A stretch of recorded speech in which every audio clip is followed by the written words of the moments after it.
Good morning, good morning, good morning, good morning, good afternoon, good evening, good night. Hello, hello, hello, and welcome back to stream. Woo! We're finishing up Elden Ring today. Elden Ring DLC. Elden Ring Shadow of the Erdtree. And then I'll probably be moving on and playing some Soulstone Survivors.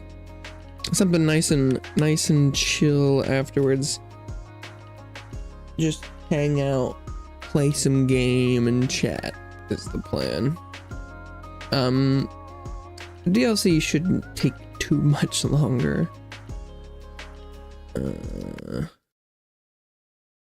But if there's enough stuff that's interesting to me, maybe I'll go around and try out some weapons or something. I could spend a little bit of time, but whatever time I don't spend playing Elden Ring, I will spend playing Soulstone Survivors. Yeah, so elephant in the room, Radon.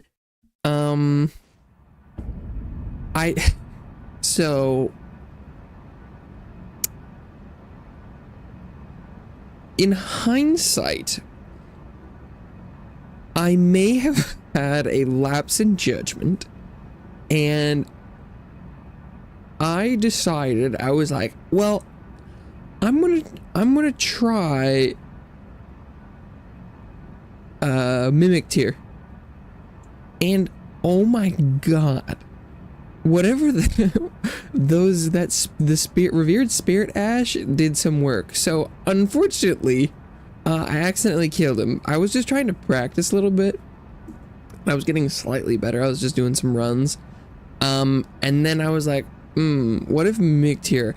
And that boy was Jesus. I thought I had seen posts about people saying that they're like, oh my god, Mimic Tier can't carry you anymore and all that stuff, and then like, that was fucking wrong. That guy fucked. Have him fight Radon, not me. Oh. Ansbach. Obsidian Lamina. Furious Blades of Ansbach. Okay, but now I also know that you don't really have to do any of these characters' summons and stuff in battle. They'll do whatever. Tiale's Hidden Needle. Is that a weapon? Tiale's Mask. Tiale's Garb. His set did look kind of cool. Not gonna lie. What? Was that a weapon? But didn't he use perfume bottles? It's a fist. Concealed weapon used by Tiale. A design generally favored by poison wielders for dark and subtle purposes. Like Saint Trina, who blossomed in the deep purple garden, a rich poison is secreted from which lends its victims to an eternal sleep. Skill, sleep evermore. Pierces the enemy deeply with a poison-coated needle that delivers eternal sleep. If the follow-up attack strike lands upon a foe who is already in a state of slumber or eternal sleep, it will deal significant damage. Sleep buildup. Well, that's interesting. Obsidian Lamina. Arcane. Blood Loss. Dynastic Sickle Play. Signature weapon of Pure Blood Knight Ansbach. A viciously keen and slender scythe made for combat. The obsidian edge relies not upon trickery to fulfill its violent purpose. Through skill alone, the wielder can rip and rend through foes, sowing blossoms of red upon the battlefield. Dynastic Sickle Play. Finesse evasive skill that creates space to maneuver. Inputs dictate direction of the backstep. Follow up with strong attack to perform an advancing upward slash. Press strong attack again to bring the weapon back down. Okay.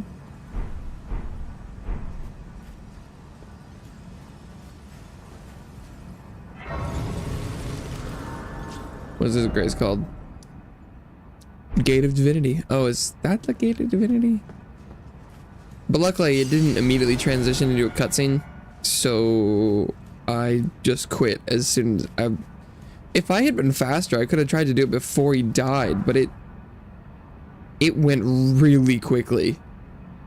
It went really quickly. My quit outs are not as fast as they used to be.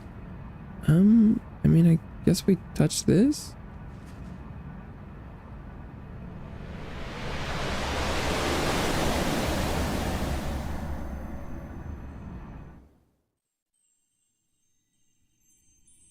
Chair. Lord brother.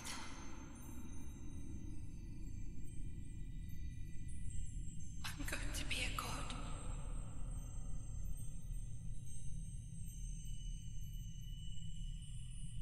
If we honor our part of the vow,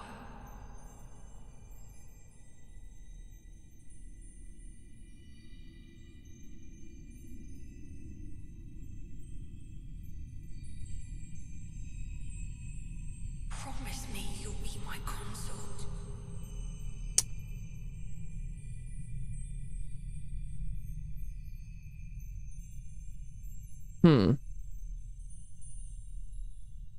I'll make the world a gentler place.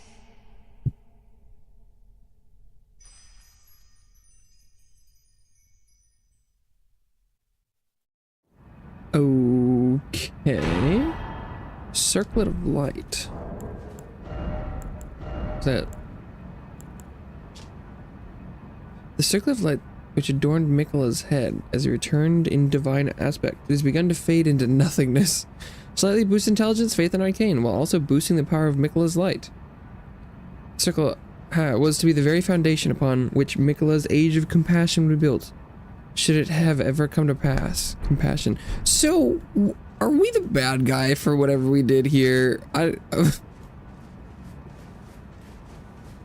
don't... A lot of people had problems with Miquella. Oh wait, was that it? But nothing happened. Do we do the... What we got a new gesture.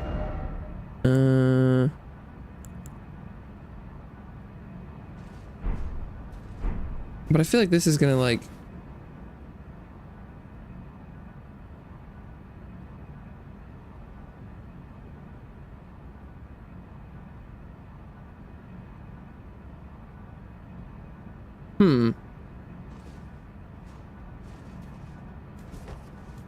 Because I don't know if I really want to go with Miquella.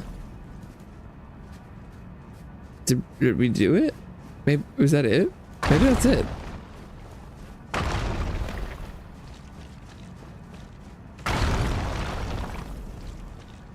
Or maybe there was supposed to be like an ending cutscene and I quit out before it happened. I don't. That feels like a. I mean, not the fight wasn't climactic, but.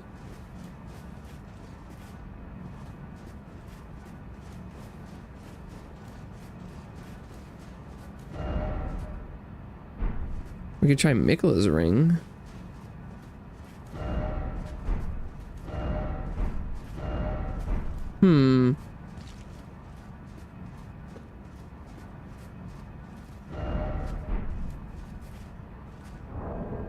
I just assumed there would be something.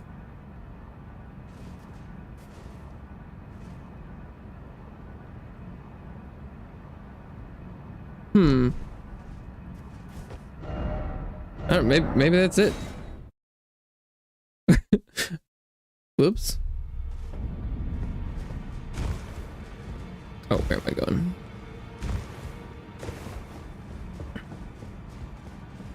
Yeah, I am very curious to see.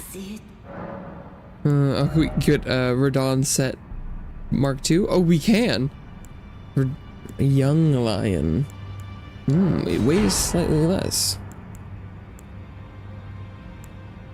Young lion's armor. You can get his different set. Okay. Weight 20. Ooh. Guess I'll buy all of these. Why not?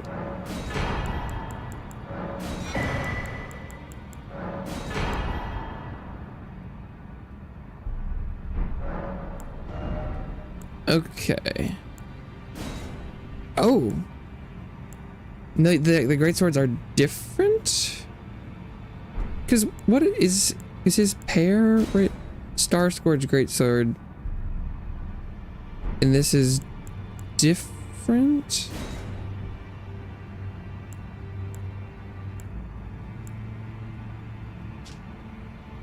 They're individual. This position immediately was triumph over the stars, the swords of the Lord, who does not rely on physical strength and gravity alone. Promise consort. Imbue the two great swords with the light of Mikla. But are each of these a pair? Like, are they different? The descriptions aren't different.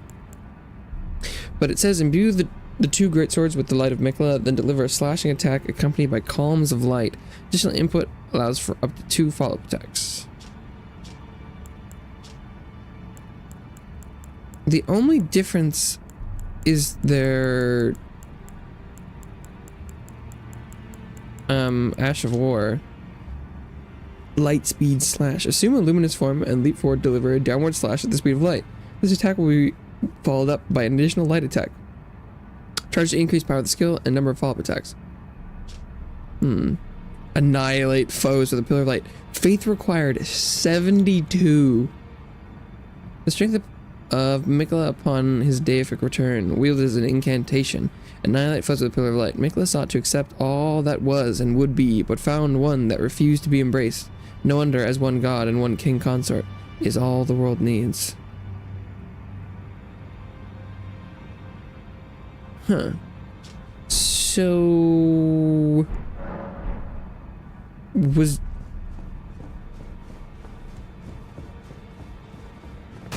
Am I just done now? I guess I am. Huh. Well... I kind of thought there'd be something afterwards. Maybe there is, and I don't know how to access it. Huh. Well, that was interesting.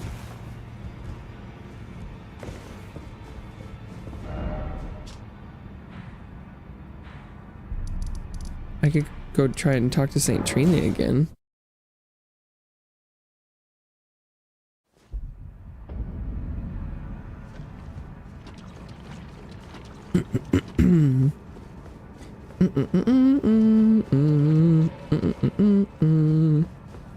Oh. Oh. Good morning, friendo. I guess because we killed Mikla, so Trina's dead?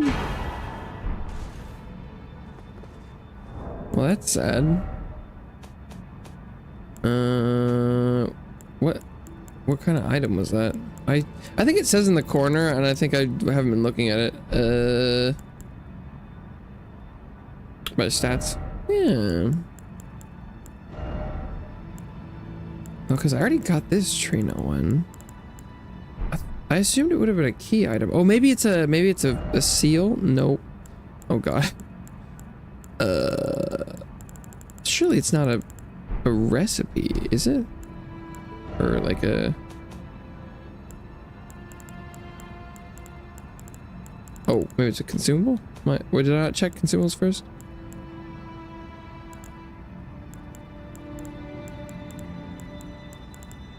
Man, what the heck was that? Yeah, the year in review thing is I've made a couple posts about. Wait, why did I have so many of those? Are those extra? Did I get some after defeating him? Dude, what the fuck was that? It was a physical item, wasn't it?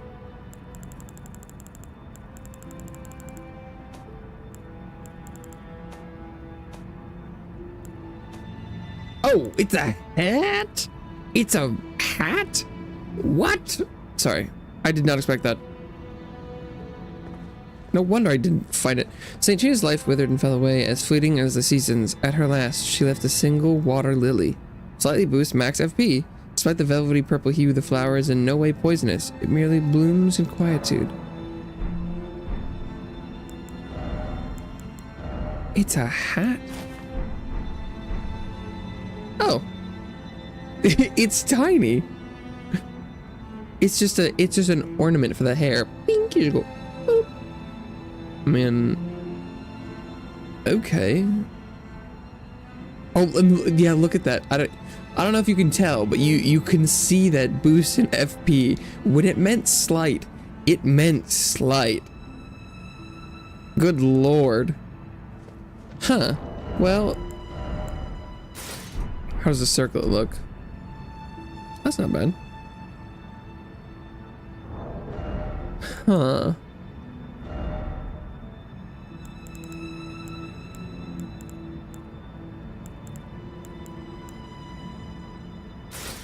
Interesting.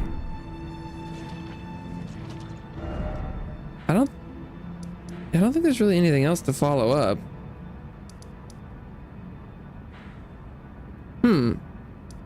Interesting. I kind of thought there would, I don't know, be something else, but I guess that was it. Huh.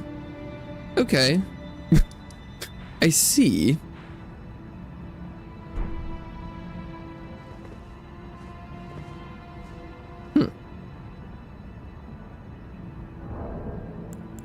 I definitely missed some stuff, I think. Raise great sword.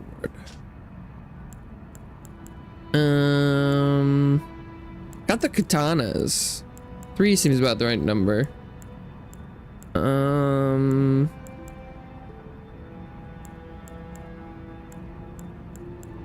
Oh yeah, the Claws of Night. Kind of wanted to try those out. Super high dex scaling.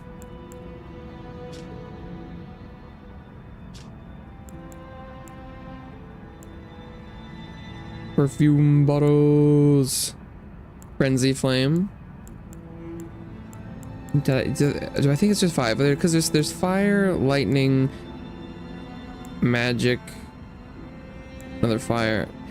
I didn't find any holy bottles, but there's poison. I didn't find a scarlet rot bottle. Maybe there's one of those. I got a cannon. Frenzy Flame torch. Nice. Whoa, wait. This torch has a B scaling in strength? What? I guess it is just like a rock. It's just a dude's head.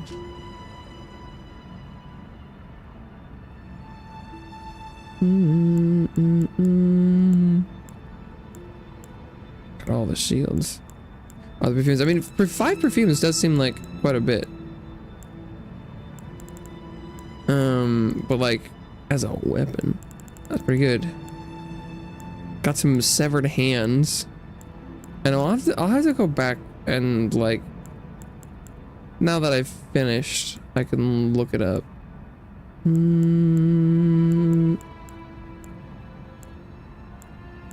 Okay. Interesting. We got new katana. Curse blade circ. Okay. Interesting. I leveled up these 2 new curved greatswords, but unfortunately, they're just not quite the same. Although it does have, this one has higher base damage than Bloodhound's Fang, but the scaling's a little bit lower.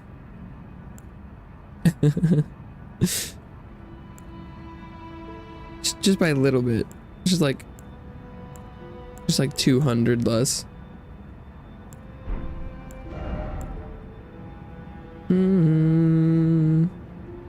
It is weird that, well, as someone who hasn't really used like Moonveil, to me this just seems like another Moonveil.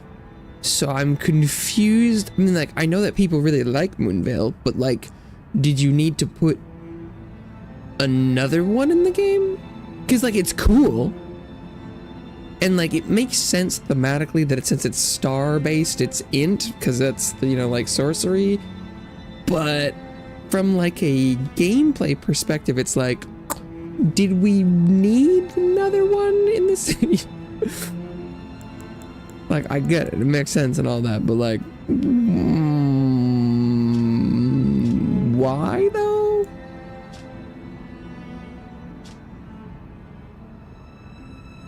I don't know, because like if I was going to make another character, what character would I end up, what weapon would I like using?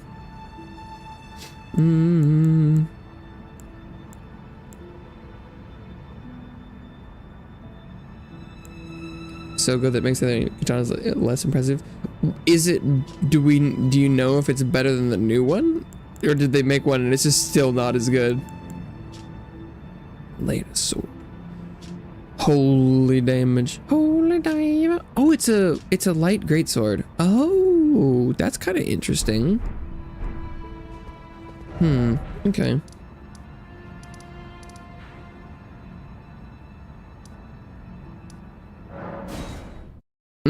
It's fine, but it was hard to beat.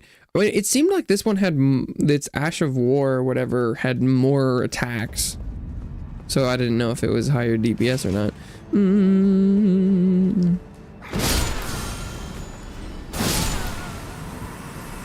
Checking with everybody.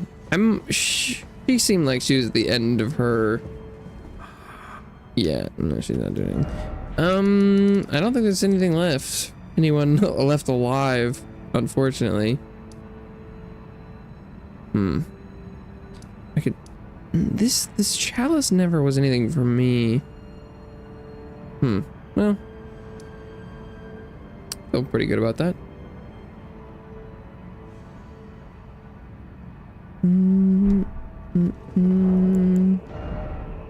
There's so many crafting recipes too.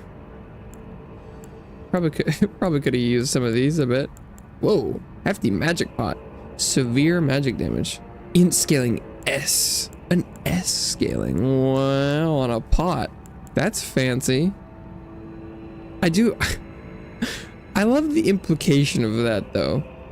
You'd think that if you were throwing a pot of magic, it would probably still just scale off of like strength anyway.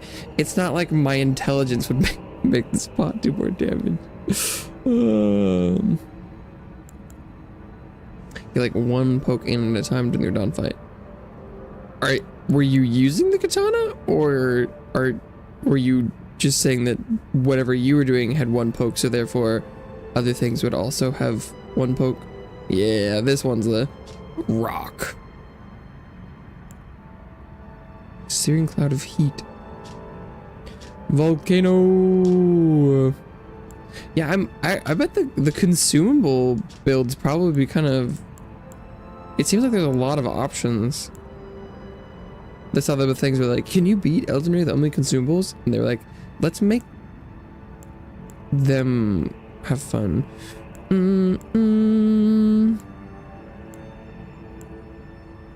Fireproof dry liver. Oh yeah, I wonder if Radon is susceptible to sleep. Spirit Gravestone. Oh, it's Spirit Gravestone. Has a more potent effect than Warming Stone. Well, I'd hope so.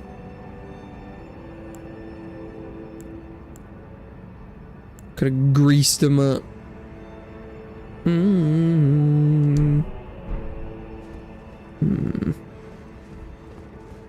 One thing I did kind of want to try.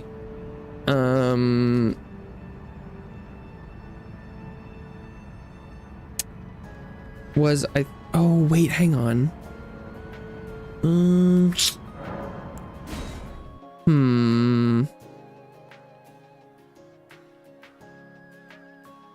I wanted to try and see. I had seen people saying that.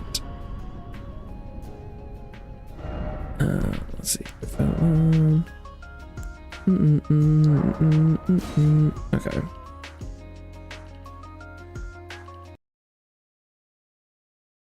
I'd seen the stuff about. Okay, what was I doing? Oh, right.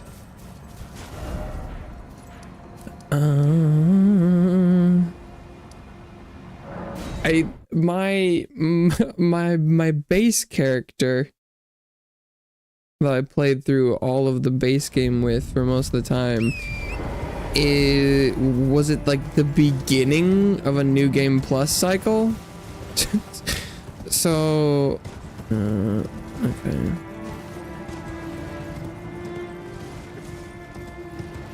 I feel like, because the awkward thing is, if you do Vare quest, you could get there really quick, but I tried doing the invasions, and I wasn't getting any. I think probably because everyone's playing the DLC. So then I'm trying to go and get. I've never done his non-online version, but it's not a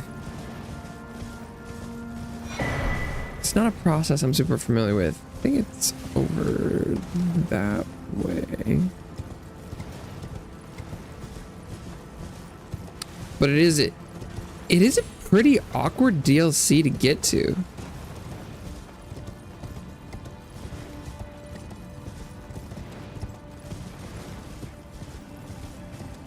Okay.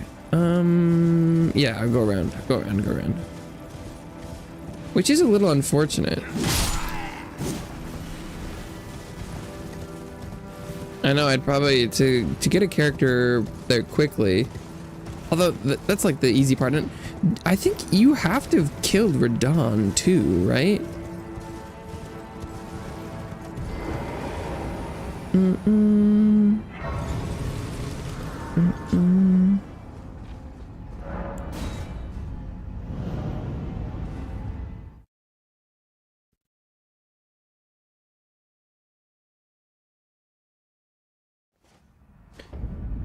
Okay.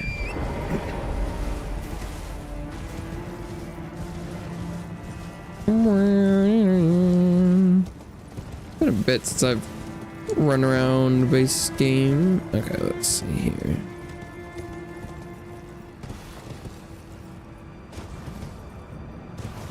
Old ass Elden Ring man. Who's some of the flying creatures are not very good at flying. Hello, giant boys. Okay, I think it should be somewhere in here. Oh, wow, good shield. Good shield. Okay.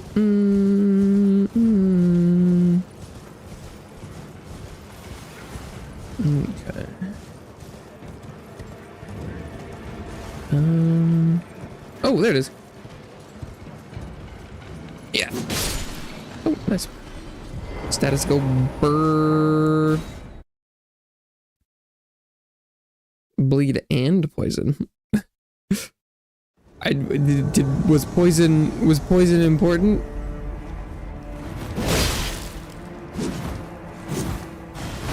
Why he's got the great stars or whatever it's called.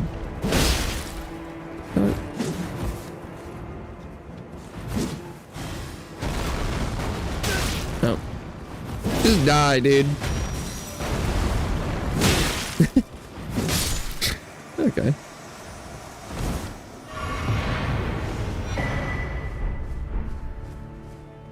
Brunok.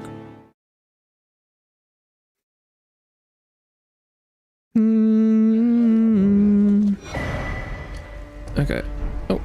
Oh yeah, great stars. Oh, is that where this comes from? Did I not get that? Am I stupid? What? Maybe I'm. Wait. Uh-oh. I'm in combat. Chuckles, I'm in danger. Okay. Really? Let me leave.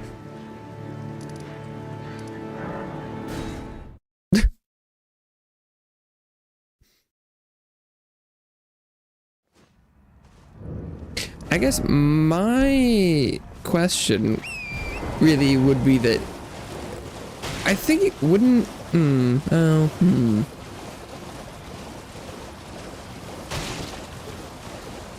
I think even if I was going for the DLC quickly, I think I would probably still go through and get all the bell bearings for smithing stones. Because at that point, you might as well set up the ability to level up all the weapons you want. But if you know exactly that you're going to be using just one single weapon in the DLC, then I guess it's not that bad. But like, I probably would still go get all the stuff just because I know I'd be wanting to use a bunch of things. And if you're gonna go to end game stuff anyway. Oh, Lamb Kid, so pleased you're here. I'm glad. Just because, like, I assume the martial arts aren't somber, and leveling the non-somber weapons is such a pain that you're gonna have to go back and do it eventually, right? I mean, there clearly is a lot of Now, for your final try. Normally this oh, I forgot about the maiden blood thing. The cloth, the blood of it. What was the closest one? I don't remember what I was saying. Oh, there's a bunch of smithing stones in the DLC. I don't remember where a lot of them came from, but it's cool that they're around.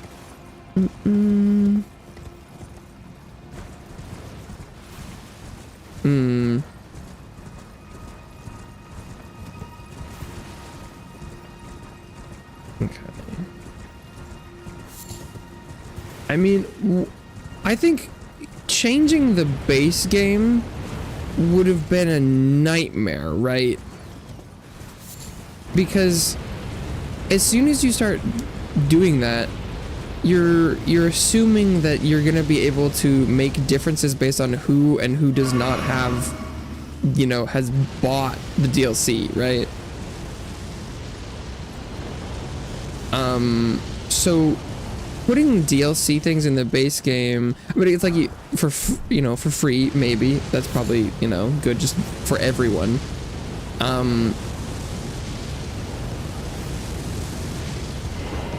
But it just, like, on paper, that would be a sort of a little bit of a nightmare. I think what would have made sense is that like the way to do both would have been to have the ability to access the DLC really early, like it's, you know, somewhere just that you could run around, but then have it you not be able to progress a certain distance based on what you've completed in base game. So like you can go to DLC, like there was like, you know, just like have a portal of some kind, some way to access the Shadow Realm, the realm of Shadow, but then you can't, you know, go past the Limgrave area until you've killed Moog and Radon in the world, like put up, you know, those little barriers and stuff, and be like, oh, there's a, you know, seal blocking this way. Because then what they could have done is had, you know, it be hard and, you know, make you feel like you weren't ready to be there yet, and then also you know, have a couple little things, like have some, you know, like the backhand blades and like a, you know, martial arts or something. And so you would have been, you could have, you know, I pick it up all the time, you could accomplish the idea of being able to get some of the new stuff, have it not be in base game, but also be easily you know, accessible. That's what makes sense to me. But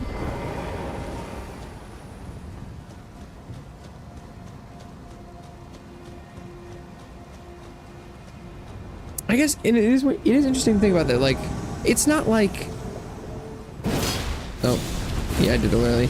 It's not like the DLCs in the other games weren't also sometimes hard to access, but something about Elden Ring feels, I think the openness of the world does make it feel more lame that you have to wait so long because everything else is so much more open and fluid. That's probably why it feels weird.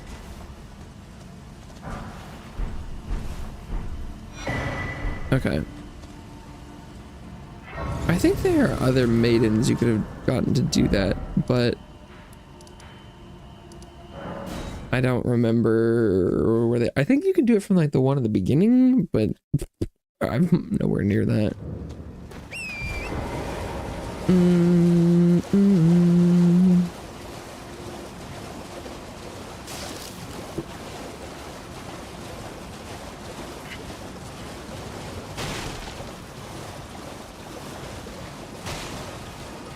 Okay. But yeah, I definitely don't have any of the bell bearings set up on this character, so I won't be able to level many things up. But this will probably be something I play off stream. Try and really explore the DLC again. And because this character has almost everything from base game, I think. I'm like, oh, so 5 scimitars, got those. 4 clean rot swords. I know, but I think this is only new game plus like 5 or 6 though, so I don't think it's quite maxed. But because I think I only have 5 Carrion Knight's shields, which means I think this must be. So this is only new game plus 5, unless I skipped one.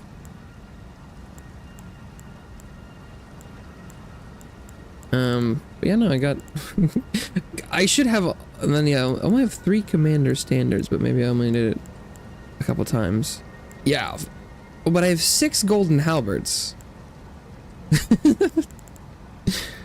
So this could be new game plus 6, maybe. Only 4 Vike spears. Only 5 dragon great claws, but I haven't gone to Lane Dale yet. Anyway. You've completed, and with this a knight. As I did realize that This note. doing the DLC on another character did mean that my character that has had everything now does not have most things, or most of the new stuff. Oh, heavens! Clench your teeth. But I did want to. I wanted to see. They're like, oh, you know, I wanted to see what the balancing was like for presumably someone, or you know, a character that was more towards the other end of the spectrum. I'm not max level or anything. I'm only 257.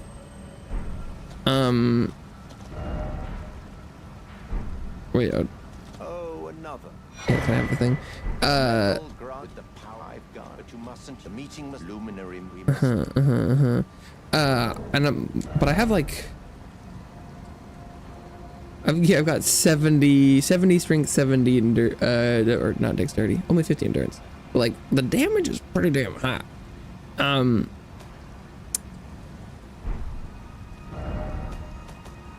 So I wanted to see what it was like, because my damage on this character is in general significant. I'm using this right in front of him. He's like, don't use it yet. Me. Because based on what I had seen, I don't know why I brought it up. It didn't feel to me that the balancing would affect a character coming in that much. But I wanted to see for myself.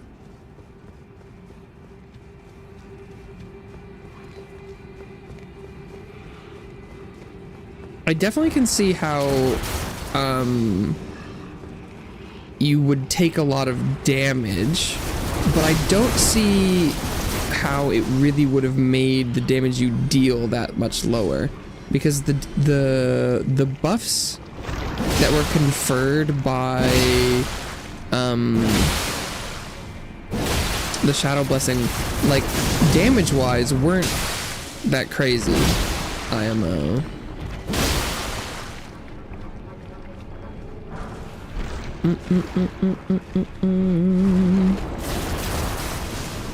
Okay, let's see if I can remember how to run through here.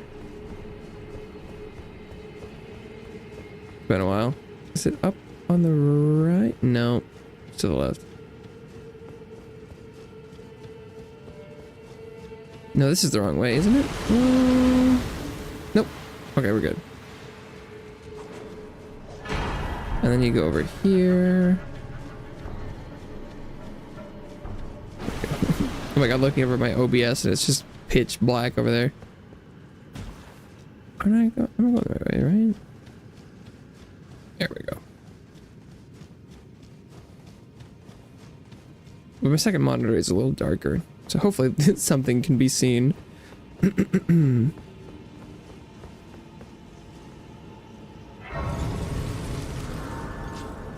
Lost Christ discovered.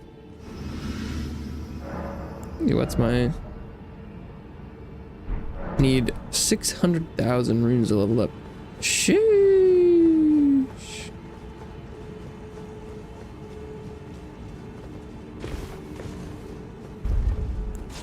Yeah, I'm not really much of a New Game Plus player.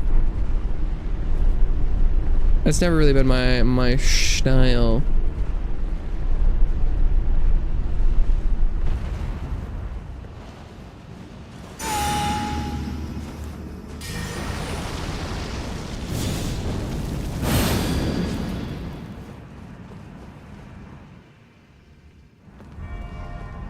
Oh, Bug, you started so far away, my guy.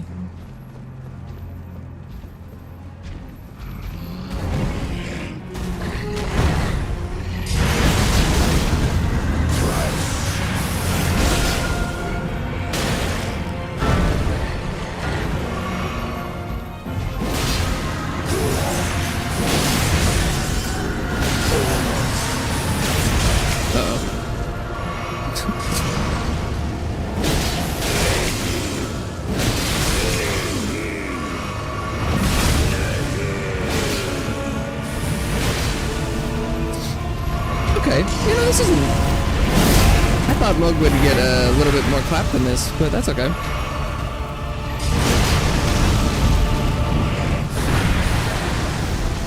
I definitely need more practice with Mug. I'm not very good at Mug. But wow. Fighting a base game enemy is crazy. The DLC bosses are nutty comparatively, huh? Okay, let's see. What? That's a million runes for that. Okay. Not much to make New Game Plus interesting since Dark Souls 2. Yeah, I did think it was, because Dark Souls 2 is like the first one I played, and the fact that like things would change in New Game Plus kind of, oh, and then some, it is interesting that like, oh, hey, Leda. I'm Leda. Touch the withered to the realm of my compatriot like us, if you can find them. Come now. I will not be far. Realm of Shadow. Having like different rings and level up and stuff was pretty neat. But, I still didn't really do much New Game Plus in that either, though.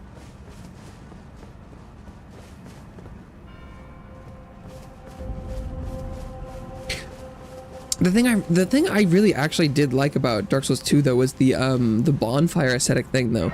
Just like having the ability to refight things in the current world is so cool. Like, because I would be so much more likely to try out new weapons and stuff if I could just be like, hey, let me keep all what I have and my teleports and all my stuff, my items and NPCs and things, and it's like, let me just keep fighting stuff without having to do the whole thing in order again. Okay, so let's go try Mr. OG. Or wait, I can also just like, what is... Okay, I mean, I don't think I landed a clean... Oh. Yeah. I mean, that's like about the damage I feel like I was doing with my other character. So... or after a couple buffs.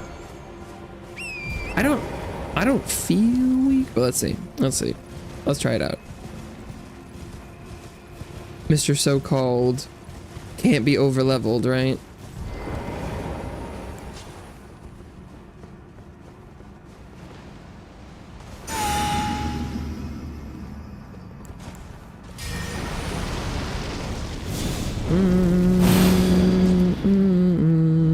didn't drink my flat. I have no idea what's in this physic.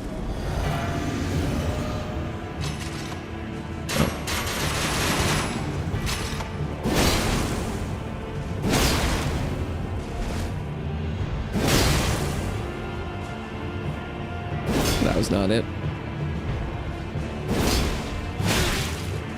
Oh, yeah, you know, that's some damage. Oh, yeah. Yeah, he does hit like a truck. Okay, yeah. But I think that should still be the only main difference, though, right? Is just its damage received. I mean, that damage was not... The damage I was dealing wasn't that insane, but...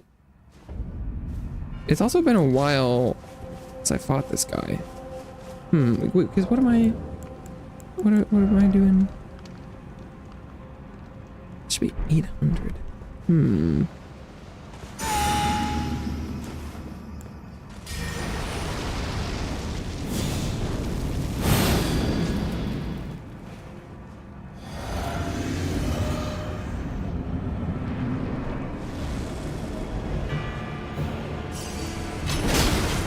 I forgot to let him fire.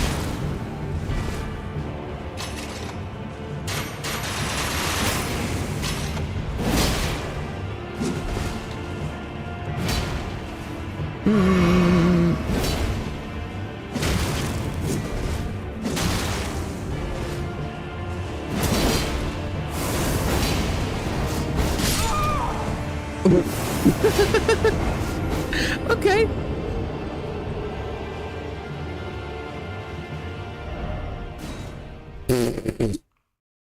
That is silly. That is silly. Okay, yeah, the buffs must do something. They must. Okay, yeah. That. Okay, I feel a little bit better about their balancing attempt. Then that's incredible that he can one shot you like that. Oh, okay. This is different. This is different.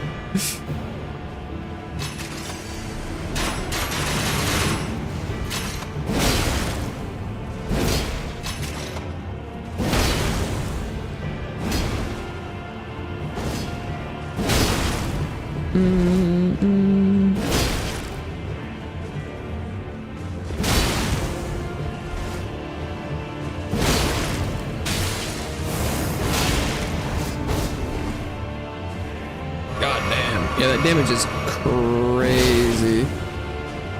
Shouldn't have done that.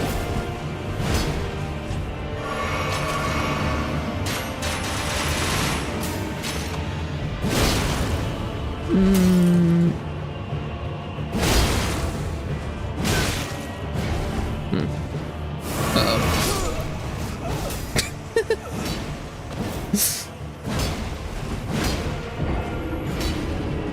Fair enough. Okay.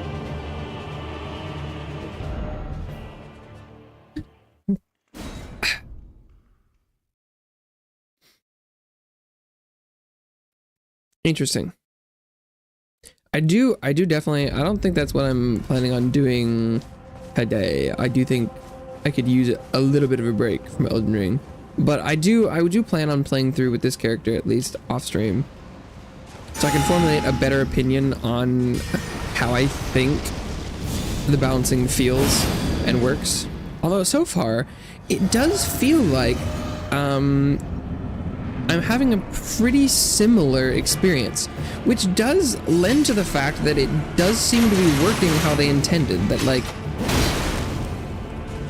this is how I remember it kind of going on my last character. So that's kind of neat. Because really, what you'd be looking for from the Shadow Blessing is to try and have a consistent experience between all of your player types and builds and things.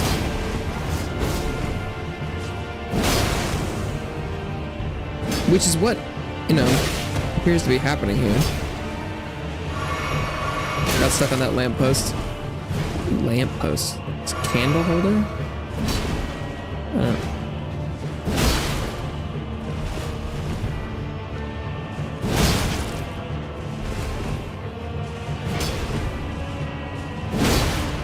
God, he does a crazy amount of damage.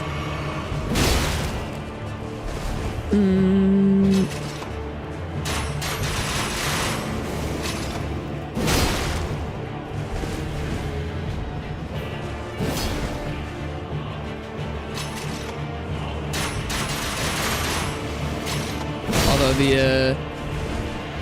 his desire to do range attack sometimes does make him vulnerable.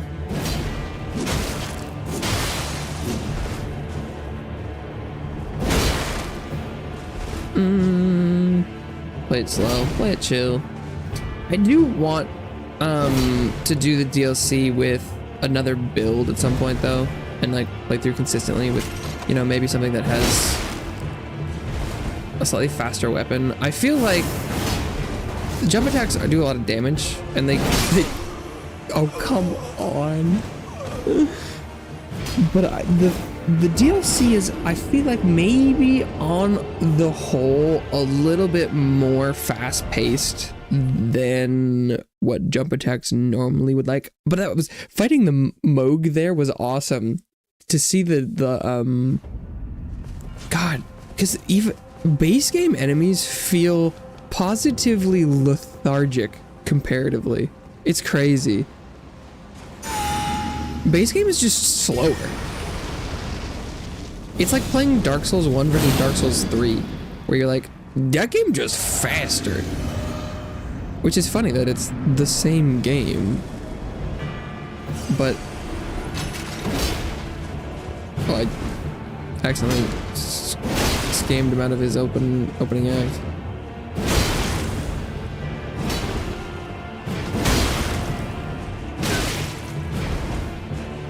Oh shit. Well, he let me do that.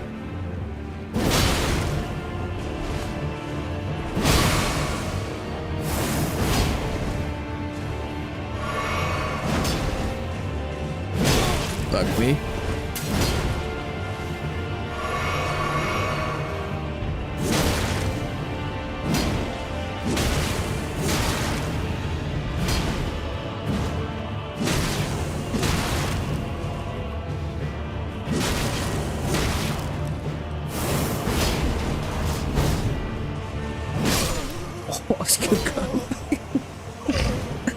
Okay, yeah, no, you are definitely meant to.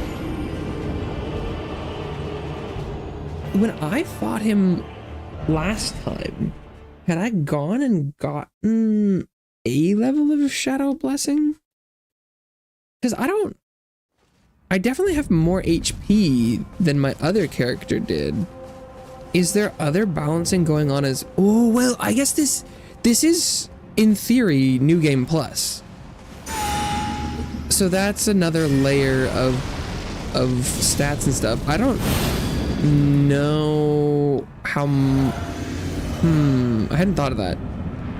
That's, because I have no idea what the HP pools and damage values are supposed to be like for New Game Plus enemies. I just jumped over his head.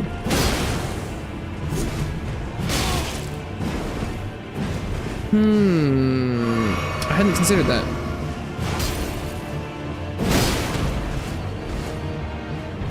Shit. God. Because that could be part of it. Okay.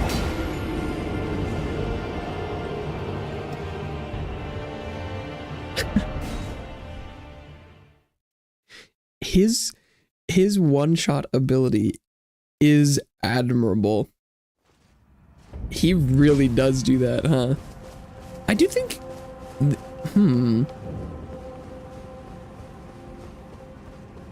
yeah, given this current matchup of damage and stuff, I do think this was easier last time, which is kind of fascinating.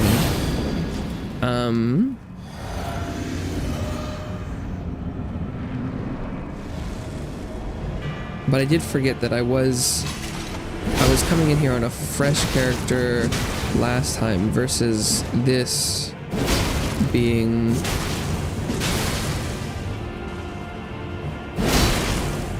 a new game plus.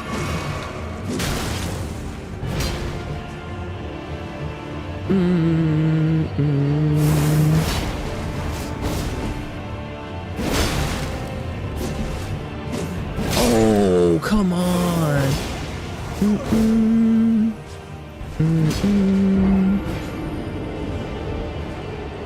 Yeah. It's pretty early. I do think it's also I don't think it's super surprising given, you know, like base game Elden Ring, but I do think it's like I don't this is New Game Plus though. So I guess that decision kind of goes out the window, but even like on the I was playing the other character, which I think they started the DLC at like level 100 or something, but just like the whole requiring that you have like a certain like the vitality is just kind of weird to me. Cause like that's just like the damage is so high across the board for just everything.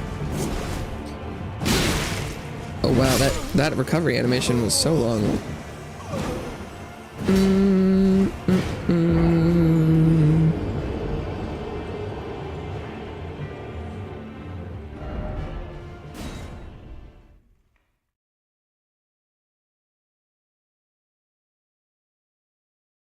Looks like I'm not very familiar with the one-handed moveset. What is...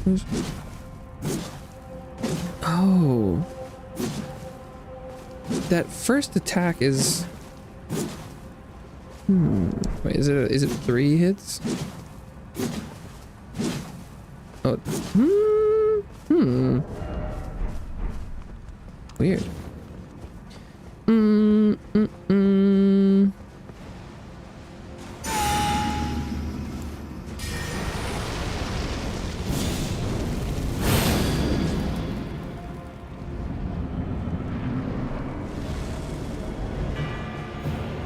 Oi. Oi.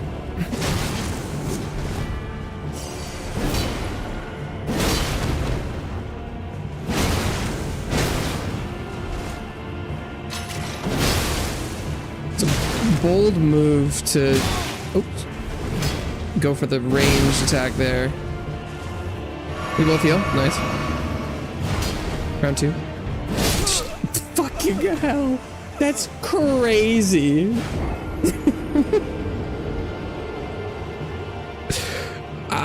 Yeah, I mean, because that is a bold decision there. That like, that's it. That is certainly a design choice. That the 60 vigor is not enough to not get one tap. It's, you know, I think there is a valid argument to be made that might be a little on the high side. I definitely also like, you know, playing at your own speed and, you know, using all the tools at your disposal, all that is totally valid as well and makes sense. But it's possible they might have already gone a little high.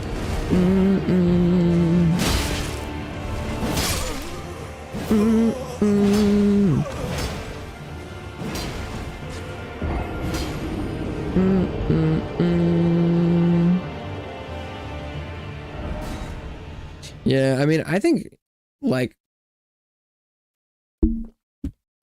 expecting that much is crazy, but I mean, I do think that, you know, this does support the theory that, because I wanted to see if the Shadow Tree blessings were really doing that much. Oh, but I guess so. What I should do is I should leave this guy here. I should not kill him so I can come back. That's what I should do. Because I should stop. Having him here for testing purposes would be really beneficial. But God, look how much the damage reduction from the commander's standard is doing. That's crazy. Because having someone to come back and have like a consistent test against is actually kind of nice.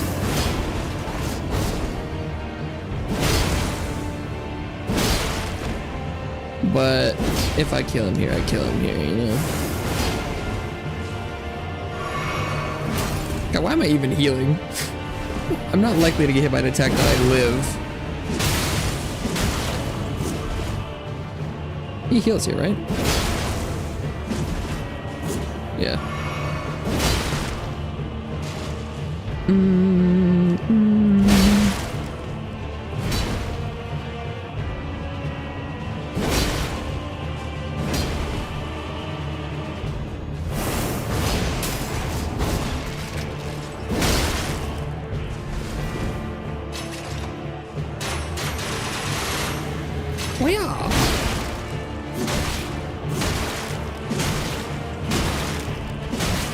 Get him in the corner. Yeah, I mean, I know I arguably shouldn't have done that. That would have been a good opportunity to have someone, a canned test. Oh my God, he was only worth 80,000. Is this not, I was kind of wondering. I was wondering how New Game Plus affected DLC, because I thought there might be a chance it didn't really. He was not worth enough. What? That's crazy. That's not enough. But okay. He is just a random dude. He is more meant to be his stuff than his runes. That's for sure. Okay.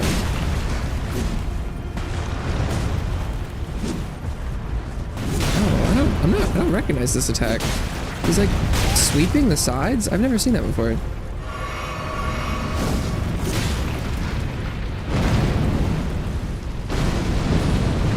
This will take forever no matter what.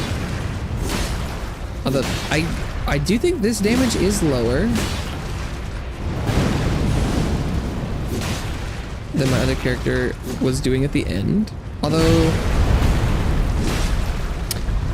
I don't know whether or not the different versions of these have different like defense or HP values or poises. They all seemed pretty similar.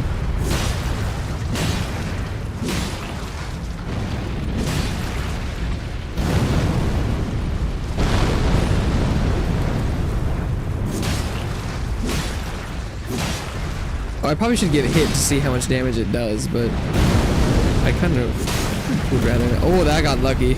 I got lucky there. Oh yeah, no, this damage is abysmal.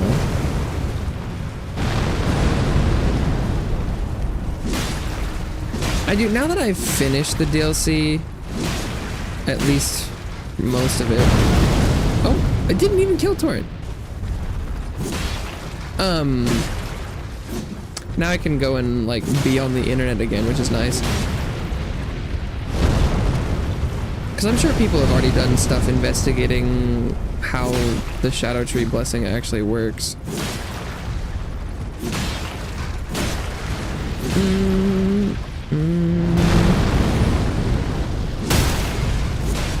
Okay.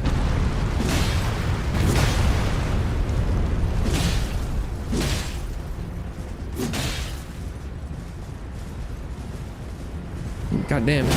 They stay down a long time. If I'm gonna try and get a little bit extra damage in if I can. I should figure out how long they because there's probably a more efficient way to kill them. Given how long their head stays down. Because if there's a way to do it in one phase rather than two, oh my god, that would be such a time save. I really should, I should test the limits on that at one time or another. It'll be worth it.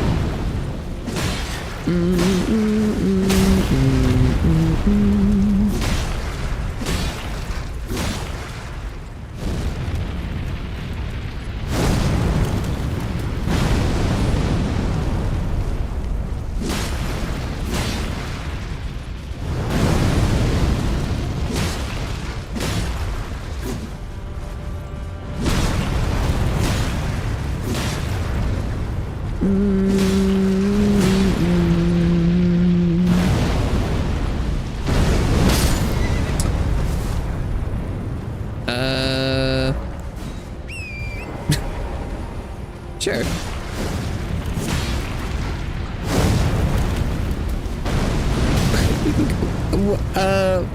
The fire hitbox is getting a little high. Torrent getting hit midair. It's a little weird, but okay. Oh, Elden Ring.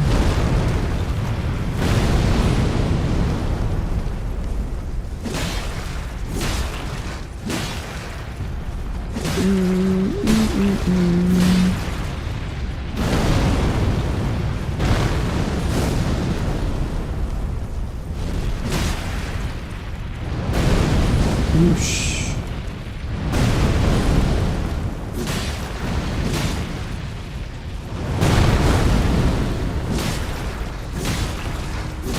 These guys take forever.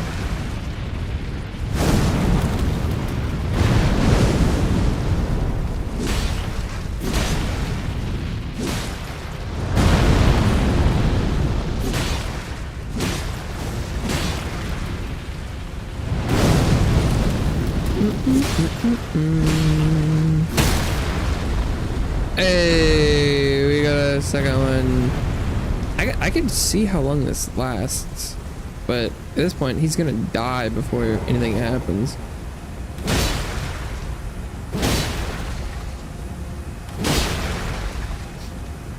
So I can go. 5,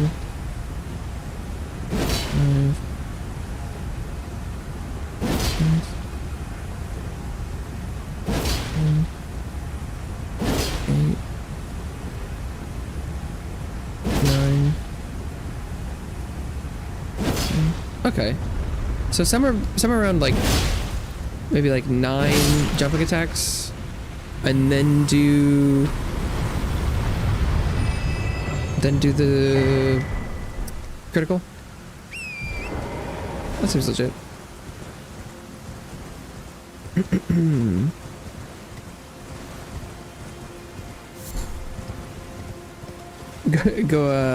Go fight Rolana with no shadow blessing. Could be interesting. I'm also curious how shadow blessing and new game plus work, because the interesting thing is that I would assume that shadow blessing would reset, but it's also the exact same mechanic you would follow for like leveling up your flasks, and that doesn't. So I am curious. You're that tall. I am Freya in battle. Oh, did you speak? If you've yet to do, find more or make a if you've yet assuming you would Fight then would understand the Erdtree is, I believe, but never. If Mick of these are, I urge you, as long as you. Pepper process. I urge as long as you. Okay.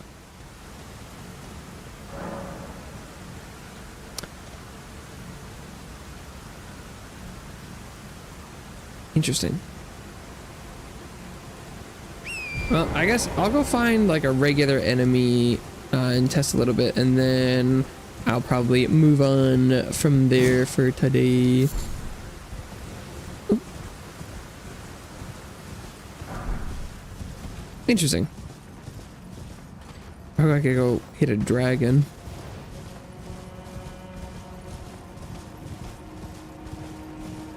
I do think this is everything I probably could have hoped for from an Elden Ring DLC. It was more Elden Ring. The areas were awesome. Most of the main bosses were really cool. There's plenty of new weapons and things to try out. So I can't really I don't think I could have asked or expected more at this point. So this was good to me. Oh, I mean, one-shotting the dogs already, I think, or like the small variety. Maybe that was just the sneak attack bonus. Yeah, I was definitely not one-shotting these guys.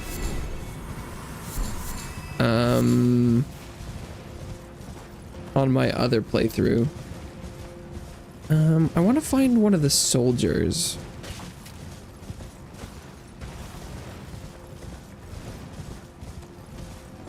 Although, would this be a area 2 soldier versus like an area 1 soldier? I'm not sure. Because sometimes it feels like they did have different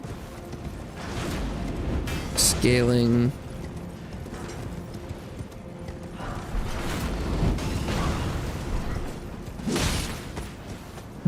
Okay. That's kind of tanky.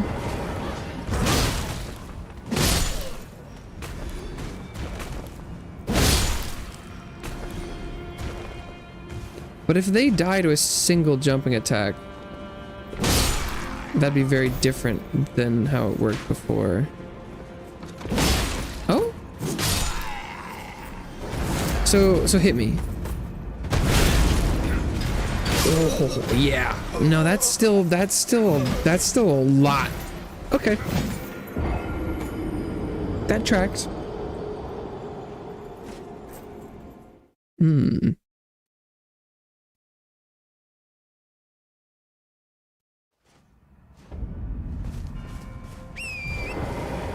That is interesting, though. That I feel like that kind of remains more consistent with the idea that I think, well, it's interesting because from my perspective and my experience so far, I feel like it would have made more sense to make the damage bonus you get from the Shadow Blessing more impactful, so that it seems more in line with the damage taken. But I think the reason it's like this is so that you can do like a 0 blessings kind of run. Because really, it's more defensively meaningful than offensively meaningful. And I think I see why it's like that, but from an overall balance perspective, for a player like me, it would make more sense if it was equally impactful. But I think I get it. Interesting. Yeah, I mean, that DLC was awesome.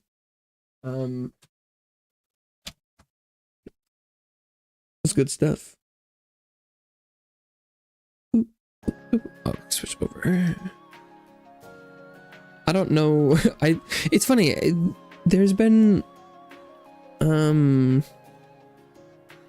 there was a lot of, like discourse and stuff on internet recently about all sorts of Elden Ring related things, and people are like, I'm so glad we can finally talk about how bad base game was now that people are finally realizing how dumb this game is. And I'm like, what? It seems like there was a bunch of really angry people that were pissed about Elden Ring base game, and they saw some people talking about difficulty in the DLC, and then were like, yes, finally, it's a bad game. And then I'm like, I've not seen anyone who actually likes Elden Ring as a game have anything negative to say about the DLC. Okay, I went and clicked on the wrong. Where is mine? There it is. Hey, yeah, that's awesome DLC. Widow match with cursed tears up to 6 enabled. Okay, so this patch added this guy or lady person. Whoa, are they huge? And who are these little dudes?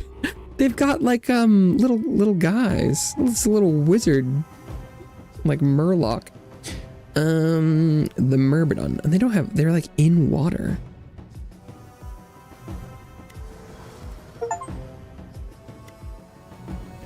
The Myrmidon. Glacial Trident.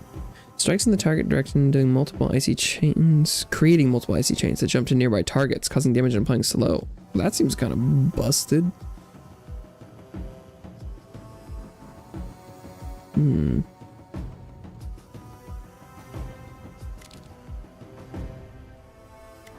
can I make any other new stuff? Oh, they have to prestige. Aye, Captain. Okay. So we'll make a rune tree for them. Well, we should start with just some sort of debuff thing, but we'll put like weapon expert, more goodies. What is this? The Legionnaire. Oh,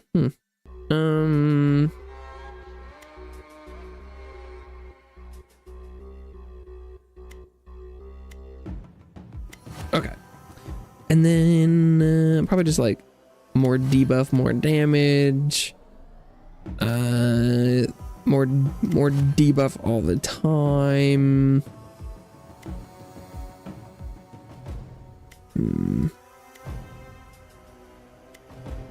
I don't know. They seem like they had like a lot of water and ice skills.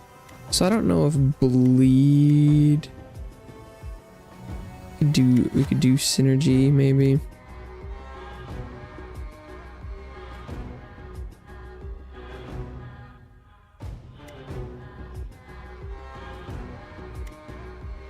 Ammunition.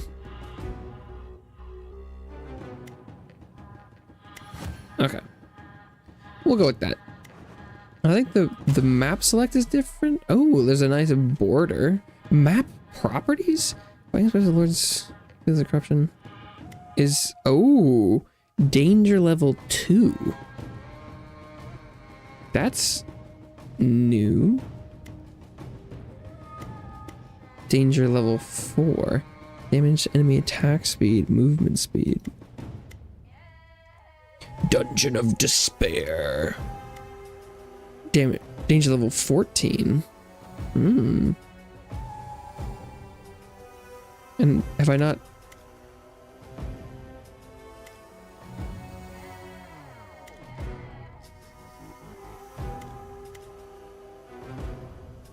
Oh, it wants 6 to be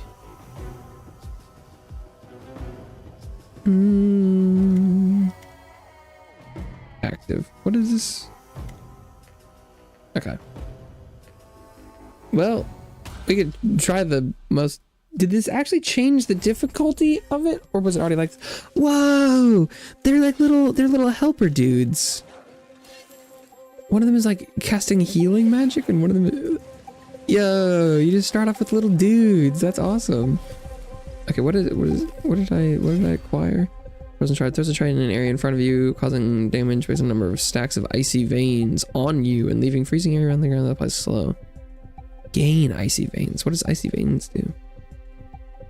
Whenever you cast a skill, consume 20 stacks of icy veins to launch icicles towards random enemies that cause heavy damage and apply slow. Oh. Okay.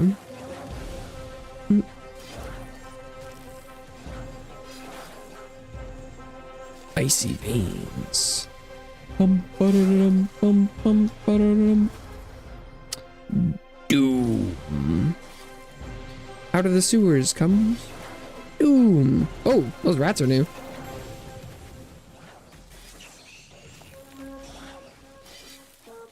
So is maybe the character specific progression for this one is based on the entourage.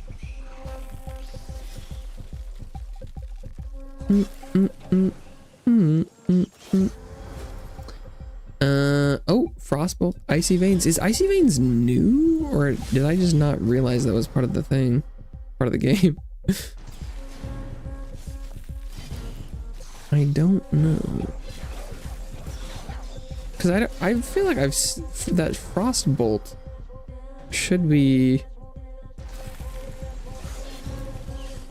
new. Maybe they added Icy Veins when they added the buffs, debuffs thing. On guard. This is new. Hits enemies around you, causing damage and applying exposed, gain bulwark and form. I mean, going for the ice seems fun, but whoa. Exposed, bulwark and form? Sure.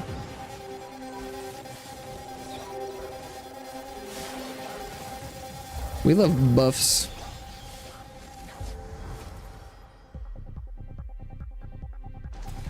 Big attack. Multicast, sure. Whoa, yeah, there's some new enemy types in here. It's fun.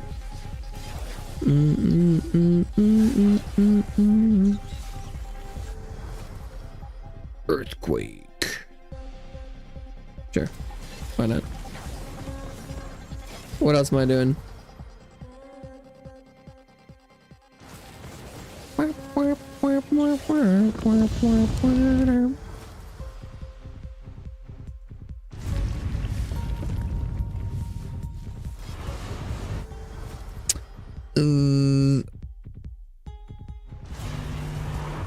Bleed in form, sure. Bloodshed.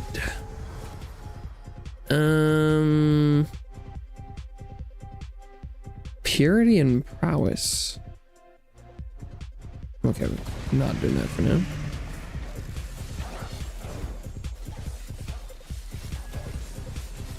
I don't feel like my my build has a lot of damage just yet, but we'll get there.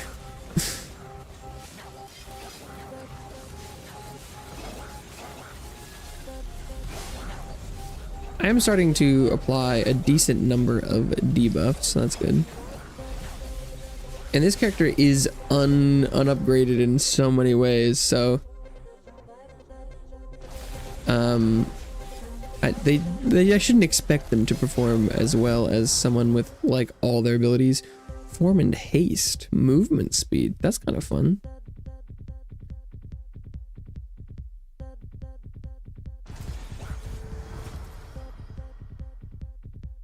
AoE.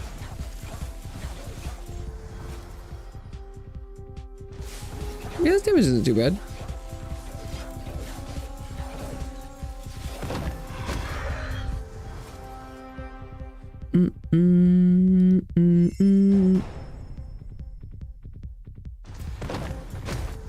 Looks like they kind of added like a little sound effect to a fancy, when you get a fancy skill, it would like bling.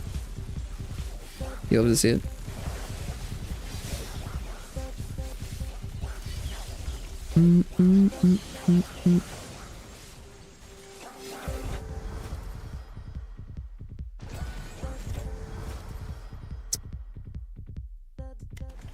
Ooh. Frost Totem. I don't think that's what I'm looking for. Form haste. Traits piercing. Projectiles launched by the skill will deal 20% extra damage for each target they hit directly. Whoa. That's kind of fun. Lethal celerity. Every time you apply form, you have a chance to gain haste. Sure. I love buffs.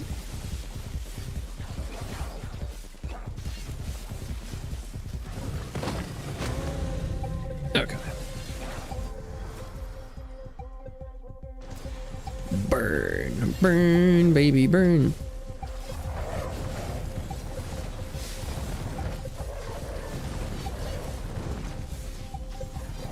But Icy Vein seems sort of like the ammunition of ice builds. That's the vibe I'm getting.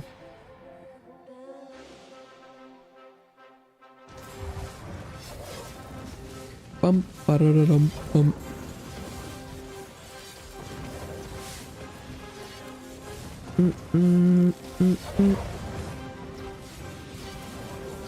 Okay. Impending doom.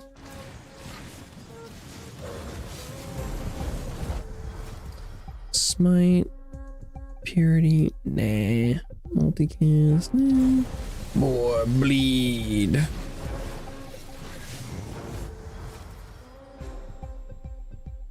I do think this seems to be going pretty well.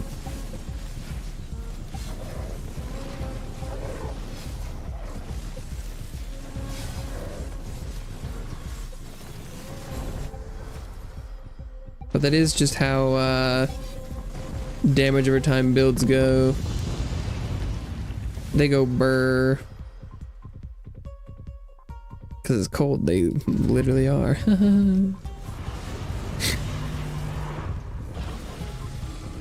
Oh, and in this version they do have feet. They're not in the water. Kind of wondering about that.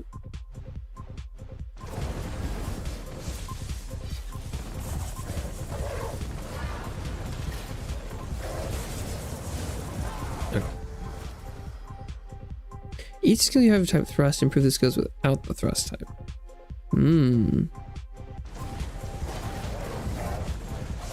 I do have a lot of thrusting skills. Earth bolt.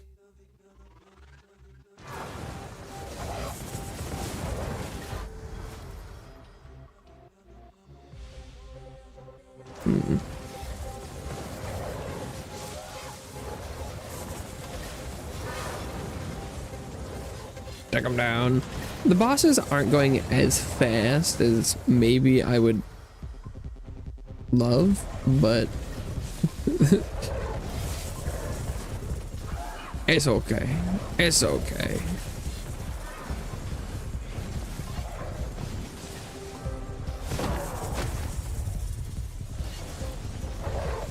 Did stack a lot of doom on them. Critical strikes might apply slow. Okay, whenever you apply doom, a portion total damage caused instantly. Ooh, that'll be really good because I'm applying a lot of doom.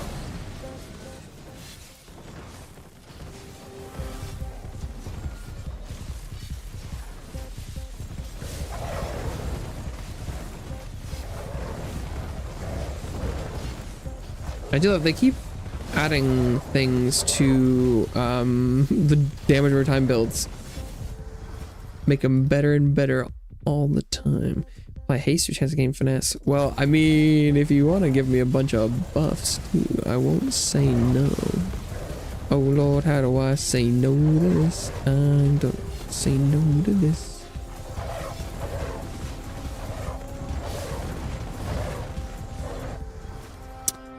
Doom. Whoa. A lot of projectiles.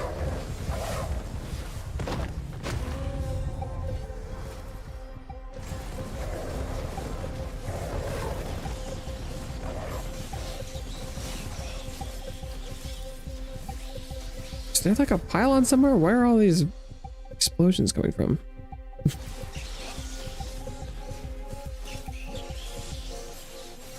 Maybe that's one of the void debuffs I picked and I wasn't paying attention. I could see that very much.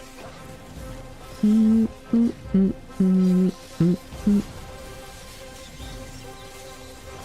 been playing a lot of games like this recently. The League one is pretty darn good. I will definitely be playing some of that on stream when it comes out. For sure.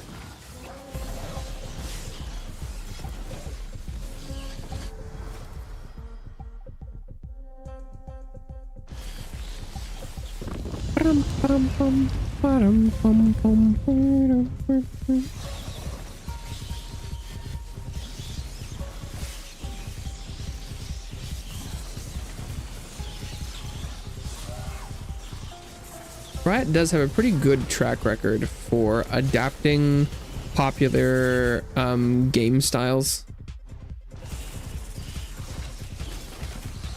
They did it with League. They did it with TFT. Now they're sort of doing that with Vampire Survivors.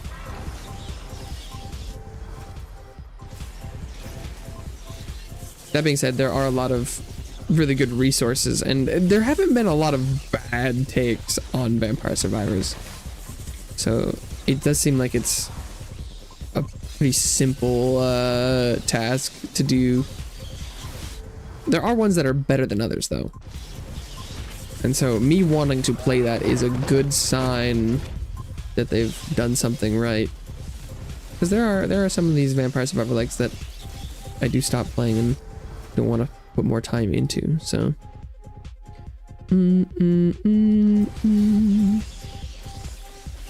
Credit where credit is due.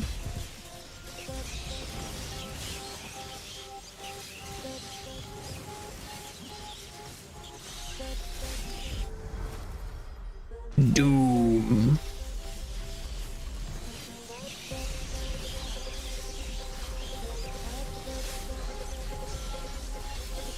This is definitely not the set of active skills I thought I was going to end up with, but we take it.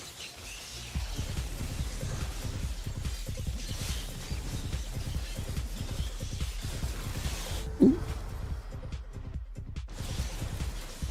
I don't think I got hit by that for some reason. I don't really know why.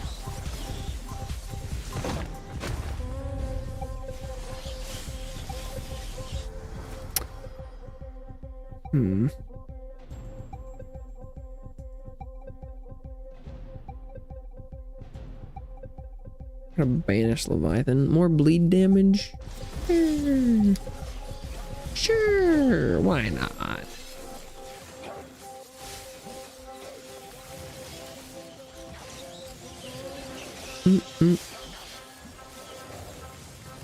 I need an instance of wound if that's still in the game. Makes damage over times, deal more damage.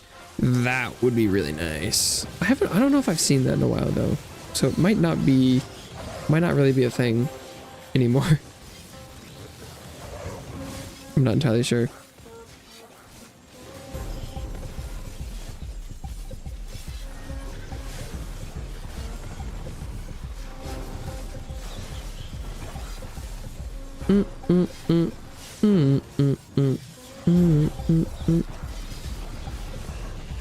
Okay.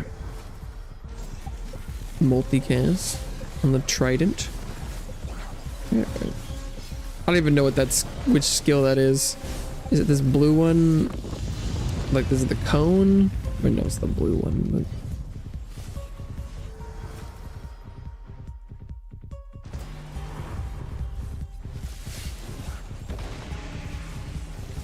but I've got the opacity of skills turned down so much, it's kind of hard to tell what some of the things do.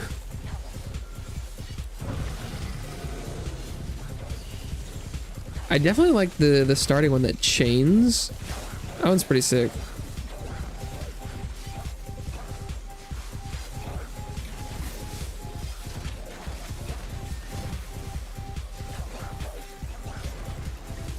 It's pretty easy to tell that it's hitting a lot of enemies. The other piercing ones is hard to track visually whether or not it's having a big effect. I think maybe we'll just skip active skills at this point.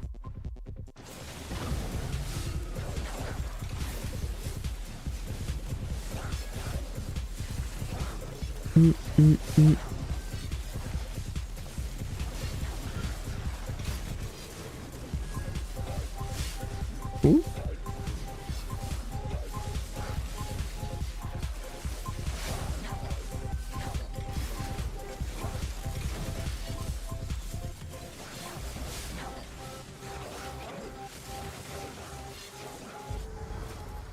Calamity.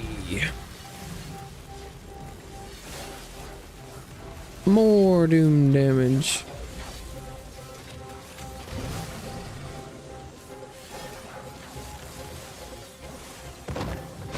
There he goes.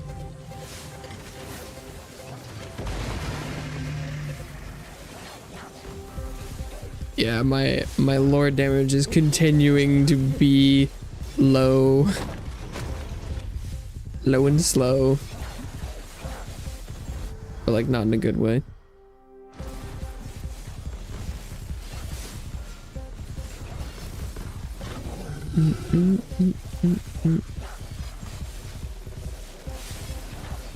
More cast frequency, the better. Want to be applying all the things.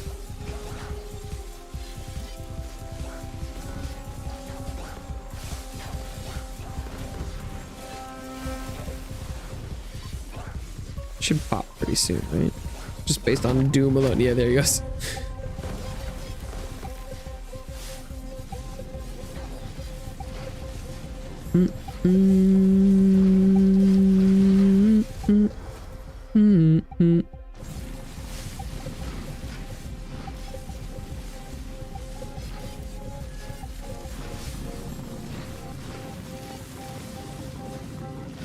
Well, this seems to be going well.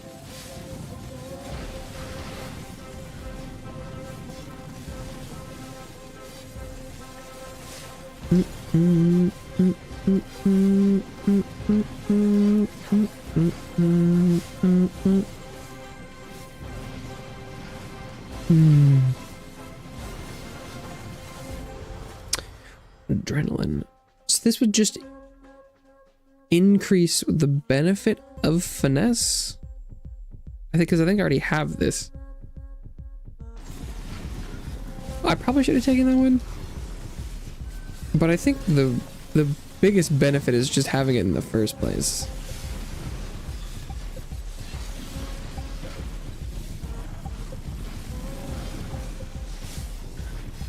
Whereas increasing the damage of every stack of bleed, I think is kind of worth it.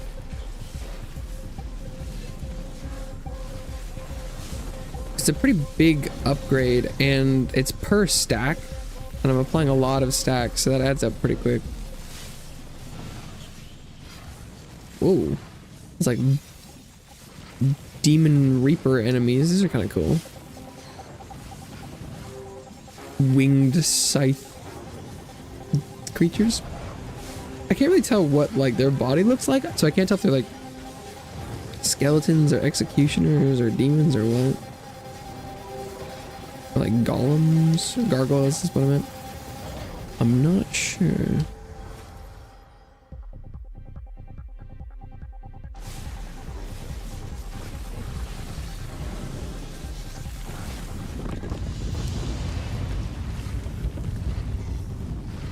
All right, last set of lords. I mean,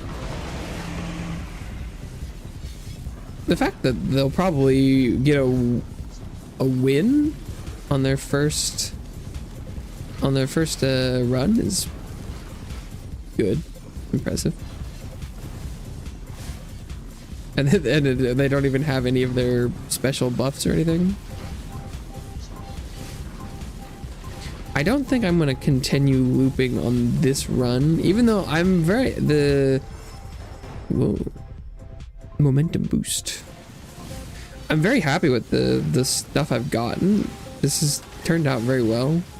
Got some buffs that are giving more buffs and damage is giving more damage, but I think since it's early on in this character's lifespan, I'm gonna want to exit so I can reinvest some points. Mostly in their skill tree.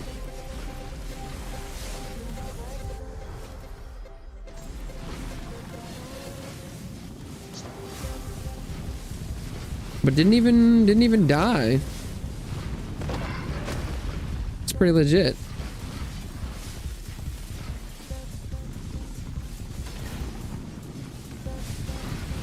Pretty legit.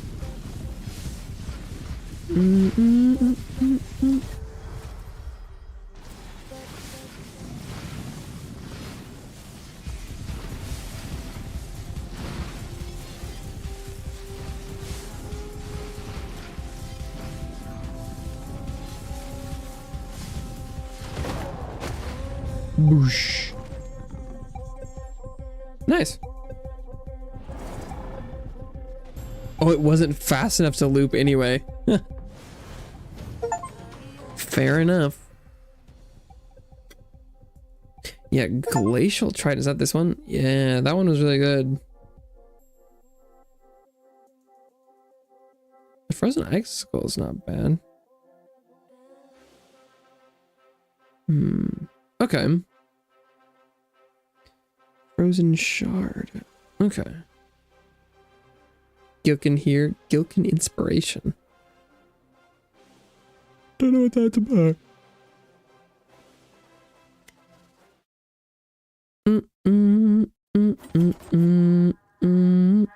Okay. So I could make Chant of the Claws. Tidal thrust is moving along the target direction, causing damage. Well, I hope so. If it hits, at least 4 enemies gain form. Throws a spear in the target direction, causing damage. Damage is multiplied based on your critical chance. Fires a Holy Trident in the target direction that causes damage. Releases 2 secondary orbs on impact and applies Daze, Gate Purity. Trait Devastator. Quickly striking the target direction. Quickly causing damage, applying Daze, good chance. Negative critical damage, casting frequency and area modifier. That's critical damage. Negative health and armor power, but up casting frequency. Critical chance and damage modifier, but lower multicast.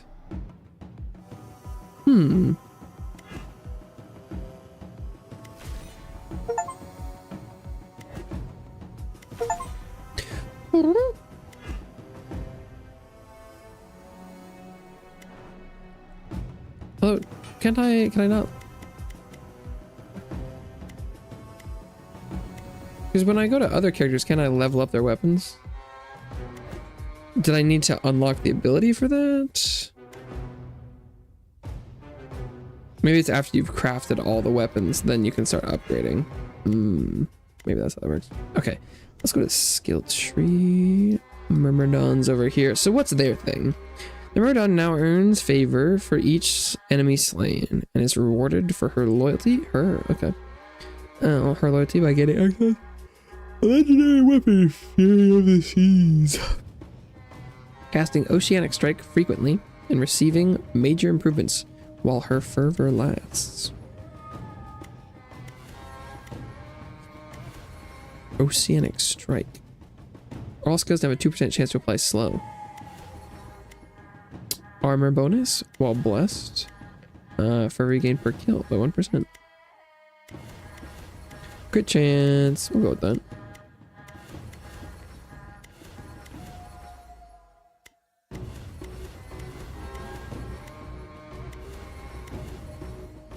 What's absolute zero increases your critical damage by 15% for 5 seconds whenever you consume stacks of icy veins. Cool. Critical chance by additional 1%. Applies to all characters, baby. Critical damage gain while blast. Critical damage.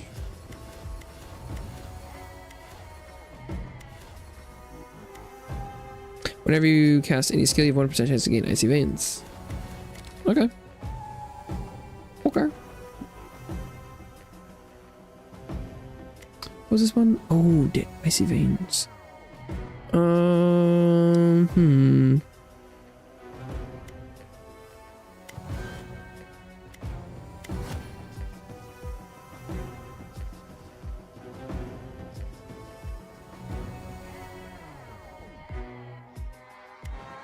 More achievements.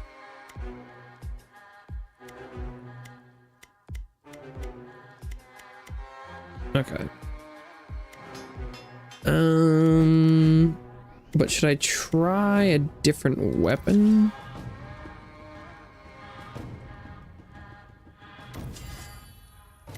Oh, it changes the color of the little dudes in the background. There are little red guys, little yellow guys, little blue guys.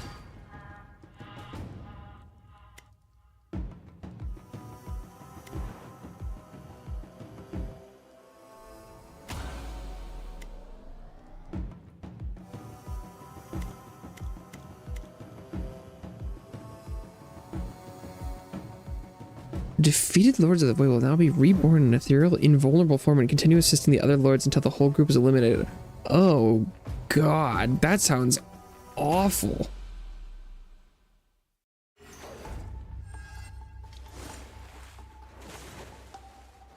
That sounds terrible.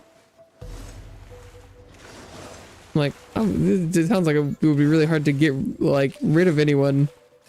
That's the greatest thing. When they die, then they're gone.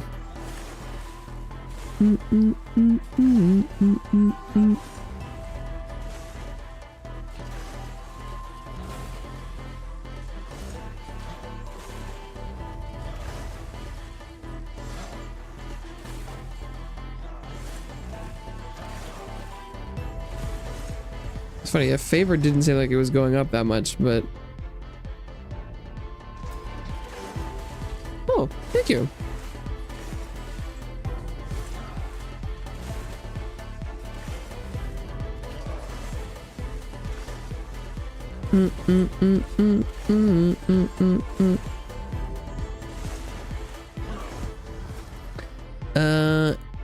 Active skill. Precision wave. Temporarily increases the critical chance of both you and nearby allies. Critical chance plus 50%. Huh, well, sure, why not? That seems new.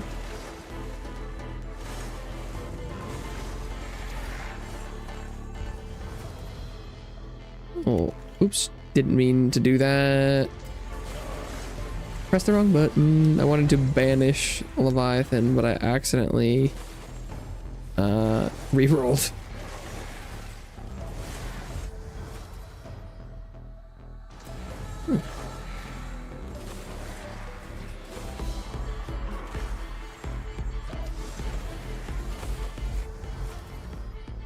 Sea current sends waves in all directions, causing damage and applying slow. Gain icy veins. Brutal. Well, that sounds cool. I like that.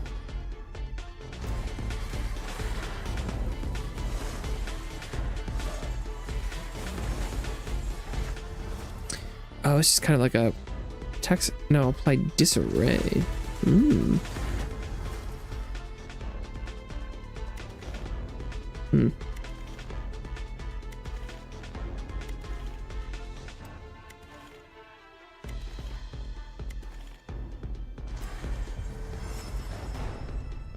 Multicast 48%. That's very high. Oh. Spear acquired.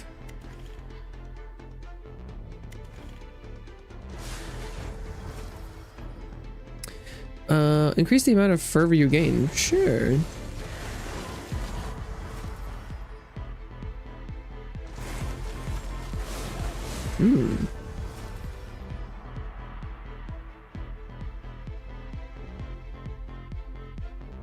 Disarray and bleed. I could have banished Leviathan again. Or had the opportunity to. Doom.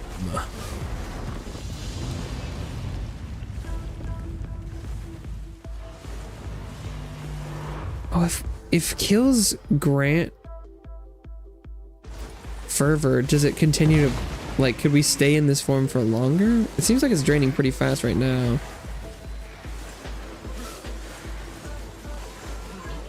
Oh my god, our damage is so much higher this round. Huh.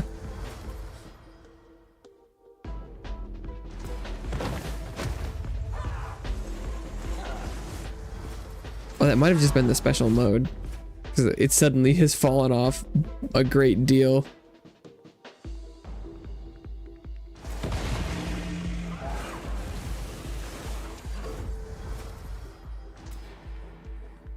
Bleed damage, critical applies poison. We'll go with more poison. Multicast. Bleed damage. Get some multicast up in here. Sure, why not?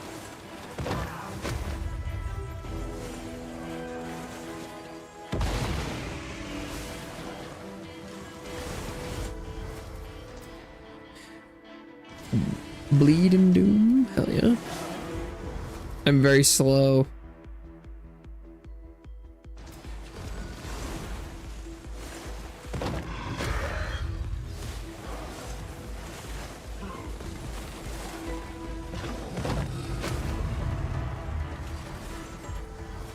Momentum boost.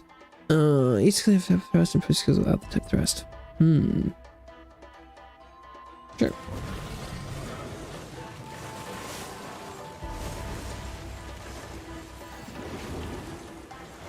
Oh, the spear lands, then you can pick it up. I see.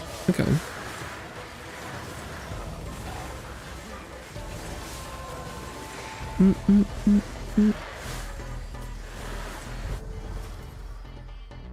I need move speed, please. I'm so slow.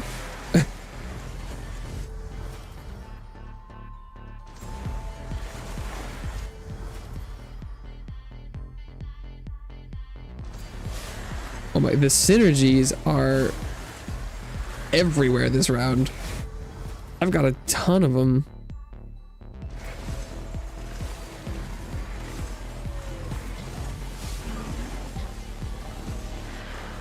And their powered up mode seems pretty good. It kind of reminds me of the engineer that they had, the last character they put in, where just like their buff mode is pretty good, and it's just sort of like an overall increase in like defensive and offensive capabilities.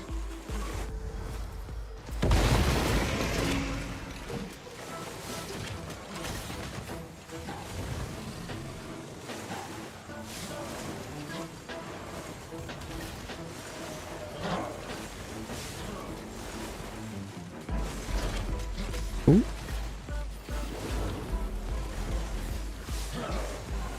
But yeah, that damage. I don't really know why it's doing that, but Mercalo, hello.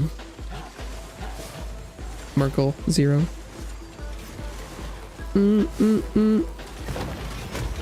Welcome back.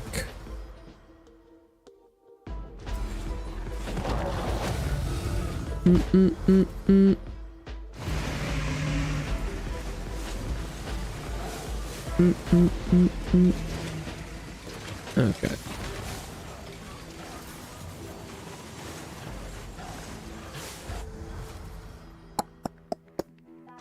Big wave. You welcome back, not me. What?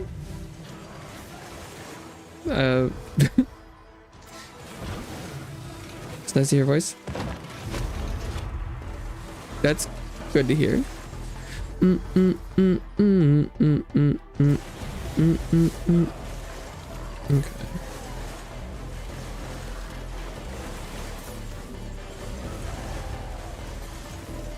Okay.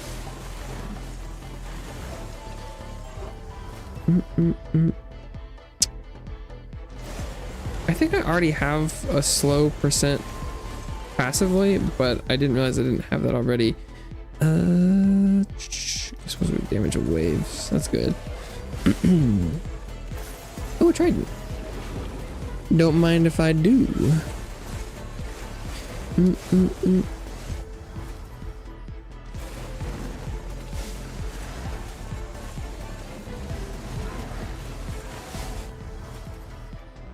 Damage 12, 2 to 5, 12%. That seems good. Why not? Disarray to the max. The more crit. Oh, wait. Whenever you cast a skill of type ice, you have a chance of casting another one in your skills type holy. Oh, that is not worth it. I've got one holy skill. And I just picked it because it's technically above.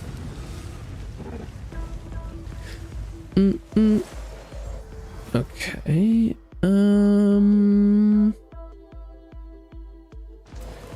Increase the damage of doom.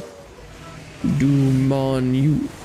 Doom on you. The damage is much better this round.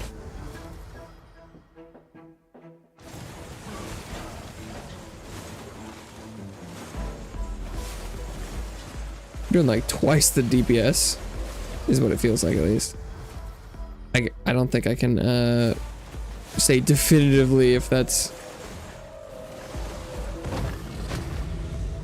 what the difference is.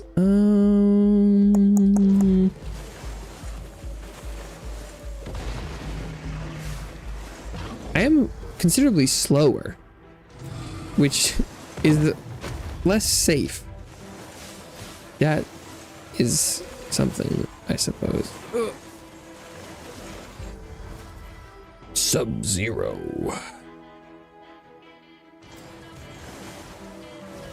Mm-mm-mm.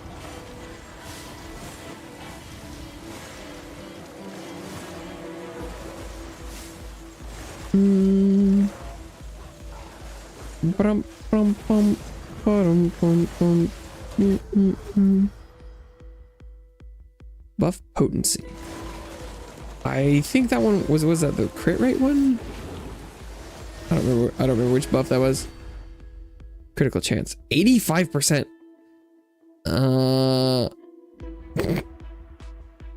Yeah, okay. 25% is your chance. Critical chance to add critical damage. Thank God I have that. Yeah, I'm like, you haven't been back since I added the couch? Damn. That's you've been gone for a while.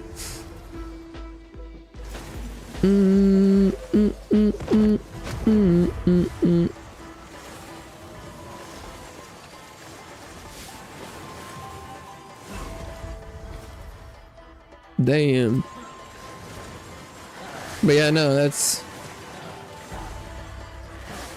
I will occasionally go in and change the name. I have custom little scramps for people as well. Don't open YouTube that much. I see.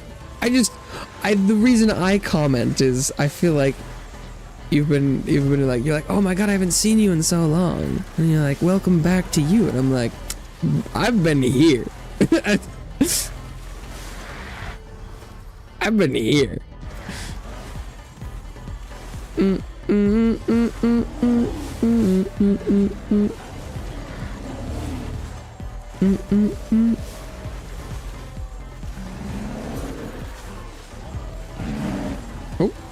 Oh, then spear just kind of slowly descending. So I'm like, I'm just, like, oh my God. Break's been so long. It's a little funny to me.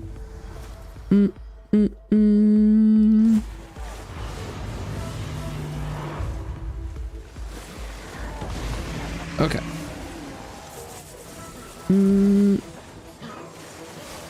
Tweets every day.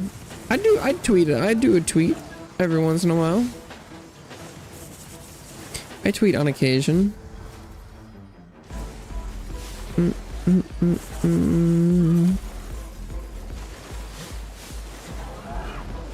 Mostly just like art and retweet random stuff.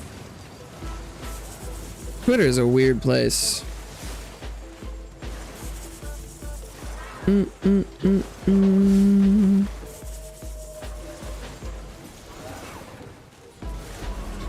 But I'm finally I'll be more comfortable being around on Twitter a little bit more now that I've finished the Elden Ring DLC. So now I can be confident I won't get spoiled. Some people are not very considerate with their spoilers.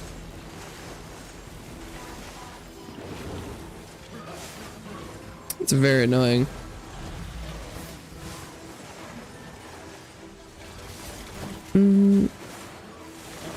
It's like, it's been like less than a week and people are like, yeah, let's just post pictures of everything.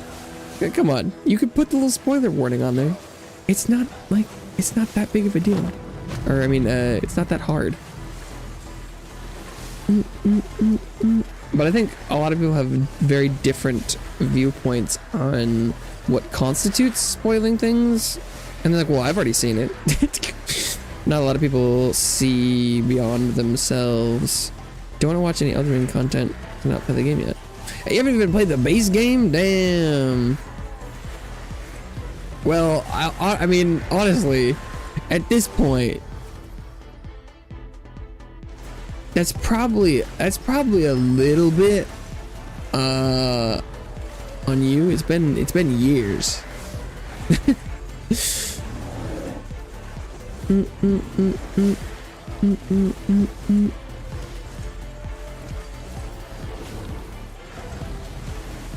I think, you know, being able to avoid spoilers of all kinds is awesome, but at a certain point, there comes a time when it might behoove you to get around to doing it if it means leave you. Been on League. Yeah, but like 2 years is a long time.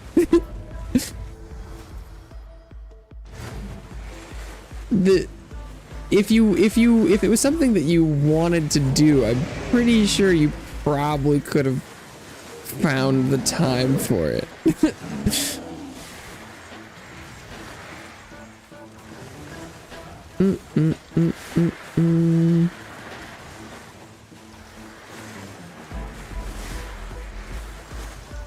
I mean, you do you, but like, I don't think you have to. You don't need to play League 24/7. I mean, you gonna play the new Swarm mode? I'm pretty hyped for that. It's really good. So I will definitely be streaming League next month. It probably won't be like actual League, but it's on the client, so it counts. Delaying it for the perfect time. When do you think that time exists? That kind of sounds like the thing that will never arrive to me, but hey, good luck with that.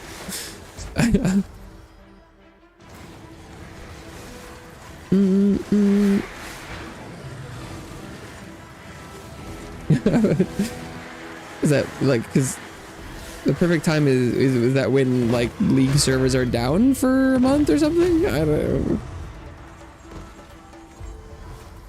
Okay. Ooh, burn and slow, sure.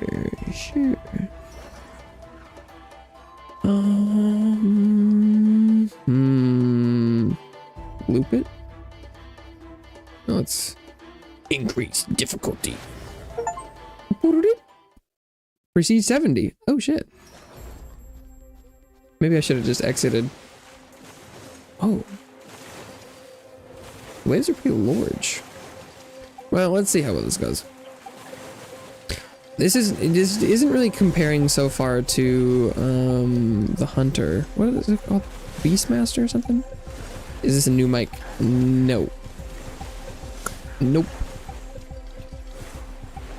I've only ever had one. I mean, this is not the same mic that I've used for ASMR.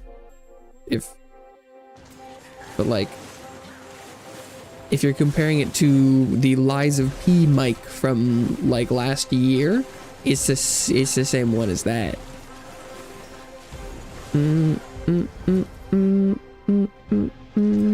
Yeah, just the one. And it is guaranteed to be the exact same settings too. Because I haven't changed them ever. So, no.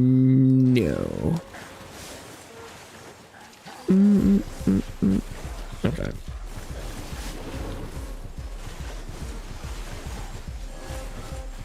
I might need to turn on abilities because I have no idea what some of the hitboxes are for these skills.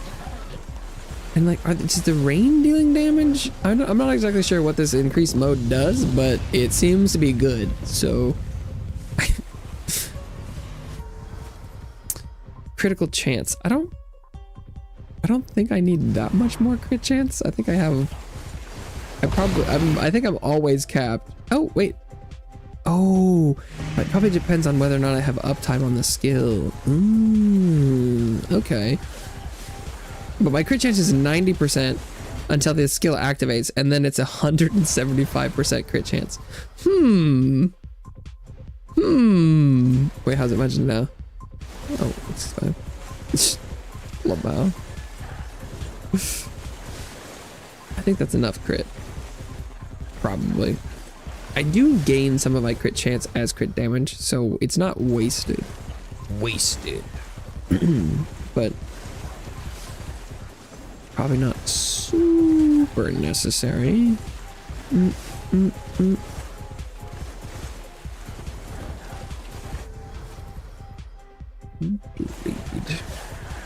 Try to Enter the Gungeon? Yeah, I played Enter the Gungeon. I didn't play very much of it though. It did not, I don't know. It didn't really grab me.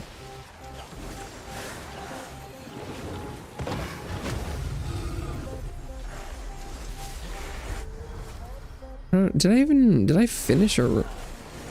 I don't even know if I beat a run. Did I finish? I know I've seen the final, like that, like the demon at the bottom with the, and there's like the bonus rooms and stuff. I don't think I even played through a successful run. I don't remember. That was a long time ago.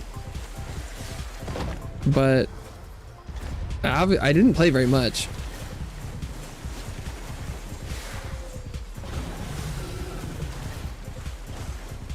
I thought I would like it, but then I kind of ended up not playing very much, I don't think.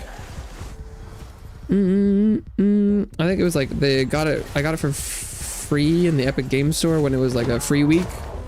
But I can't imagine I played more than like a couple hours. Might give it another try. Probably not. There's probably I don't imagine that I stopped playing for an incorrect reason.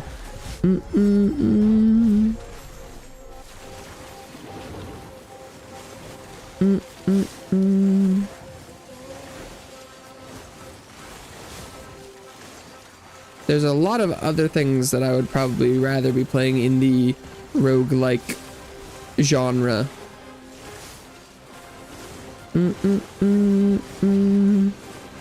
Like, I know a lot of people really liked and like Isaac, Binding of Isaac, and Enter the Gungeon, and those both really didn't do much for me. But there are so many. It's a wide genre with lots of things. I'd probably be much more likely to play more, you know, Hades or Hades 2. I do like those. I know I've played more roguelikes recently as well. What else will I play? There's something else. Maybe I'm just thinking of Hades 2.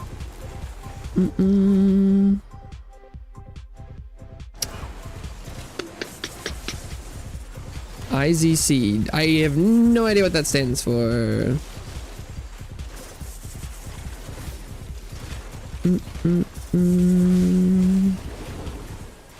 Okay. What's that game? The Binding of Isaac? Is that what you're asking about? It's one of the OG roguelikes. You play as well, you originally play as Isaac. It's a little kind of old school art style. You run on little rooms, you get buffs and things. I think it was one of the first roguelikes I ever played, but it was not the first one that I really like fell in love with.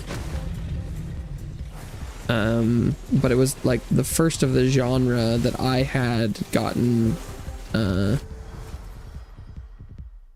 introduced to. Gateway.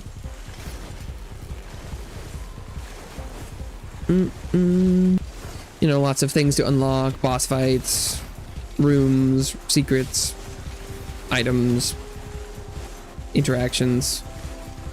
It's good.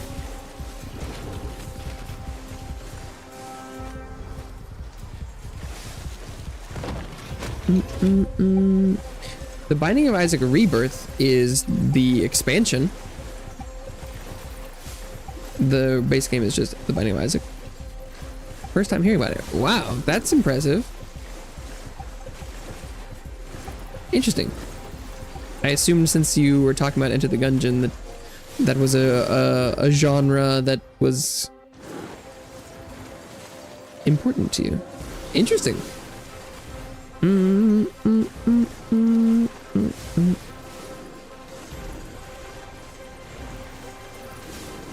If you like Enter the Gungeon, you will most likely probably enjoy that. Although I think there are other things that are closer to Enter the Gungeon, like what's a Atomic Throne is maybe what it's called. That one always looked like Enter the Gungeon to me. Or what's a like Neon Abyss? Is that? Well, I don't. These are not games I've played, so I don't. I wouldn't quote me on if those are the actual names, but those ones always seemed Enter the Gungeon-esque.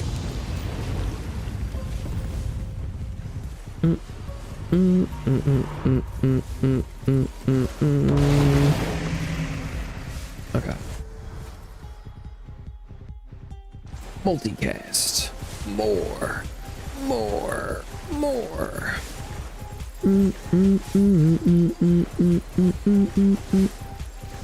Yeah, I don't even know when Binding of Isaac first came out. It's been a long time.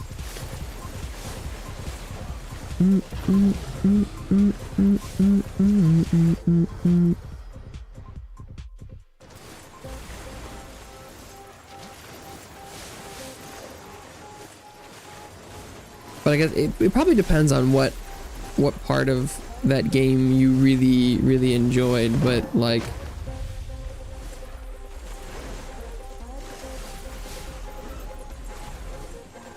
I don't know. There's some good games out there that are similar for the like, you know, building stuff. Still like your voice. Thank you. I'm glad that it hasn't changed. There's plenty of if you just need to hear it. I have a ridiculous catalog that you could play in the background of anything at any time if you've ever felt the need. If you like it that much. Thank you for saying so.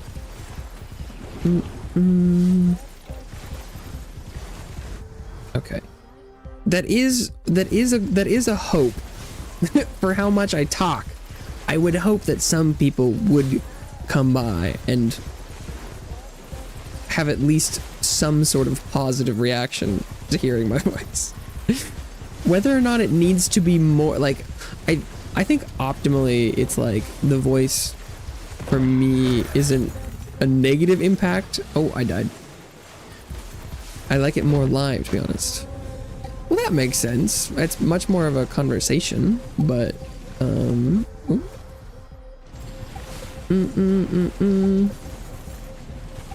I think it's probably like I guess to me it's like if it was just the voice, I like live versus, you know, recorded doesn't change how much I enjoy a voice particularly. Doesn't mean that it doesn't change like experiencing something live and talking to someone that you enjoy is better live. But I think if I was talking about the voice, I wouldn't say I like the voice more live. I like the content more, but I think that's probably the vibe. It's both. That's interesting. Huh. But my recorded streams, it's the same audio.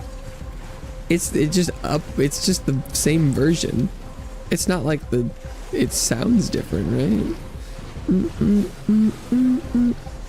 Okay.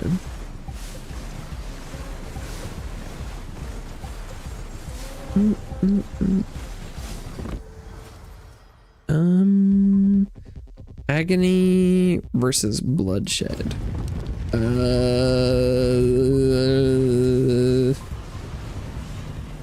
Both slightly increased bleed damage. Okay. I think I'll definitely, if I survive this round, I will end on this loop because this is not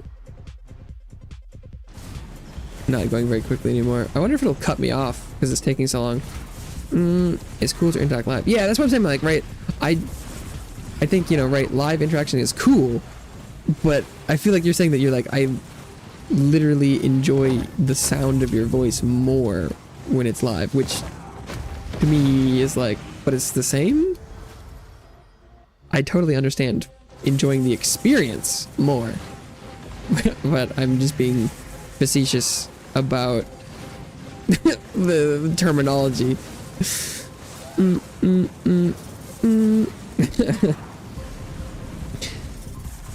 I enjoy precision of language and communication whenever possible, because miscommunication and just lack of good communication in general is the biggest breakdown in human connection that I am aware of. So whenever possible, I like to try and drill down to the essentials of what we are trying to communicate.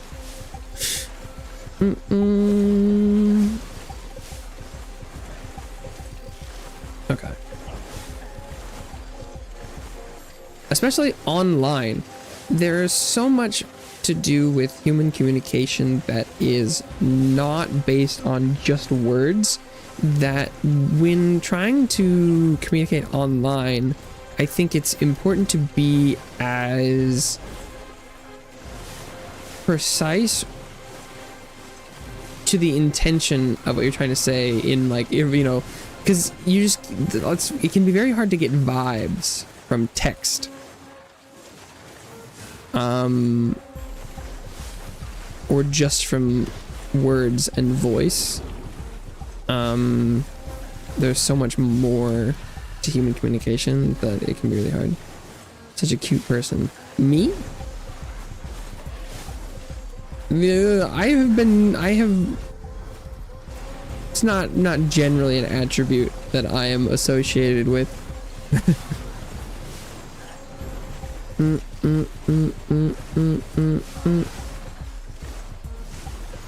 But I'll take it.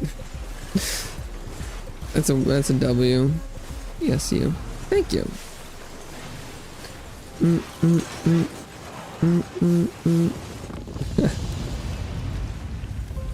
Okay. Reach this movie goes without the ties. I sure, why not? God, this is taking forever.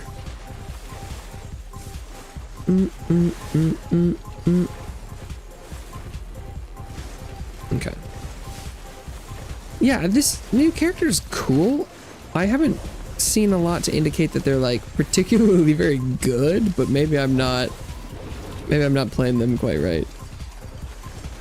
I think trying to do a build that was 100% centered around icy veins might be kind of legit.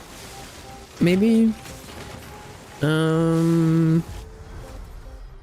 But just, I always compare it to the ammunition stuff, and ammunition is just so busted that, like, you use skills and they give you stacks that makes it so that when you use the skills they fire more times, which gives you more stacks. Which fires more skills. It's just so directly beneficial. It's hard to compete with.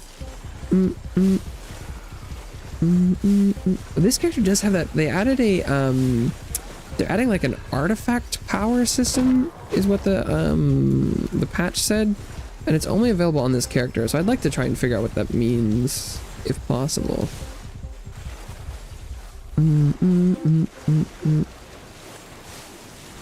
So it would behoove me to try and find a way to make this work. Yeah, is it gonna cut me off because it took so long? Oh no, I could keep going. I think I'll stop though.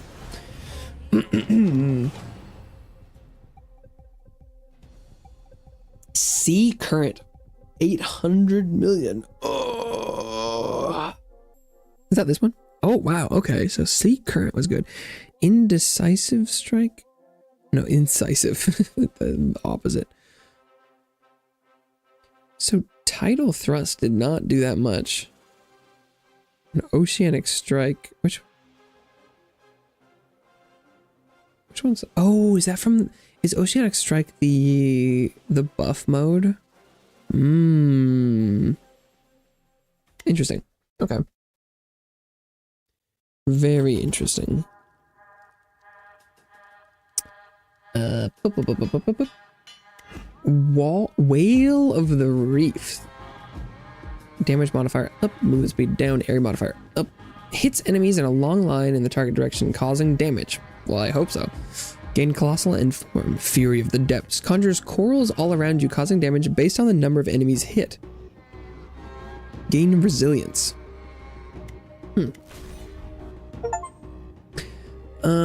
Upgrade this weapon to artifact rarity to unlock this artifact power. You can upgrade this weapon to blacksmith after crafting all weapons. Okay.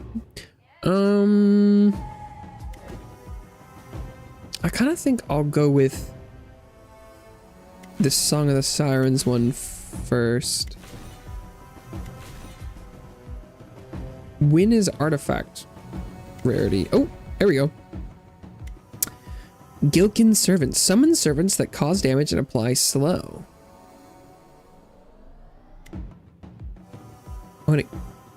Oh, it no longer has negatives anymore. Is that how the other ones worked? Wait, where? I didn't upgrade that weapon? What? Was this one? Oh no, it still has a negative. Oh, I hadn't done any of these. That's interesting.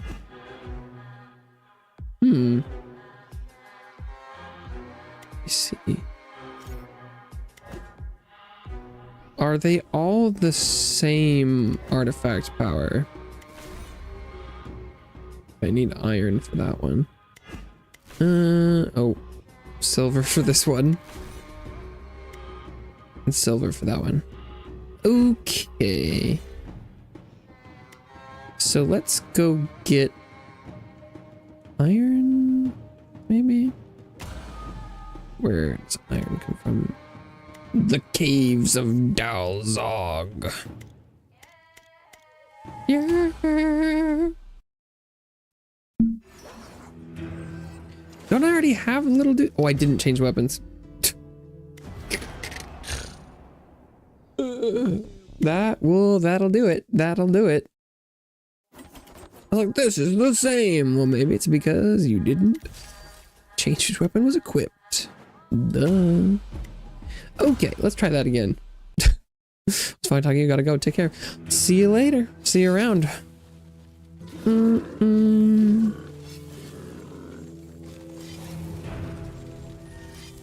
Okay. Now, do I have extra dudes? I don't see any extra dudes. Oh, it's active skill. What? Is it? How do I use it?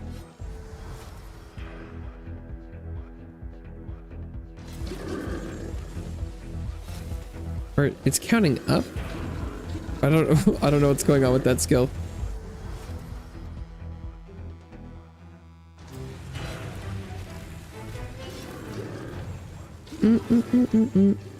Maybe once it gets to 20, it'll go off. I have no idea. I forgot to upgrade my skill tree. Okay, it's at 20. It still hasn't gone off.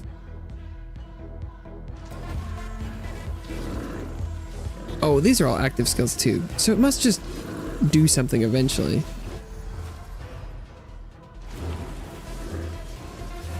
Presumably. It's up to 30.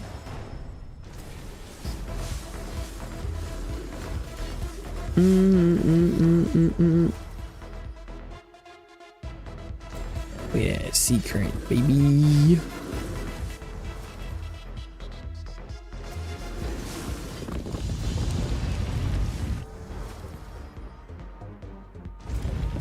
Oh, it went off. It went off. I don't know at what value that finally occurred.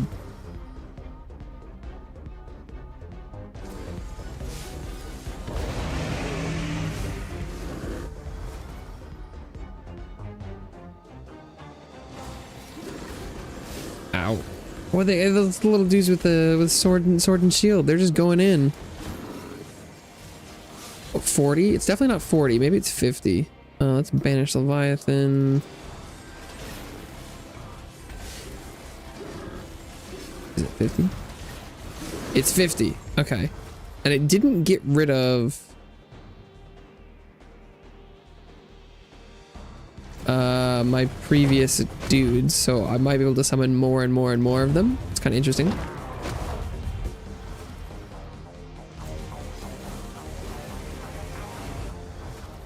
Arcane Disc.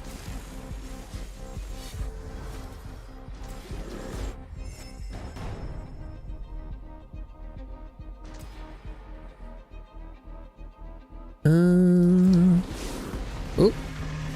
get out of there. Look how many of them there are. Maybe I could even try a minion build. That'd be kind of interesting.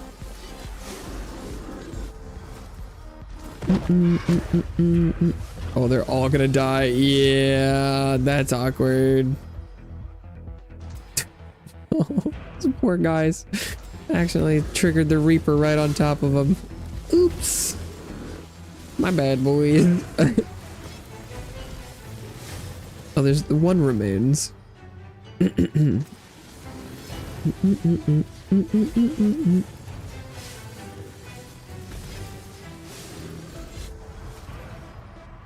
was doing distracted driving.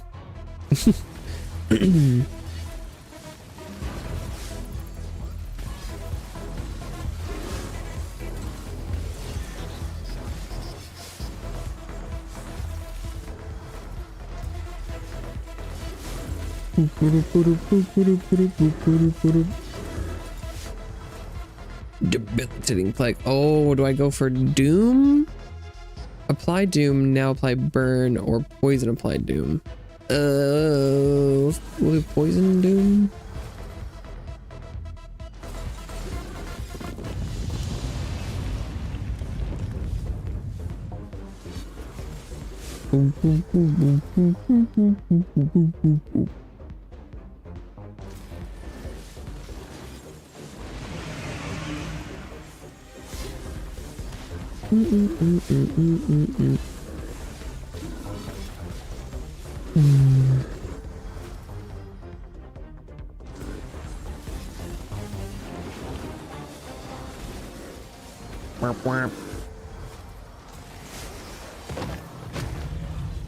This is going much better.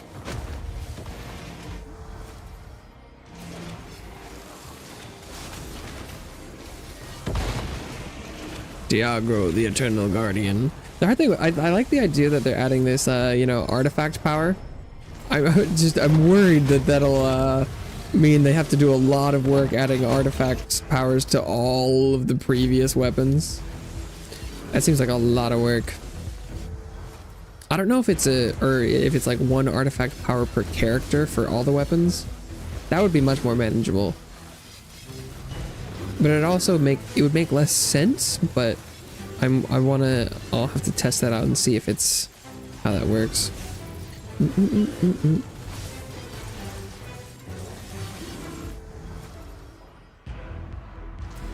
AOE.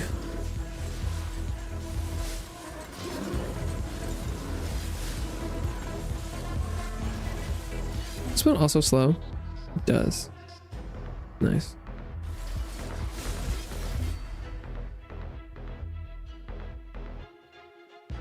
Okay, and its number of jumps. Well, the quantities, is it four attacks that jump 3 times? So it's like it'll hit 12 enemies. Is that, am I seeing that correctly? I have no idea.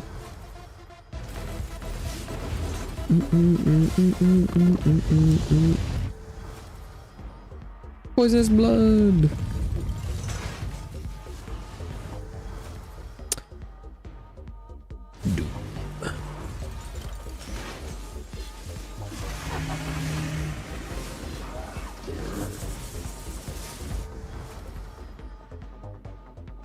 I'm like, I don't really care how much the slow stacks slow, just that they're slowed and have stacks.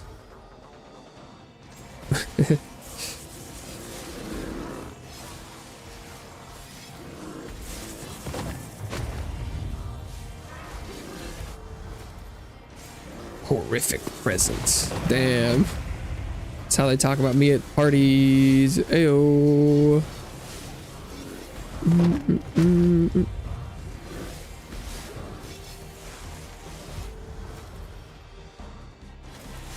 Brutal strikes. Look at my little army of minions. Look at them go.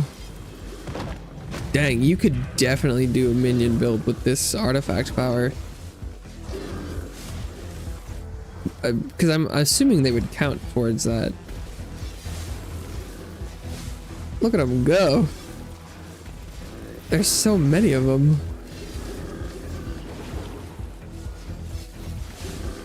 And that's for free. I don't have any summoning skills. But this character doesn't seem to have any by default, so that could pose a little bit of an issue. I would have to take some option expanding runes to make that viable, but it could be kind of fun. It's worth a try.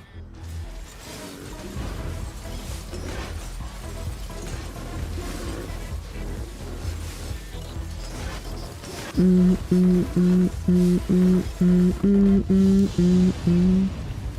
bum bum bum bum bum bum bum bum bum.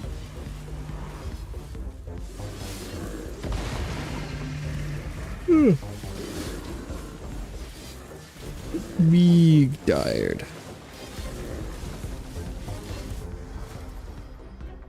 I totally forgot I had that random arcane skill. Lamau.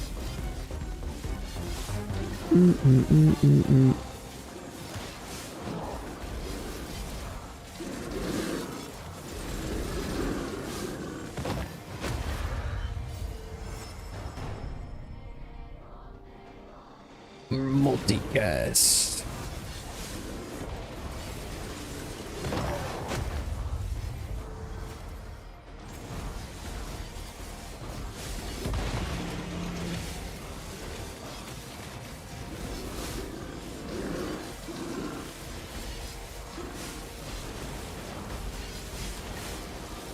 Look at my little army.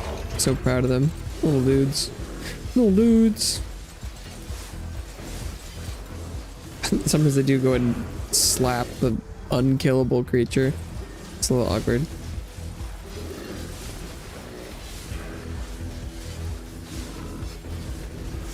Nice. Yeah, this is going really well.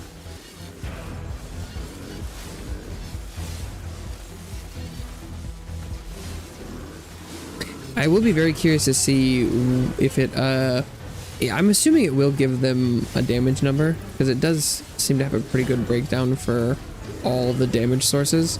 I'm very curious to see how much they deal in the long run.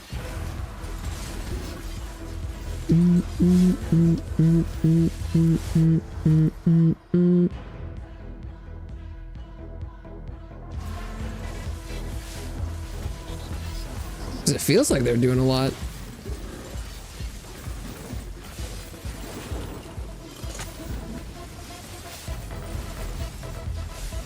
But my laser ice beam build might be going hard too.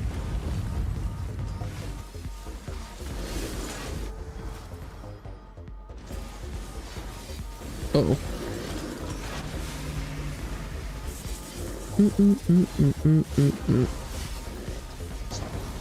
Ooh. That's a lot of lasers.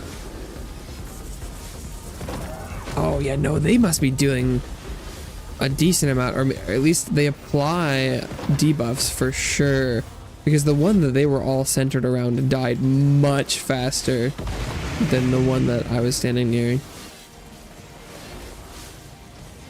They're definitely having an effect.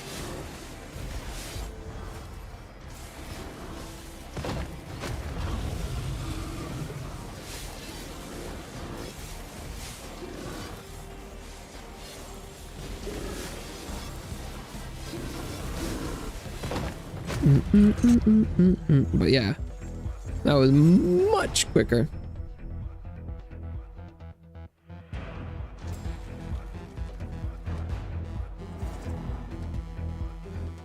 Me and my horde.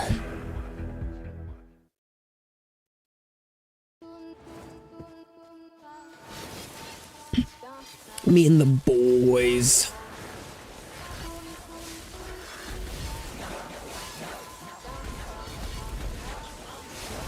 I have no idea what increments the that counter is. I might be on kill. That seems legit.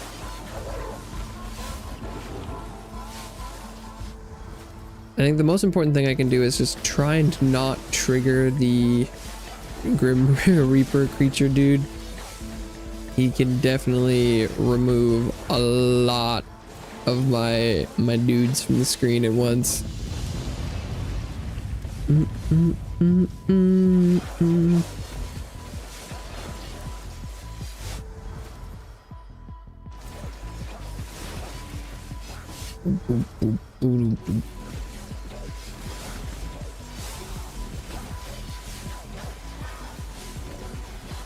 But if nothing else, I think these guys are good applicators of damage over times. Look at them all. This must be sort of around, like, there must be a cap, because the speed at which I gained this many of them would mean I would have way more than this if this wasn't like the cap.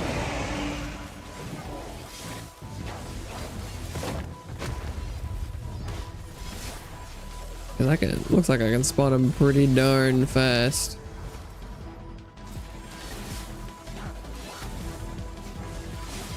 Okay, and the uptime on the ocean abilities is pretty good.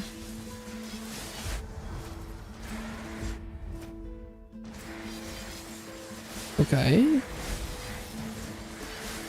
Okay.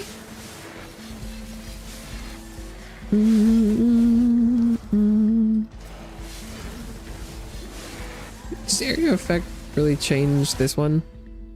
'Cause it's just a jumping skill, right? Unless it damages things between the jumps. That'd be crazy.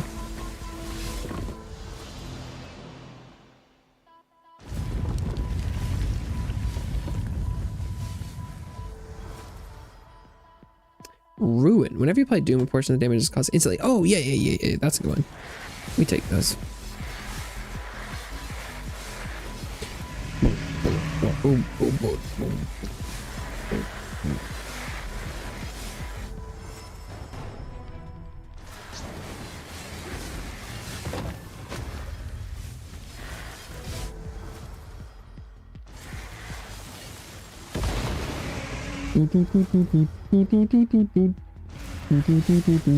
Ooh, Doom applies burn. Yeah, that'll be a good one.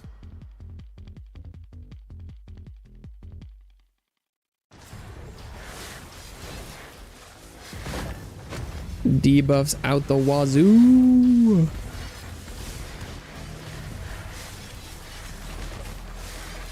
Uh-oh. I triggered him. Oops.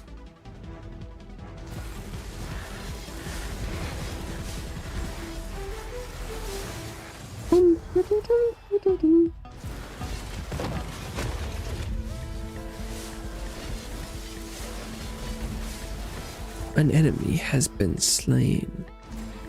Mm.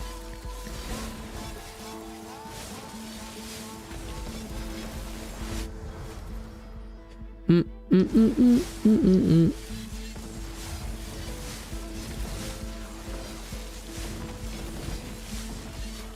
I could do with a little bit more move speed though. I don't need too much more. Just like a 30% more would be real juicy. That was the other day. When you apply poison damage, yeah, hell yeah. Oh, there was move speed though. Oops. I was playing some of the League Swarm mode, which, you know, plays very similar to this, if you didn't know. But there's also these little events where you step on something and it'll trigger like a special event. And every time you go and you stand on it to trigger it, you don't know what kind of event is going to be. And so like some of them are like dodge a bunch of falling meteors or kill a boss or do a thing. But one of them or a couple of them are about like these, it spawns a little circle and it's like, don't leave this circle. And what I was doing one of those events and it was like I was standing in a circle and I was kind of going, I was like strafing back and forth a little bit, kind of like this, where I'm like, you know, just dodging some things, going back and forth. But I was playing a character that on a certain number of kills gains a speed buff, and so I was going back and forth and it triggered the speed buff and I launched myself like 3 times the distance outside the circle in a split second and failed the event instantly.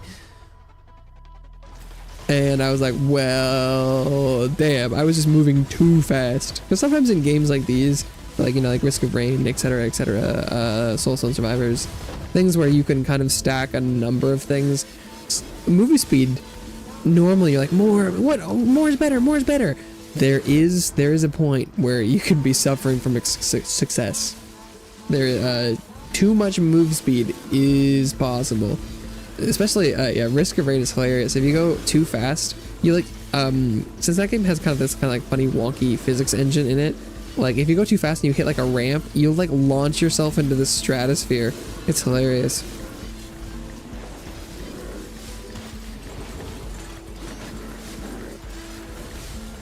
Uh-oh.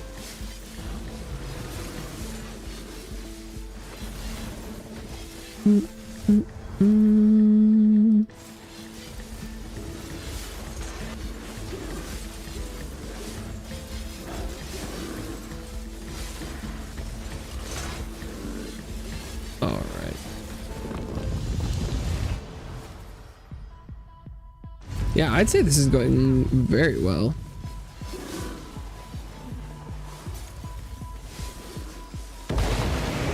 This is by far the best showing this character has had today. And it's not even close. This is going really well.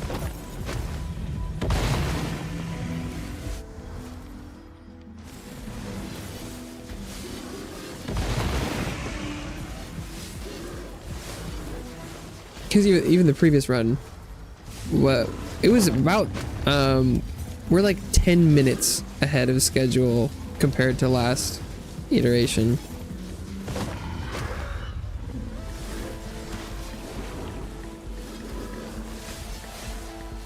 I don't know if I could say twice as fast, but it's considerably faster. So I think that's a pretty good indication the DPS is a little bit on the better side.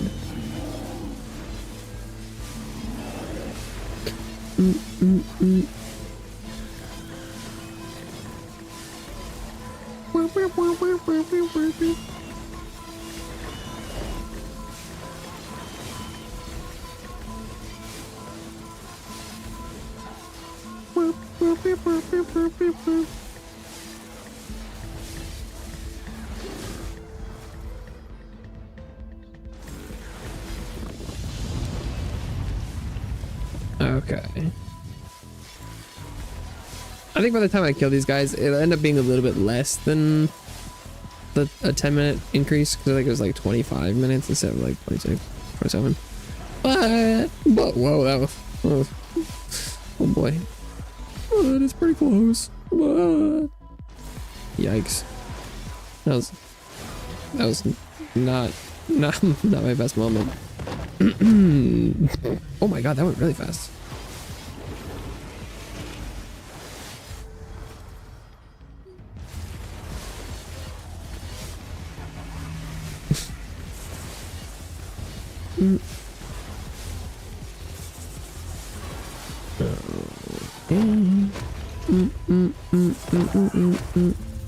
Yeah, that was pretty darn good.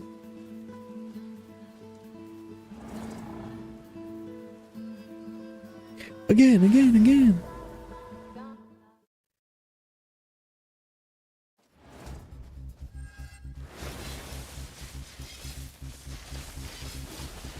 I'm still not entirely sure what those...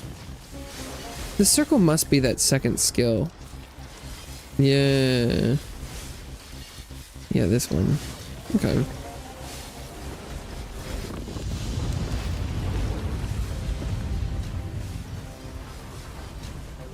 Bump. That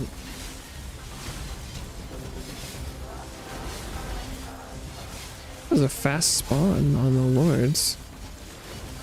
This build is impressing me quite a lot. I did not think it would perform this well. This is like really good.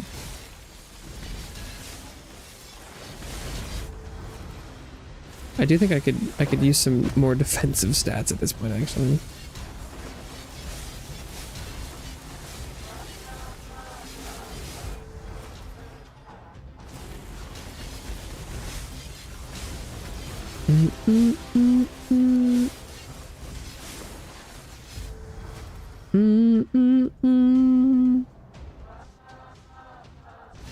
Need to finally play one of these Vampire Survivor games. Damn, you haven't played a single one? That's pretty crazy. You know, there is a free one coming out kind of soon. League of Legends will have a free mode. So, you know, HoloCure is also free. That's a good point. That's a really good point. That one is already free and out and on Steam. Yeah, you should probably do that. I mean, if you want to try one, that one is very good. Forgot about that. Damn, yeah. HoloCure is very good. And it is also free and has other things outside. That's a better idea. That's yeah, no, that it's a genre that I really like. The HoloCure's the combat side, like the actual gameplay loop, is not my favorite implementation. But the rest of it more than makes up for it. But I also have played a stupid number of these games and hours in them, so my opinions are pretty niche. I think definitely a good one though.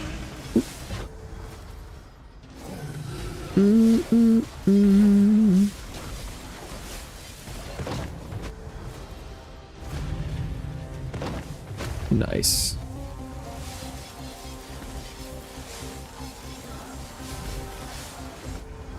I think one of the reasons that this game type I like so much is that, like, I like roguelikes, roguelites and stuff mainly for the gameplay choices, like build decision stuff. And the Vampire Survivors like stuff is just the distillation of what if there's a combat system, you know, and you just do that, and there's just do the gameplay, and that there we, you know, distilled it down, isolated that, and it's just the combat, which I'm like, I love that.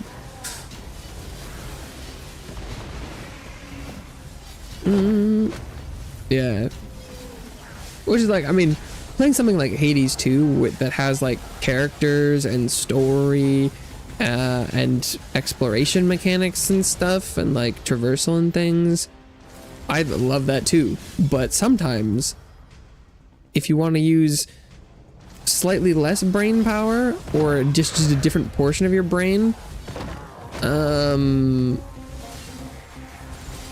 it can scratch a different part of a similar itch.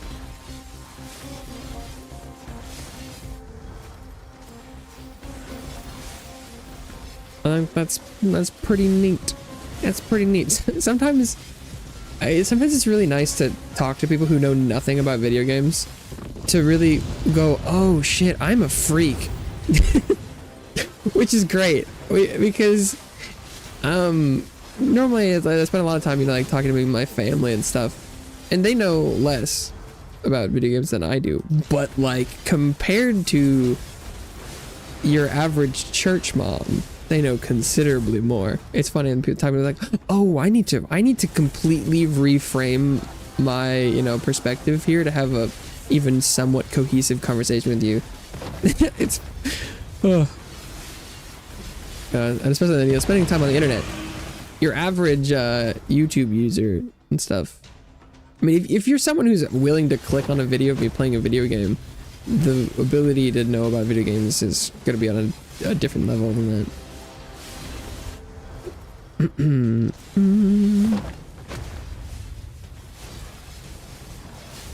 But it is also really nice though to, just as an exercise, to be like, even people like, they're like, especially recently, like the horror genre or like battle royales and stuff is not my forte, and if people use lingo or stuff specific to those ones, like I'm not gonna see the distinctions and stuff, and so it's sometimes nice to get a little bit of a reality check on that, where it's like, well, maybe when people come by stream or I'm talking about stuff like this, I should perhaps think about that some of the things that are obvious to me about the game that I'm playing might not be obvious to everyone.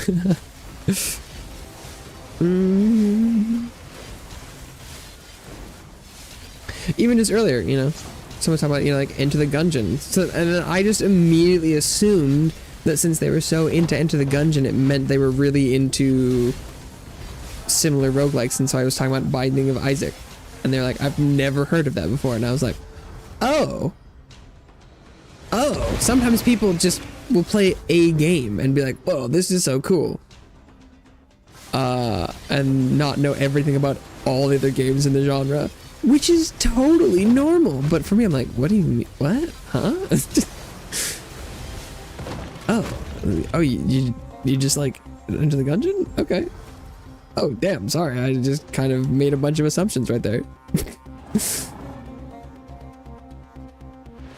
Yeah, damn, we're an entire loop ahead at almost the same time as last time I played Gungeon Ages. I haven't either. I didn't play very much though, just in general. I had watched content about it for a long time, but I finally got it. I think it was free on Epic Games, and I don't think I played very much.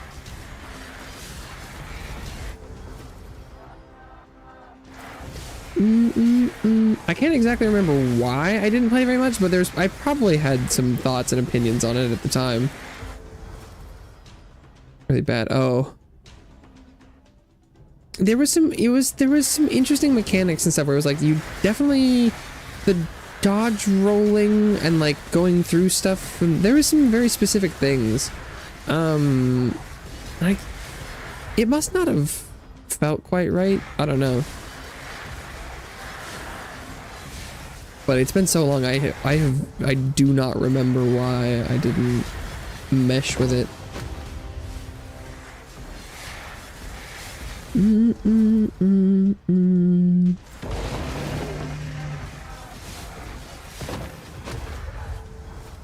Okay. But I do think it is also, it goes to show that like, it doesn't, just because you like one or, you know, one or most of a genre doesn't mean everything is gonna be right for you. Game like library looking for something to do. Hey, you know, maybe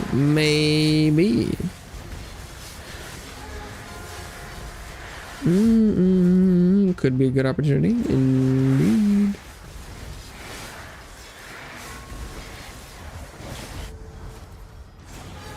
Okay. Ignition point. Your critical strikes may now apply burn. Sure. I think I'm critting quite a lot, so more burn, more good.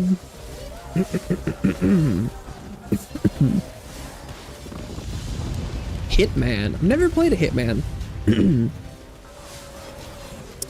I've never played one. I think it's probably something I would enjoy, but yeah. I've seen good stuff. Oh, I don't know what just happened to my throat. What the fuck? What? I didn't even like swallow anything. What happened? Ugh.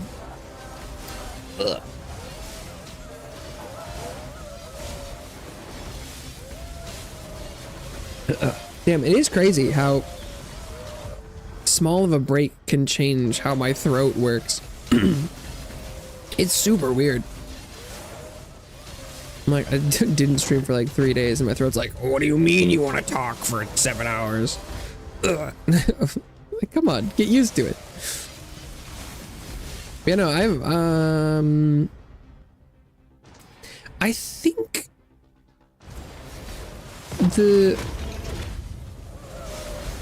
it's weird. I don't dislike stealth and slow methodical gameplay, which I know isn't the entirety of Hitman, but for some reason I haven't gotten into it. I don't know why. New games, episodic format, seeing all the missions in one game. Yeah, it's funny. I've been very confused by Hitman recently because it used to be there was a bunch of different Hitman games, but now I'm like, I haven't felt like there was a new Hitman game. Have they just been adding to the same game for like the past like 10 years? It's funny. It's been very interesting where I'm like, I haven't been like curious enough to finally go and like look it up, but that's the vibe I've been getting. Is I'm like, wait, it's all like the same game now. But I'm not in that portion of like fandom / the internet, so I have no clue.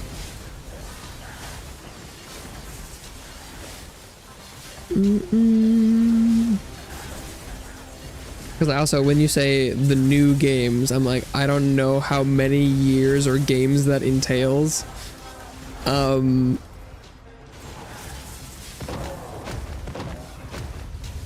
I see some videos about it every once in a while, kind of the same games anymore. Okay, because what I normally go off of recently is that like graphically, a lot of the Hitman stuff I've seen in the past like 10 or so years has looked very similar, like engine wise, and so then I'm like, well, maybe it's all in the same, because it looks great.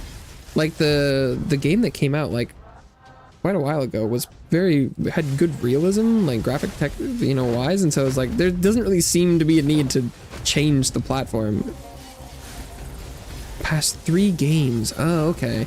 Maybe there have been more games and I just didn't realize they were different.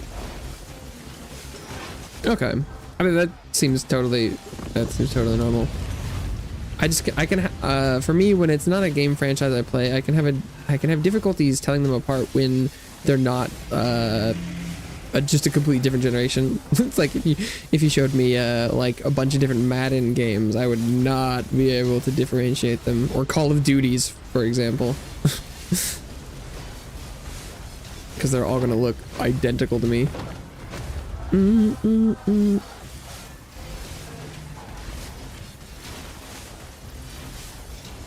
It is interesting that, because we're getting to the point where we can pretty accurately, I feel like, represent like graphical realism in video games. And so that now every year, every couple of years, the difference in like graphical quality is not, it doesn't feel like it's as big to me as it was before, because we've gotten pretty close. And now it's more like in like the, it's like the consistency of the look and how well it functions and runs and like lighting and stuff. But like the textures have been pretty high quality for quite a while now, in my opinion. I do like that for a lot of like indie titles, we're moving back towards stylized rather than more and more and more realistic. Oh, I died. That was my first death. Oh, almost died again immediately. Uh-oh. My tank stats are not up to scratch. I died again. Yeah, okay. Looks like I'm starting to get just obliterated by the smallest things, so that's not great.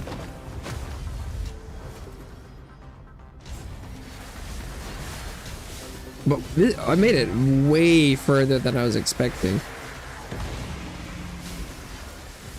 And age better. Well, it's also they will always be, you know, what they look like, but I also think it's just kind of more like artistically, creatively interesting. Sometimes I think I generally prefer to play stylized games rather than something that looks good but looks just kind of vaguely like the reality in which I live. I'm like, I live in this reality every day. Can we try something new? No picture of the Hades stars ever looking bad. No, never. Oh, it's good stuff.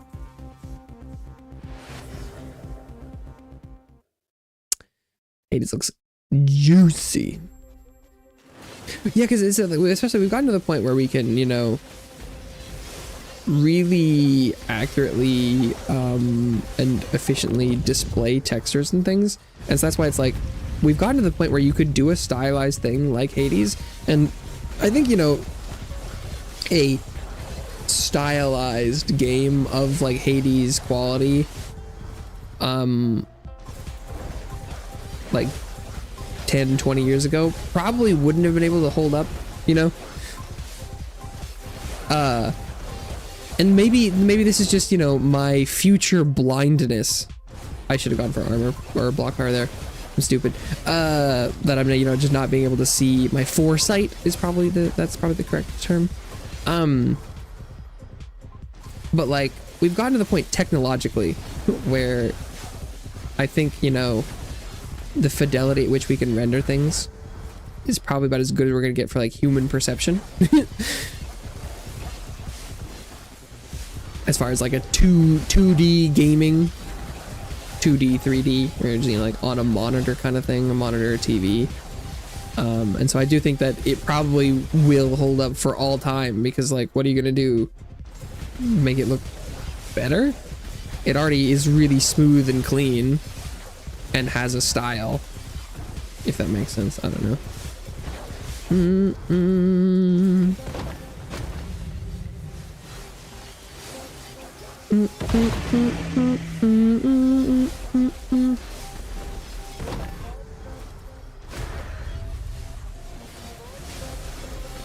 It's one of the other reasons where it's like AAA, what the heck are you guys doing? You're like, no, it's look how good it looks.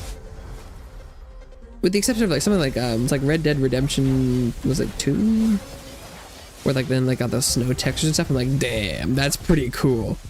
Where like that looks good, and like, damn, good job, guys. And it's like eventually it'll probably be outdone by a, you know, a better looking realism game in the future. And so it probably in comparison might not hold up as well over time, like something like, yeah, like the Hades example. But at least it's still, I'm like, I can respect that.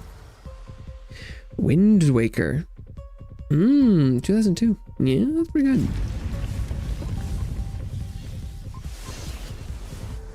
Because that was the kind of like pastel Zelda, or you know, Link on the water in a boat, right? I don't think I played that one.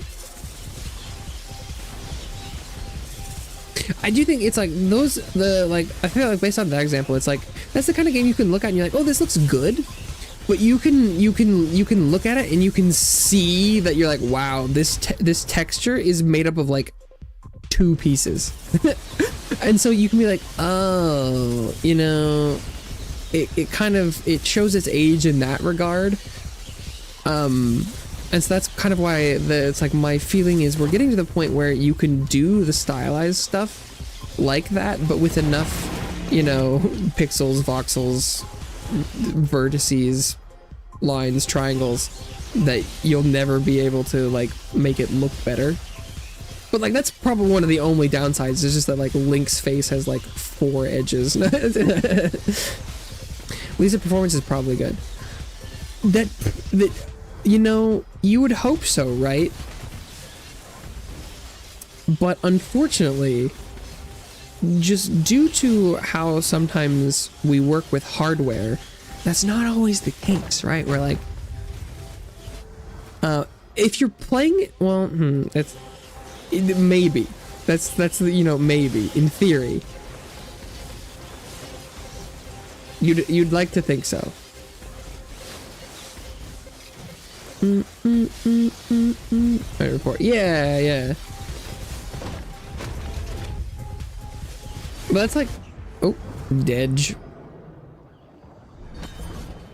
But it's like the downside of kind of like, you know, backwards compatibility type things, where it's like, right, Dragon Age Origins, you know, not the most beautiful looking game, also runs like garbage on my PC because hardware, well, presumably hardware, probably it could be a software thing, but just the age of things can be kind of funky. But yeah, and that whole argument with Nintendo is just a whole can of worms, though, right? We're like emulating their stuff. You know. Whenever you trigger icy veins, there's a 20% chance that the icy vein stacks will not be consumed. Whoa. Oh, but that one is a rune. Okay.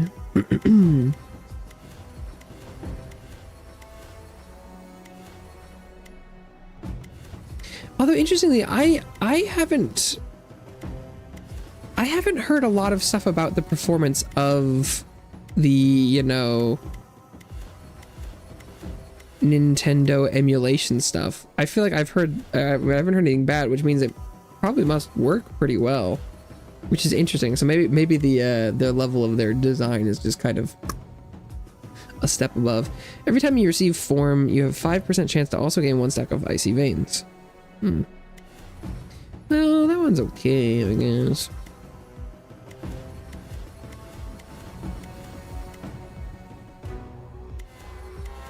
Boop, boop, boo-doo-doo.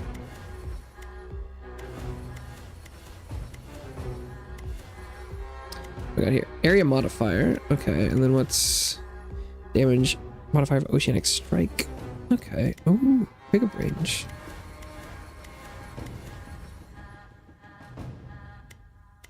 Damage modifier, nice. Critical chance. Wow, I had a ton of levels for this character. Oh, 5% chance to gain form. That's kind of neat. Oh, you can double click to level up. I didn't know that.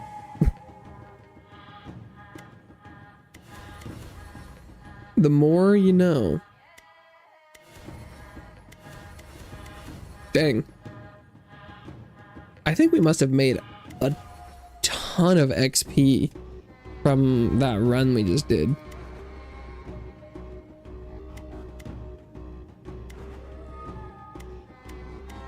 Cause wait, like, let's see, if we go to characters, what are they at?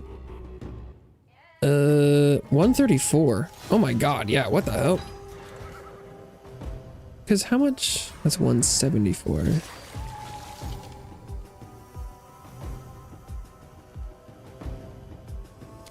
But it's not, don't have the sentinel appearance yet. So I don't know what level, how much are they away? Well, oh, they're missing two levels. So let's see, and they're level 160. Oh, so 170 is where you get the skin. So they're almost there. Interesting. Okay, I'm gonna go use the restroom. I'll be right back.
All right.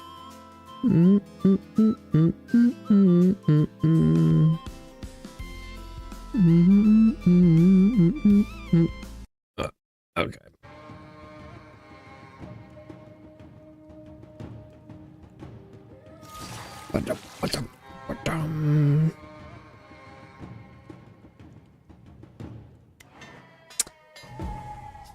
So I was gonna upgrade these ones, looking to see, oh, artifact power. Oh, and apply brittle. Oh, these ones apply slow.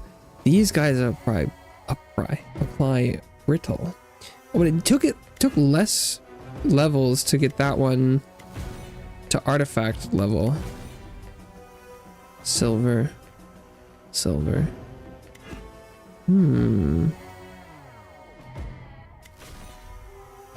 But so all of them, all of the artifact power is slightly different. So it's all of the artifact power is probably summons dudes.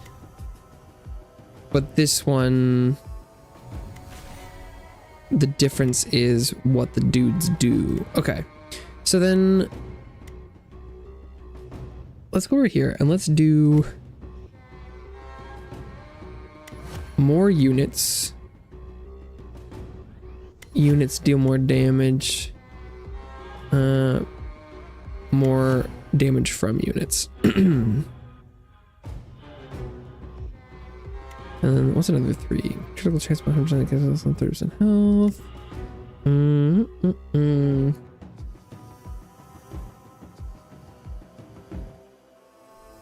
3 less skill slots. We'll do that.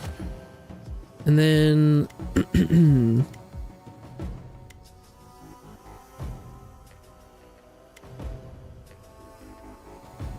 up to 5 skills from a single type. So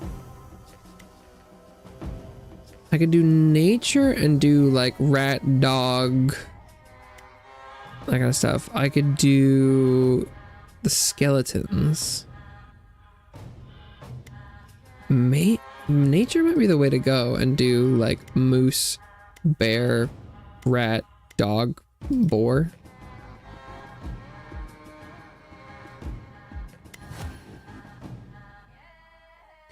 Yeah, sounds good to me. Okay. Let's try it. And then I'm looking for silver. Yep.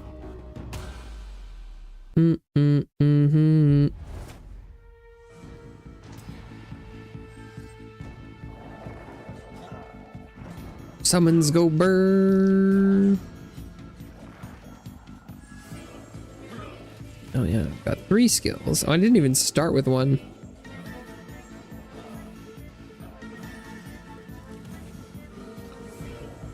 All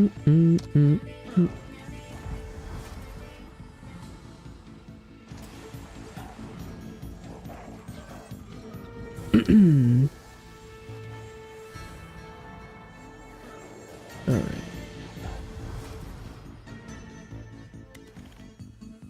Well, I guess these are technically summons. So I can put those down.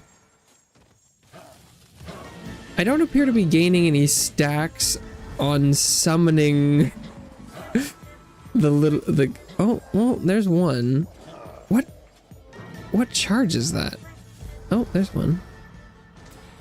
Is it cast? Is it on cast? Let's see. So if I use this one.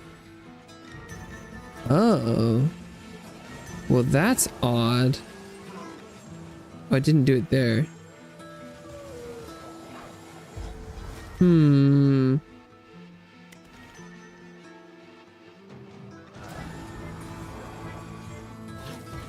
I didn't stack that. I have no idea what constitutes an taunt.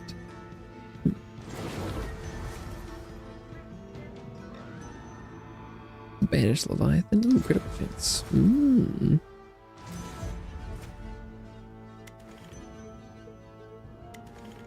Plague rats. Okay. Well, now I have 3 summons. So I could probably skip actives at this point.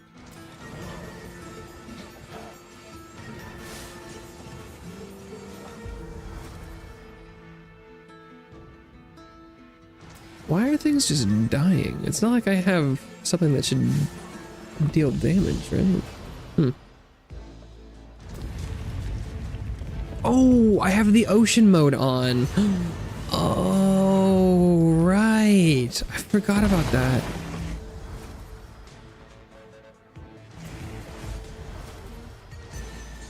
That just because I don't have a skill doesn't mean sometimes I don't deal damage from other sources.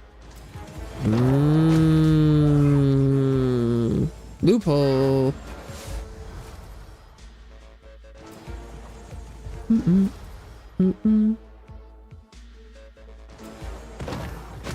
I'm just hoping that eventually I'll start spawning guys a little faster than I currently am. Because I don't think I've spawned a single set of them yet.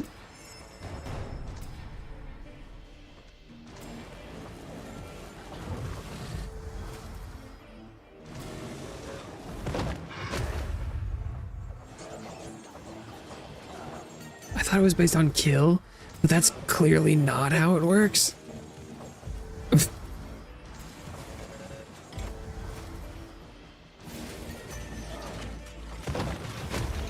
Is there, can I summon something that causes damage? Oh, gain stacks by casting any skill. Okay, so it's on cast. Ah, I see. Oops. So reducing the number of active skills I have in a lot of ways has reduced the speed at which I'll be summoning dudes. Awkward. There we go. I summoned some guys. Oh my god, he summoned a ton of them though.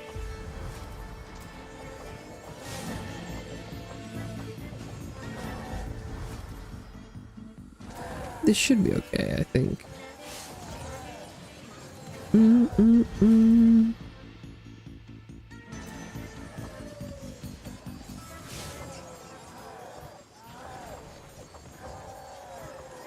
I mean, the damage is quite good so far.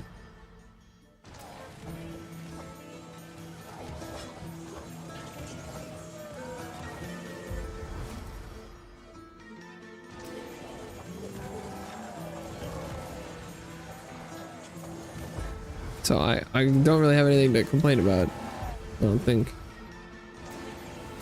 I was expecting this to have a little bit more people in total and summons, but we'll take it.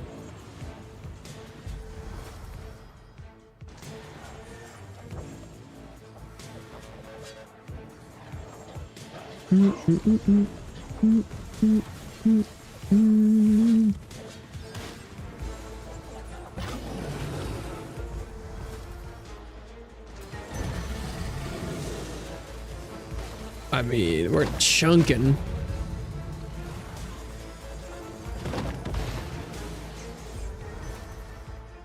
More damage. Uh-oh. Uh-oh. Ooh. We lost some good soldiers there.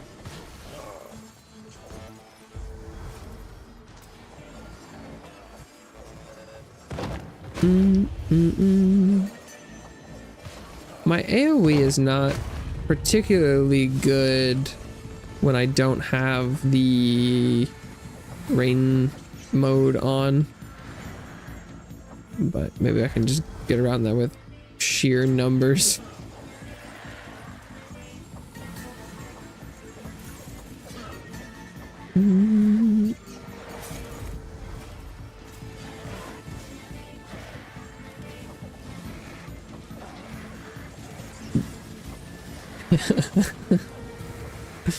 Go, my minions.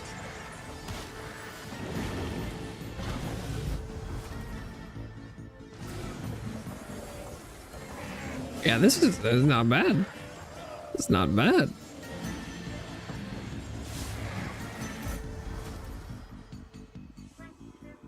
Who knows though? Could just be a metric of how good this 80% increased damage rune is. Less skills, more Dambo.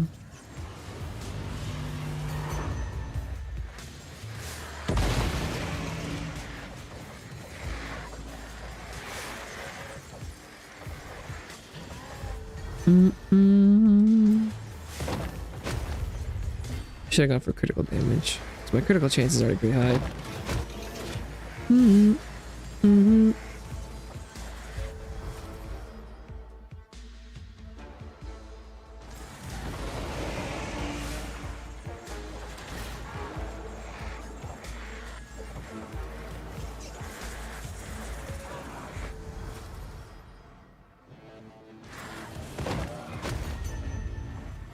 Okay. Oh, you know, I totally forgot to look at the damage breakdown at the end of the last run. Whoops. Because I was really curious about how much the minions did, but then the run went so much longer that I completely forgot that I was supposed to be looking for that. Whoops.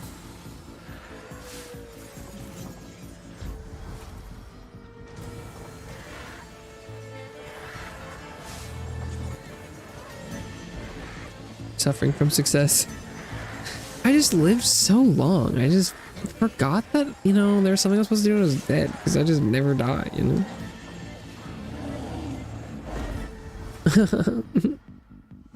Losing couldn't be me. Imagine seeing the end of game screen. What do you do? Die? Oh no.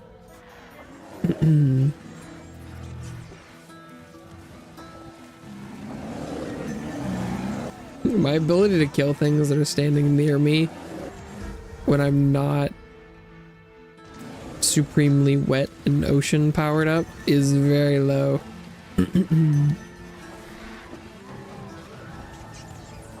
Am I even collecting resources at this point?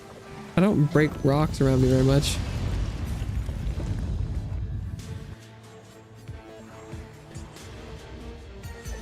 Look at my army though. I do finally have a decent number of minions, including ones from my artifact power.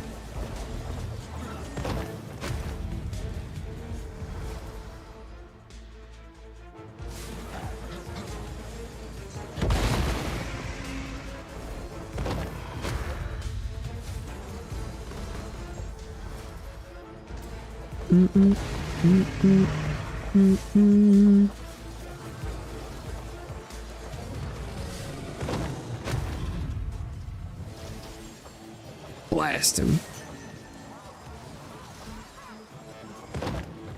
And I've got one gone with a lot more defensive passives this time around, so I should be poised to survive the higher difficulties much more easily.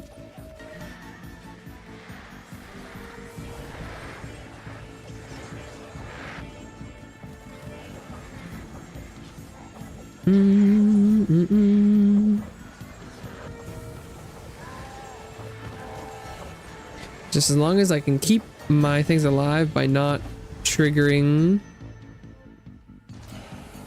the spirit cleanse, should be good.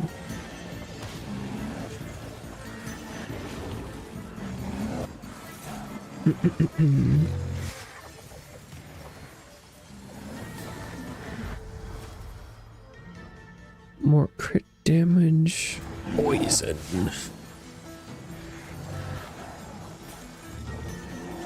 Trust the poison to do its work.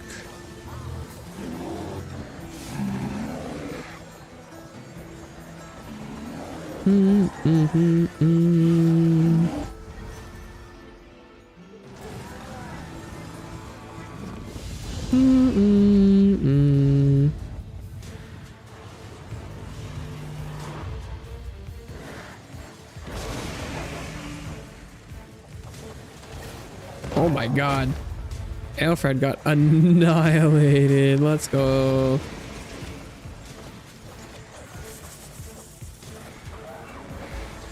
That man got swarmed on spawn and then just was deleted.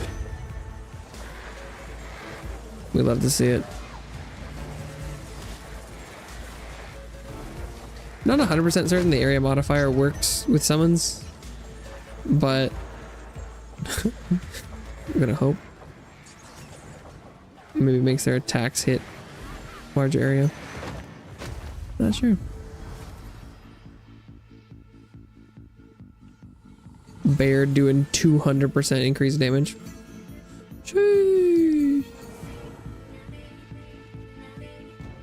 Okay. We're increasing the difficulty.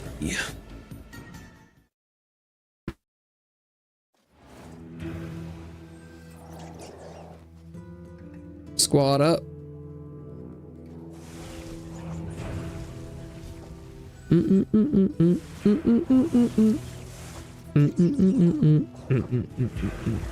Oh. 225% increase in bear damage. Because bears have to hit like semis.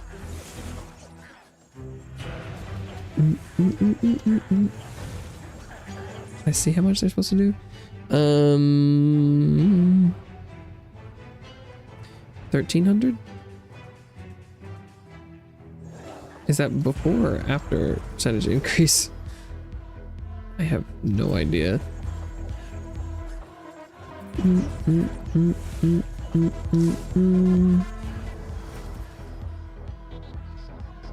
mean, it says, you know, it says of type summon. Also projectile size says skills. Well, there aren't projectiles. So, it doesn't seem to make them bigger. I don't really know if that works, but I would assume that it wouldn't be an option if it didn't do something.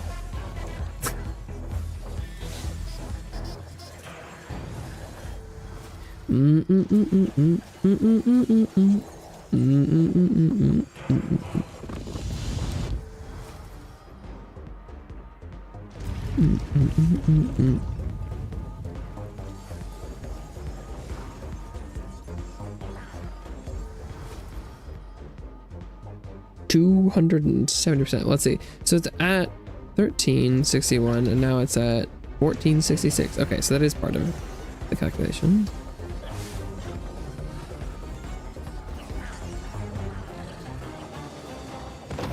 $1,400 doesn't seem like that much when they have 11 million HP.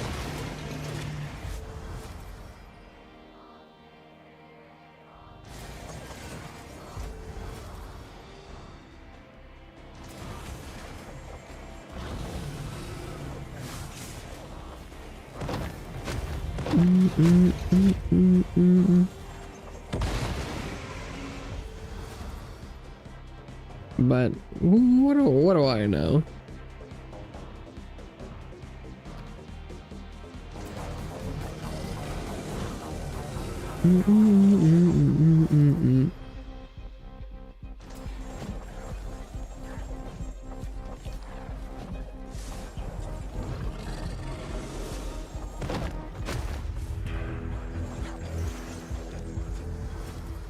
Am I supposed to explode? Yeah, explode when killed. If I summon them, does that count as being killed? Like if I summon and it replaces the max number?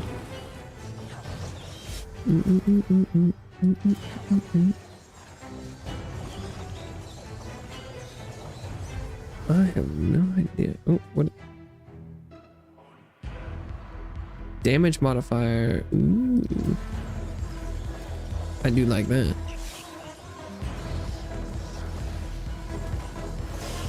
I didn't get to see the title of what that skill was because for some reason there was poison permanently blocking it, but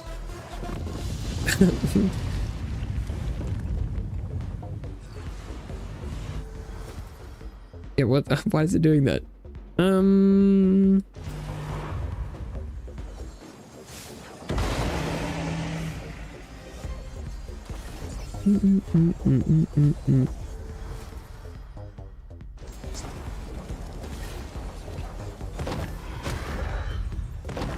Some pretty good damage.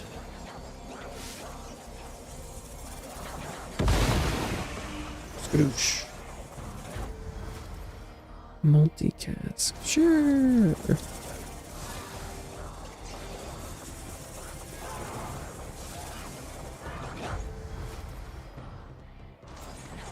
I do want to be careful not to over summon, as always, but it's fine.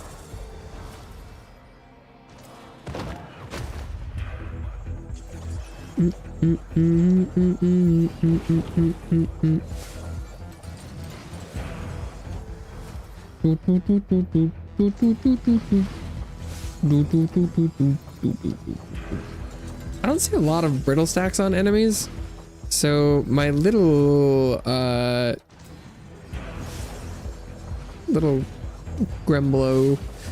Scremblo dudes don't seem to be doing that much. Well, there's some brittle. Or is that weakness? Ooh, more dogs. Ooh. More dogs. Back to back doggo increase. More summons, the better.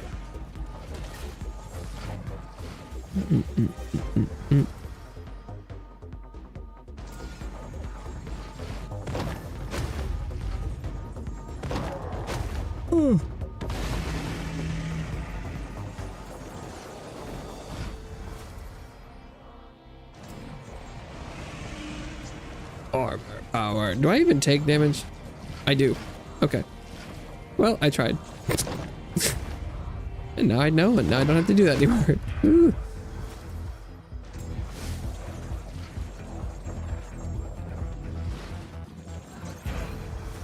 But I'm not, it's not the kind of thing where if I make a couple mistakes, I won't just get one shot. So that's good. At least for now.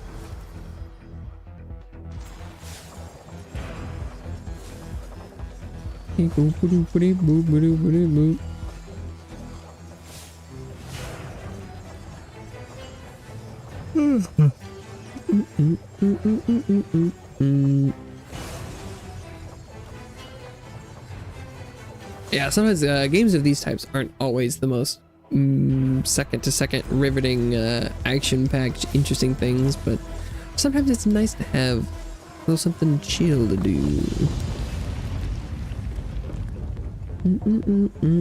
Elden Ring's a lot more active.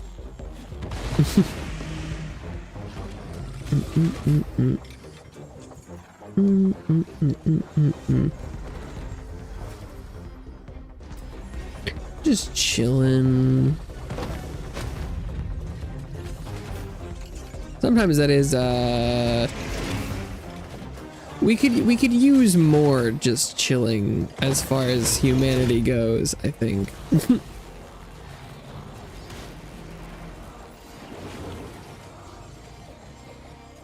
a little bit more high strung as a society. Martial arts. It was unclear to me whether or not the forms they added were like doing things. I assume it buffs like the related spells or incantations or things, but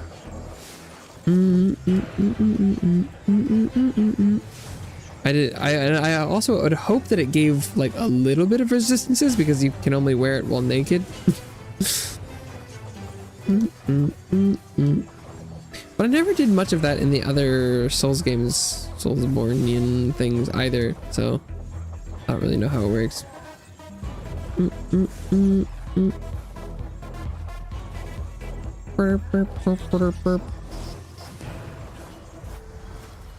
Okay.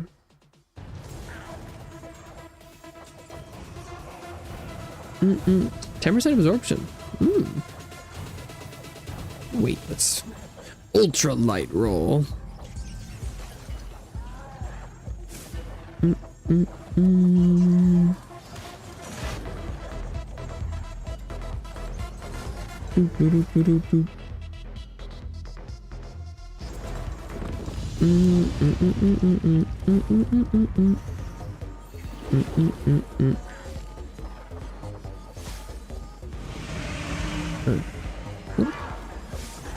And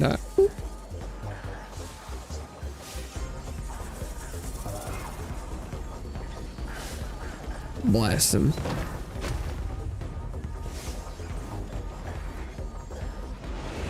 Oh, this is the purple tier. Okay.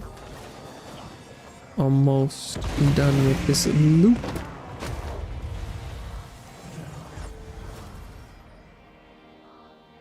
Max health, I guess? Kill him. Not bad. About 9-minute loops so far. Dragon Cult, Dragon Community conditions. That makes sense. That's definitely what I would have imagined was the primary use case for those. Although I think there are already like equipment that you can wear that does it. I don't know if it's a different amount. You'd think that would be a bigger buff. Being the dragon form, but if it's all like 10%, then who knows?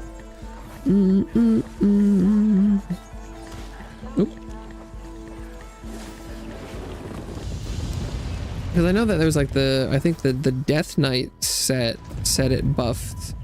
I think Dragon Communion stuff.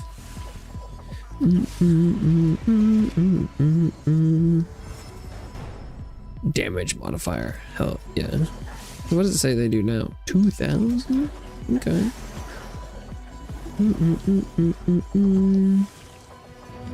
Well, like was that blue dancer or something like that?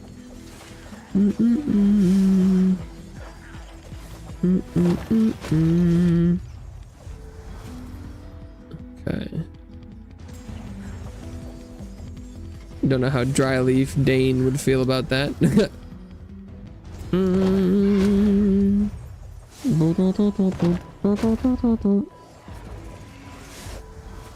Okay.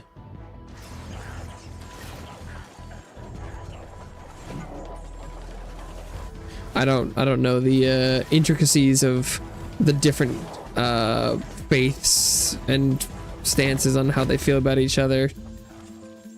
Especially because the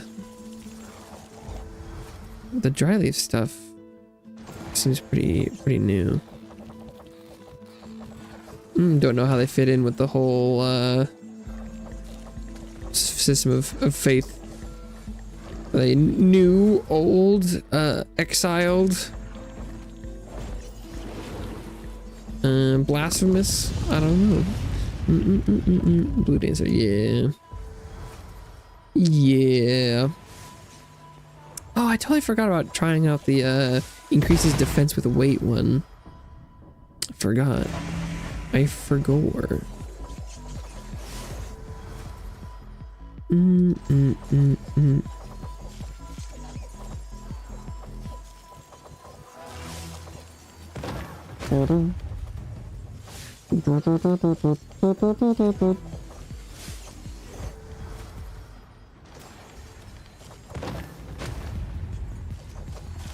Okay.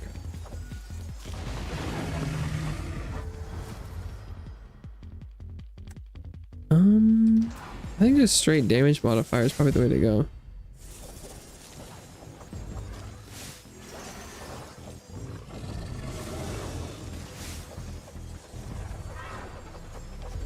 I'm okay doing casting frequency on rats. But I think everything else I'm gonna keep low. Okay.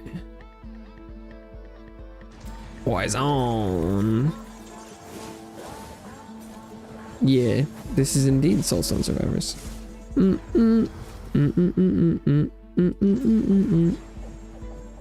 Okay.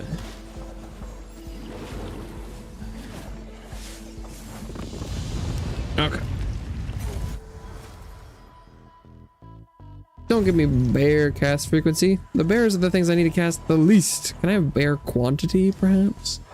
That'd be pretty nice.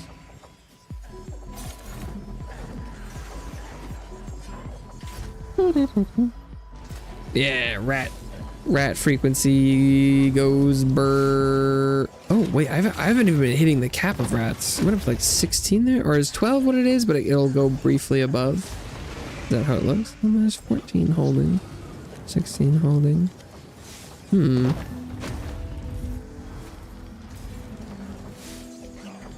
Maybe I'd never even been hitting the cap on rat.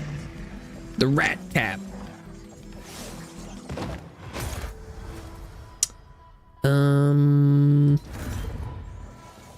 Powerful.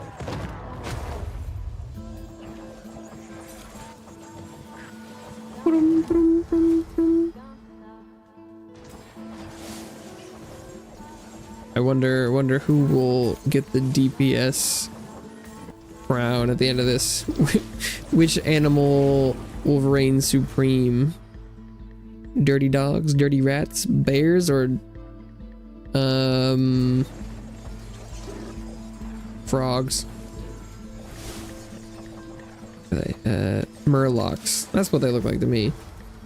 Gilkin. Sure. Sure. For legal reasons, they're Gilkin. Definitely not Murlocs.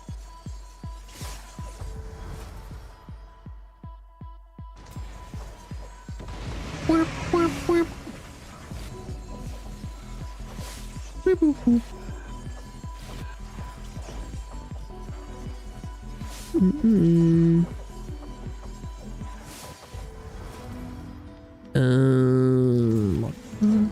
Block power. A.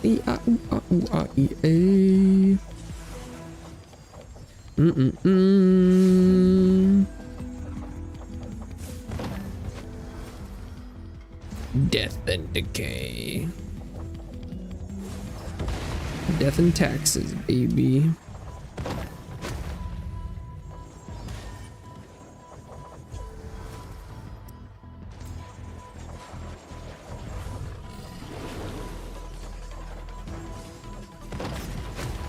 Okay.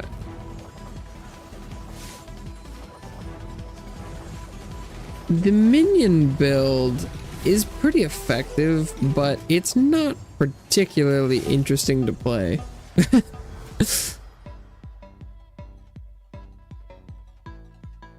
Although I think I might have underestimated my desire to play this game type right now. I did just play a ton of the League version. So it's possible that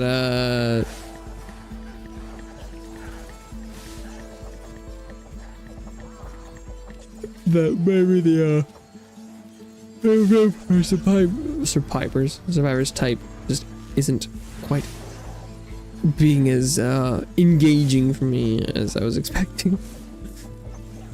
The Riot version's really good, but I should try something a little bit more active, because this is like, well, I'm just running around and the little guys are doing their thing.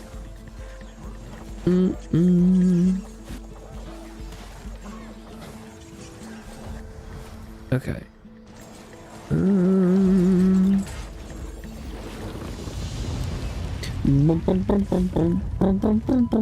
I do want to go until I die though, because it looks like when you exit, I think it wasn't showing me the DPS, or for some reason when I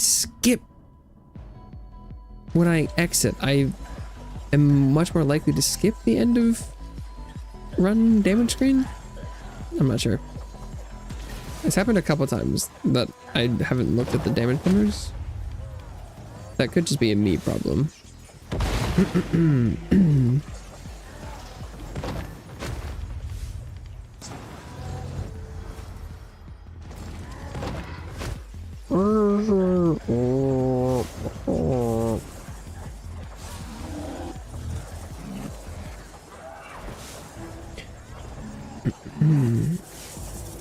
This is going significantly better than last time, and that went significantly better than the time before that. So we're getting better every time.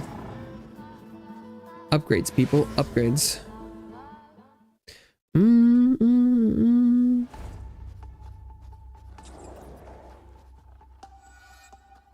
Squad rolling up.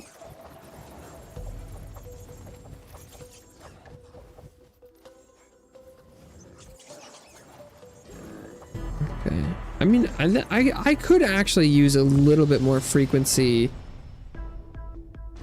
on bear spawn, it looks like. Maybe. +2 bears! Oh, that's huge. That's like 50% more bear.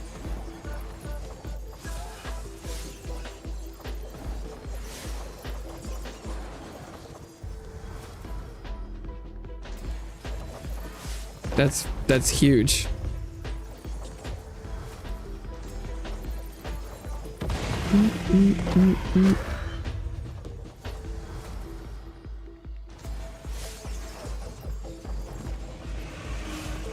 Like 50% more bullet per bullet.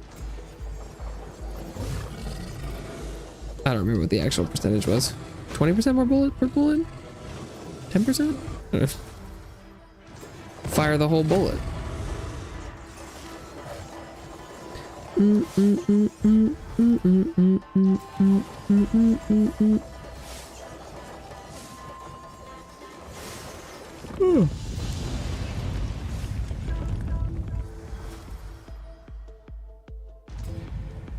Okay.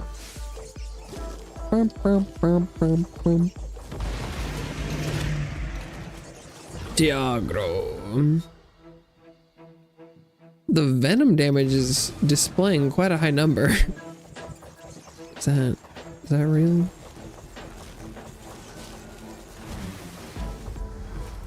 Rotting. Apply poison. A portion of the damage is dealt. Yes, please. Yes, please.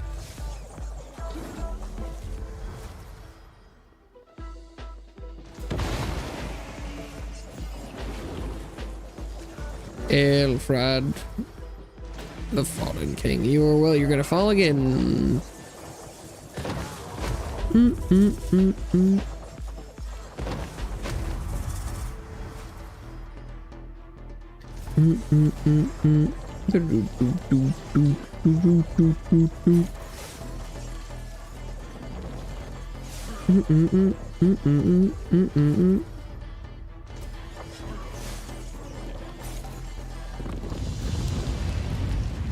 Okay.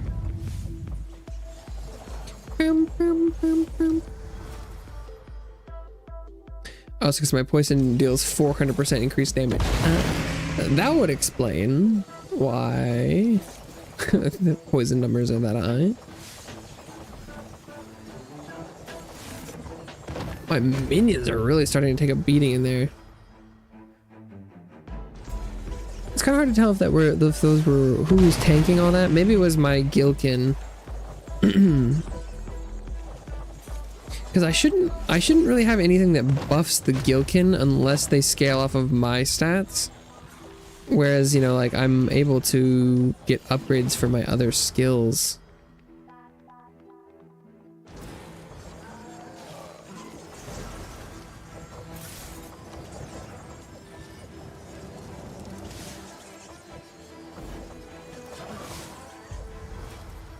Multicast.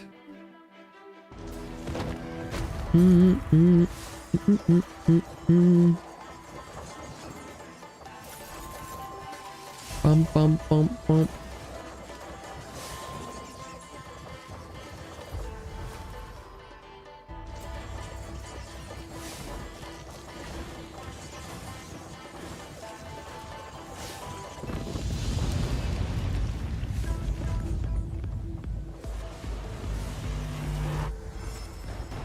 Area of effect or 2 more dogs. Let's go with 2 more dogs. Minion quantity is definitely, oh, yep. I think the biggest upgrades I can be getting at this time.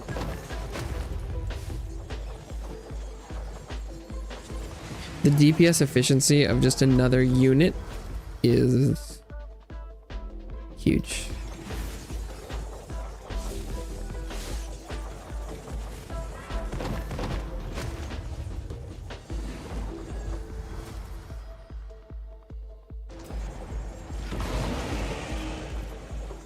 Whee!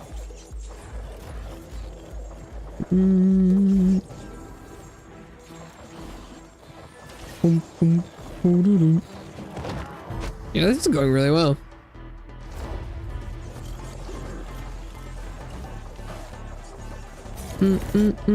It was interesting.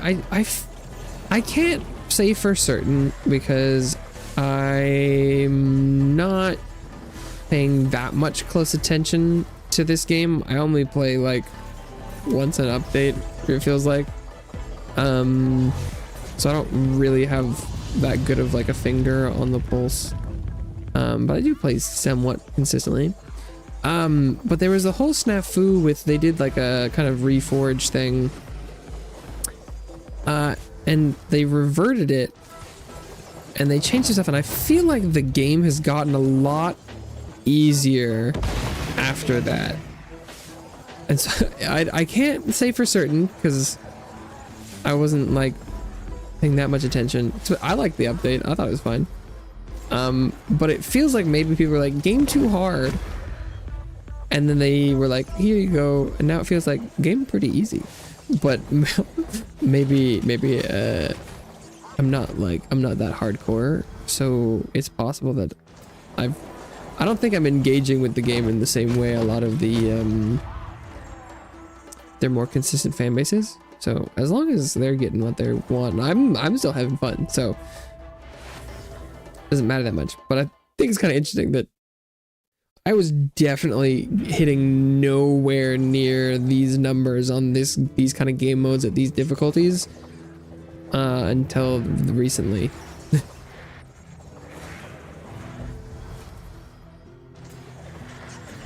And I don't think my strategies or skills have changed that much. Remos the 6 axolotl. Hello! Have you ever tried ulti kill? Nope.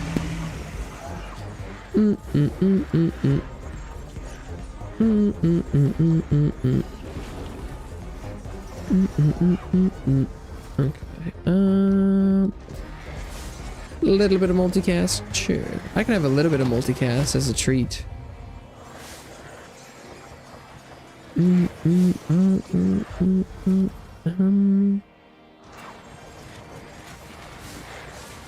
Poisons and damage.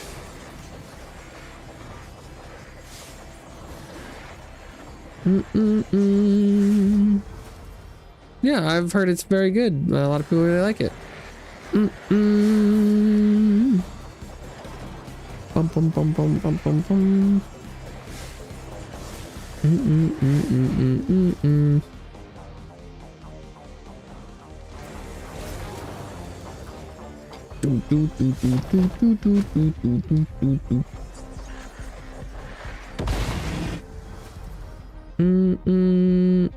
Oh, you haven't played either.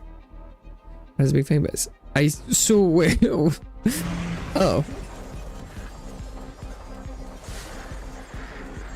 Yeah, that was not the next statement I was expecting. What an interesting first question to ask if it's not something you were personally interested in. Or you're looking to see if is it a good idea?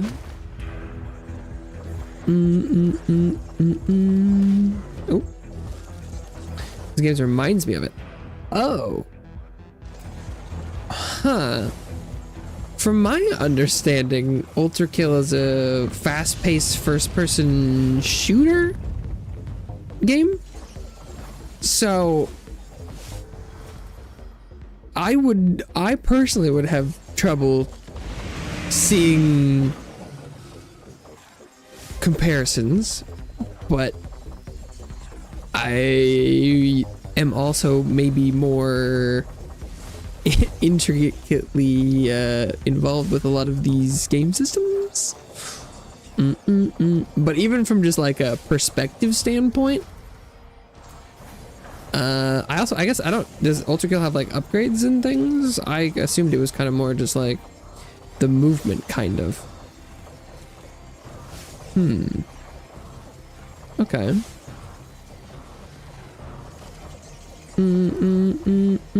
It does use WSA and D to move, so that's probably the same.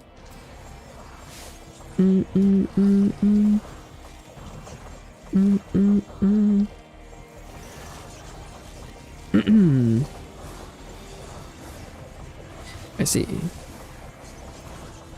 Oops.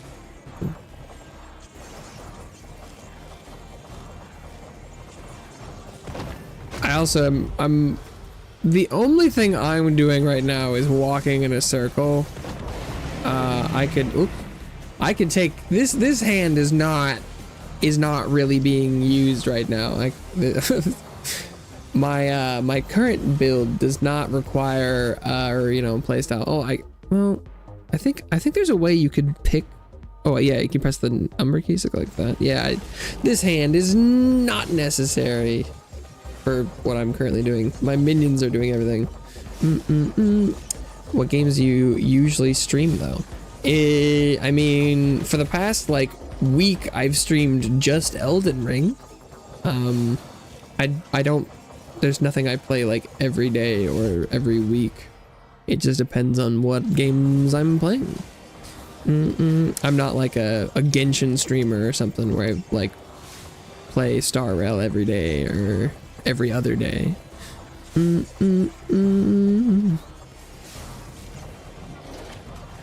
I play almost everything, notably excluding battle royales, horror games, and fighting games. I dabble in just about everything else. Oh, and I guess another thing is I don't stream any PlayStation or Nintendo exclusives, but that's just because I don't have the current technology to stream those in the ways that I would want.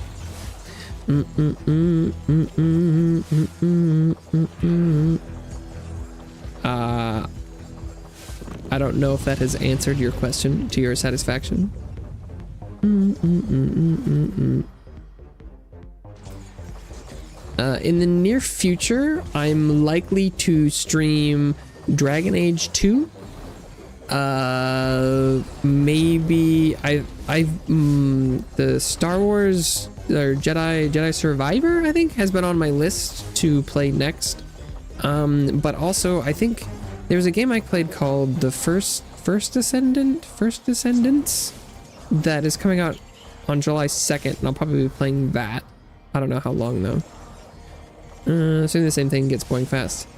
Yeah, there's just my play style is I play things a lot for, you know, days or whatever, but then I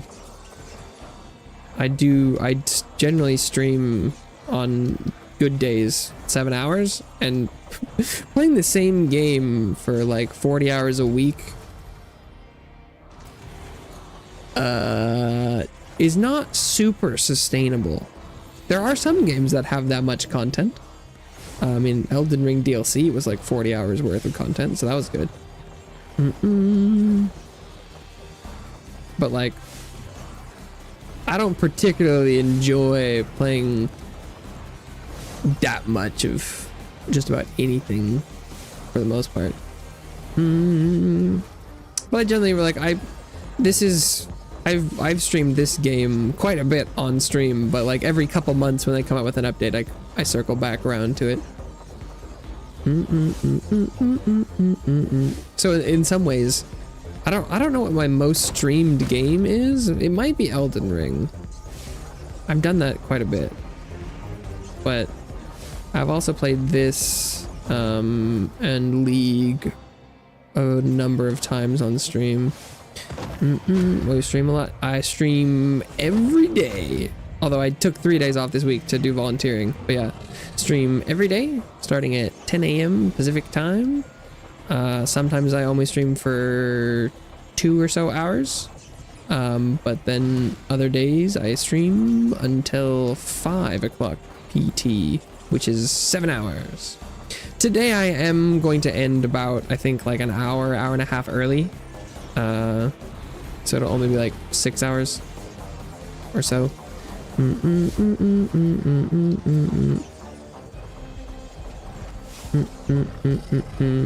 So that might influence how much it makes sense about the different things I stream, because it would if I only played like an hour or two like on stream a day, I could probably handle playing the same game for a lot longer of a period of like weeks and months and stuff. But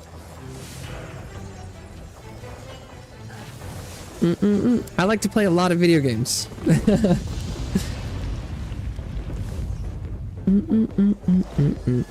And daily too. YouTube algorithm is being pretty harsh.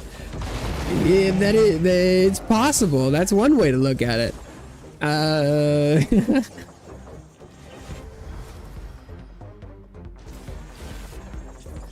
My numbers are not particularly big, but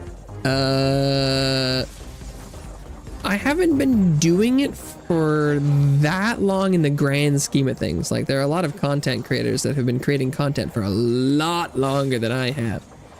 And also, as far as the algorithm goes, it's not like YouTube should be super incentivized to spread my content around that much, because I don't make them any money yet. But I mean, hey, if the algorithm wanted to bump up the numbers a little bit, I would be all for it. But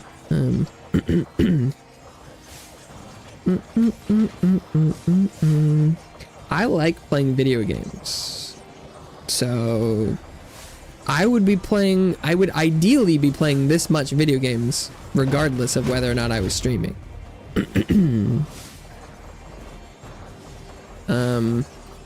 I would love if it was a symbiotic relationship, self-fulfilling. So far, that's not proving to be particularly fruitful. But I have hope. I don't have any reason to not attempt to do it yet. But we'll see.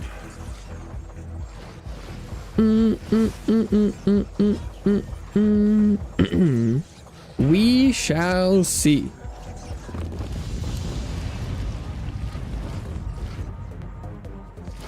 Oop.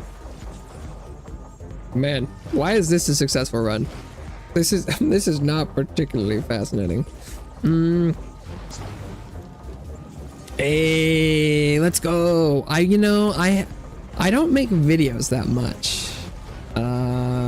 But I did clickbait that a little hard. Sorry about that. But streaming every day for a year, because it was not every day. But that was the goal. I'm glad that showed up on your feed. Actually, I do really appreciate hearing about that kind of stuff. Because when people come by, I have no idea. But I did hope that one might have a little bit more reach. No worries. Oh, I know that clickbaiting is part of the game, and that people are generally okay with that. But I didn't know. I assumed there would probably be some nitpicking and being like, "Well, you didn't actually." Oh my! Missed 60 whole days. Big sage. It was pretty close. Pretty close. Description made it okay for me. Okay, nice. I know I did.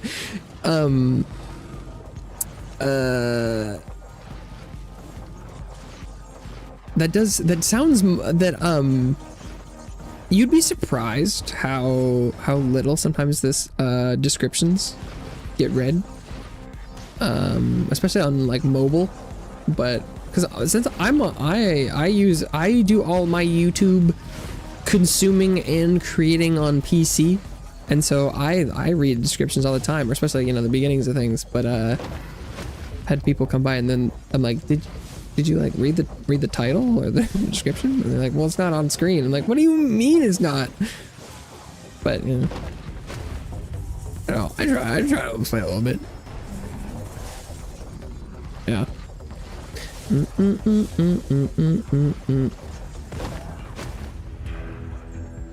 Okay. Wow. I mean, no, they're just not killing me. I guess we keep going. I'm just not dying. God damn it. Well, please kill me. End this run. More running in circles. Yeah, they contain some unheard lore. Very fun to read. Yeah, I mean, I like descriptions. At least, I feel like you can tell pretty quickly whether or not a description is just full of like boilerplate like stuff like affiliate links and things, or if it is something that is you know, a greater yeah, lore is good, where it's like there's more info in there sometimes. My descriptions aren't always anything more than what is in the video, but I like to think that they have like context for the most of what's going on.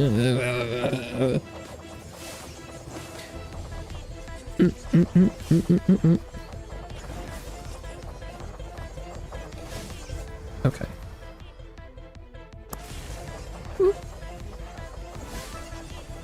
Bloopers and stuff. Oh. That's interesting.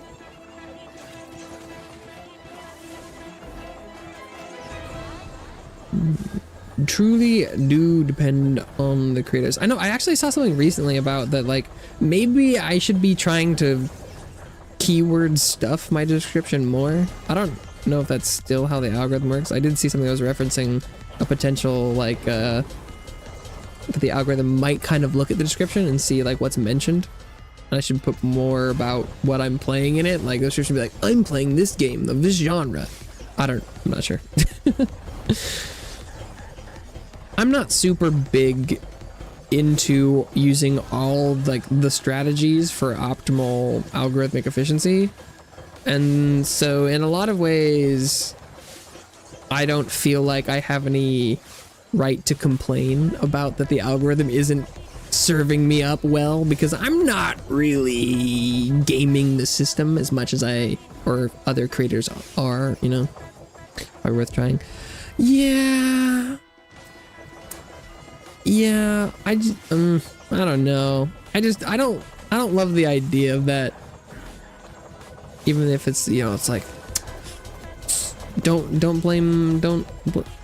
hit the player, hate the game, something like that, where it's like the don't dislike people for doing the things if it's what works. And so like I don't like not, or I mean like I'm not opposed to seeing people do it, but I would like to optimally not do that. I like to think I'm as I was gonna say honest, but that's not the correct word, because it's like it's not dishonest to do things that would help your channel grow, but like I like to think of like genuineness, genuinity, being genuine, just genuine, yeah, whatever. And that like what I do and what I say is just what I think and what I want.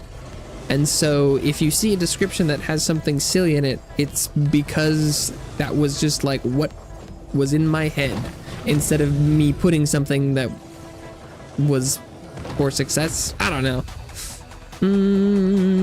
Not cheating, is just playing the kind of content you make, right? No, yeah, no.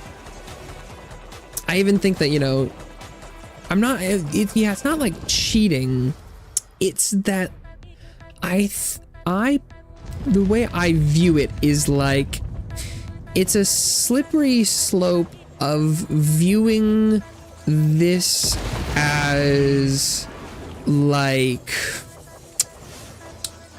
a performance slash like a job, you know, which in some ways it could eventually be, but I would like to view this more as you know, passion and just a reflection of me. And so it's like I don't have any negative views against people who are using all the tools at their disposal, because I think in a lot of ways, you know, changing how you format things or what information you put where and stuff is a lot of just it's you know, like a different tool of approach. It's kind of like, it's like playing Elden Ring. You can use whatever, you know, I'm not gonna hate on anyone for using anything that's in the game. Like, this is kind of a niche subject, but like, it's come up recently where, you know, some people will yell at people because they're like, well, you're playing the game wrong. you cheated not only the game, but yourself and stuff. And it's like, people can do whatever they want, but then I could make decisions for myself where I'm like, well, I'm actually not going to do this, or I'm going to do a challenge, or I don't know, some random stuff. Yeah, I've talked about this before, but like, I think that as a whole, I think it's unfortunate that there are a lot of, you know, like trends. Trends is one way to look at things where it's like what is new and popular, and people will chase that because it is what is successful.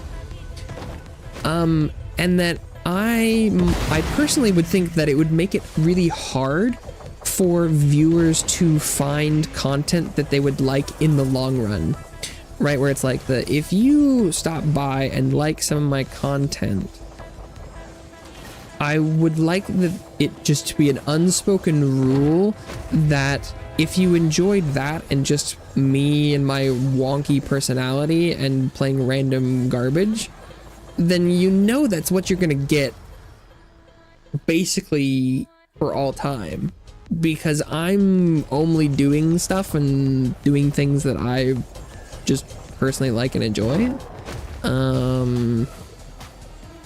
That's probably, it's like a philosophical difference of like how the content creation and content consuming ecosystem should work.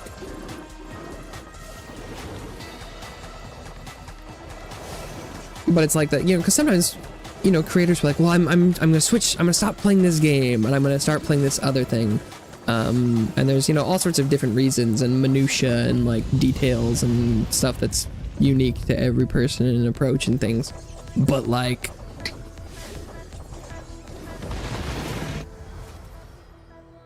just trying to stay as close to my own like internal guiding compass so that I can trust in that and others can as well.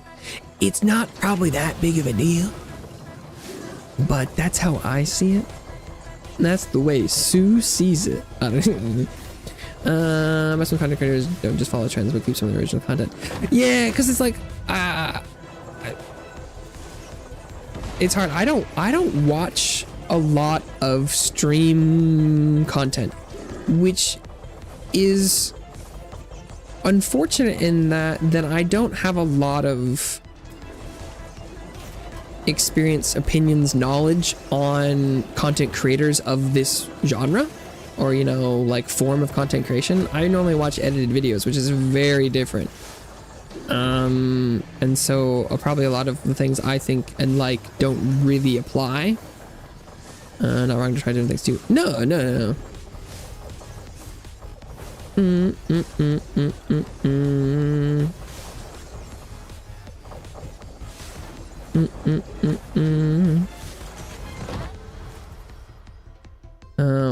But it's like if something is new and popular and I try it, I want everyone to know it's because I think it looks fun. There's nothing, yeah, it's like if there's a new trend, it isn't always just bandwagoning if you attempt to do it. It could be like, whoa, my god, that seems like it's awesome, I want to do that. But yeah, I'm probably never going to do anything just because there's a supposed good outcome. I think it's part of my attempt to separate success from the process, because I don't want to stream because it's like a job or a way to make a living. I want that to be a thing that happens, but I don't want to taint my love of playing and sharing video games with that like expectation. And so I want to try and figure out how I can make this my thing without making it and basing it off of like just how to scam people. I don't know. If that makes sense. I lost a revive, so it means I'm hopefully going to die soon. For real. Yeah, it looks like the damage is finally outstripping my ability to kill people and survive, which is good. Best of luck with finding balance. Thank you. That's the plan.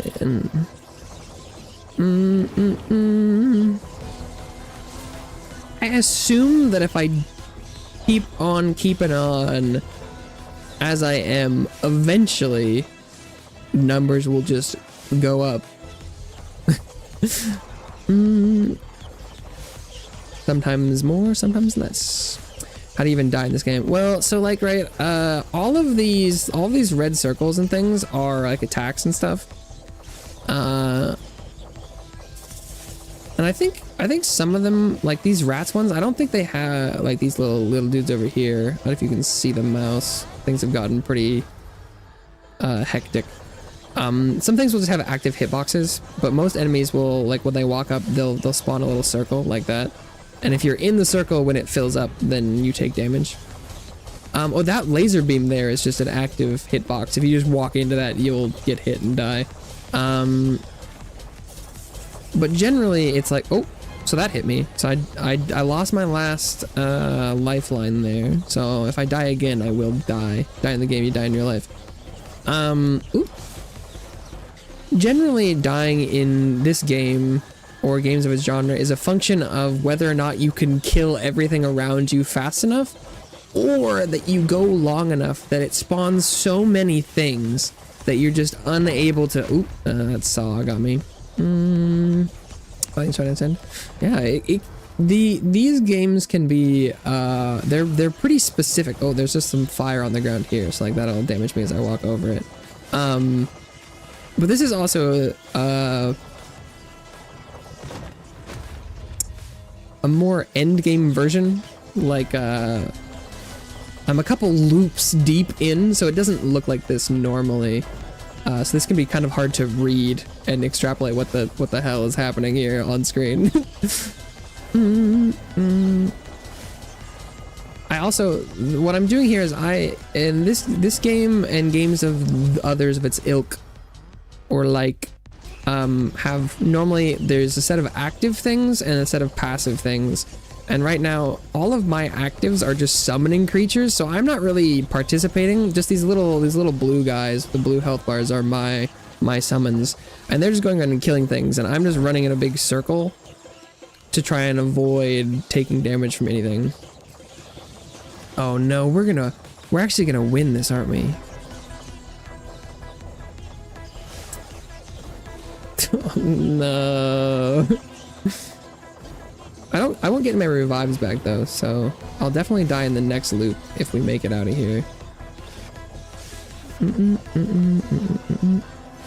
But like right now, I think there's a boss that's standing kind of in the middle, and my summons are slowly dealing damage to it, and when it ends, yep, yeah, we killed it. Oh, that's tragic.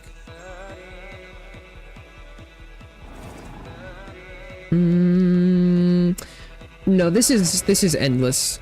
But the reason I'm like the reason I'm doing this is I get resources and XP and stuff. So after this is done, I'll get to do this update. They added this new character that I'm playing, and some new upgrade mechanics, and that's sort of what I'm looking to explore.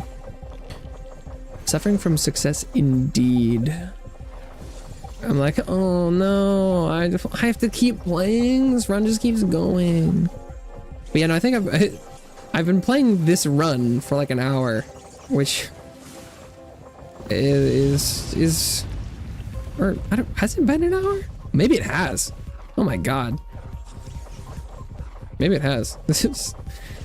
This is pretty safe because I don't, you know, depending on like what your abilities are, like you might have to get closer to hit things and be more in danger, but since I'm just summoning dudes, they just kind of go and kill things and I just kind of need to run around. So it's been working quite well. If the goal was to survive, this is working out quite nicely, but like my damage is getting pretty low here. Like their health bars are barely moving. Heard you talk about Honkai Star Rail before. Have you tried Firefly? I have not played Star Rail in. It might have been a year. No, maybe. I stopped playing when Kafka came out. I got her and then was like, well. So I haven't done any Pinacani whatsoever. So I'm not a current player, but my sister plays, so I still hear about things. But no, so haven't played the game in a long time.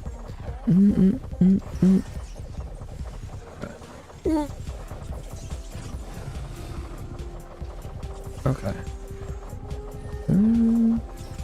I could probably just int, maybe. That might be the better play right now. Just like end me. Oh, I mean, I'm pretty tanky. I'm like, release me. Actually, I don't even know if I know what kind of character Firefly is. I kind of would assume physical, but maybe she could be fire. I don't know. I haven't been paying that much attention. Oh yeah, that's how they go. Putrid Hounds did 251 billion. Cave Bear was at 50 billion. Okay, Putrid Hounds. Hell yeah. I did get a lot of quantity for them though. Oceanic Strike was 4 billion. Gilkin Servants 1 billion. Not bad. Okay. She's a fire. Oh, okay. I don't know a lot about her. Putrid Hounds. A few weeks ago. I've seen people seem really into her. As far as just character design alone, as well as gameplay. She doesn't seem particularly up my alley, but I'm to each their own. Well, so I'm like, I don't know if she seems like a DPS, but like, is she follow-up attacks or what, defense break, something break? I'm not sure. So wait, what level did I get them to? 163. So they should be 7 levels short of max. Jade, senior in the IPC. Jade, she's a spicy lady. I like her look.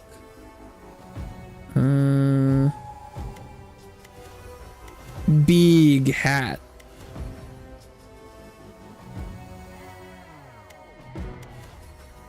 Big hat. Yeah, I think that's 7. Okay.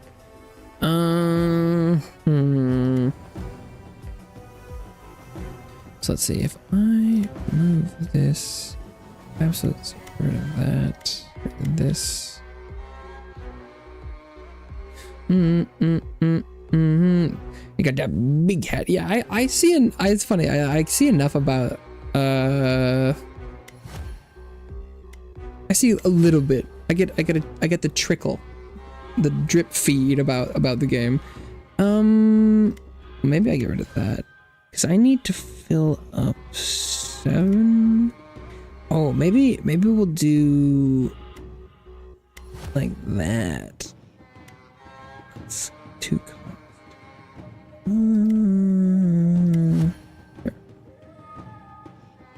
Okay. So I'm thinking here and we need more iron.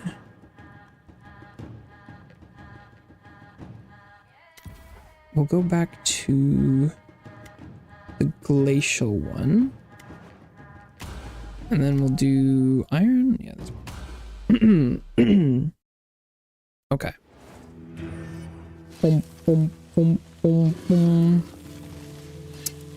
Elden Ring DLC before I joined? Yeah. I'd actually been, I think, pretty much done when I started today. I just didn't know how much, like, whoa, Jaw Storm. Conjure the Storm of Jaws. It's Sharknado! It's a Sharknado!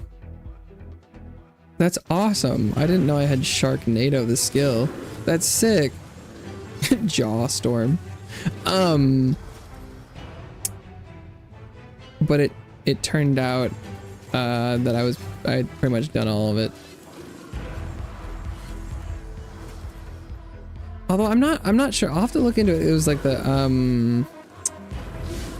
I might have screwed up because I got to the last boss yesterday when I was playing.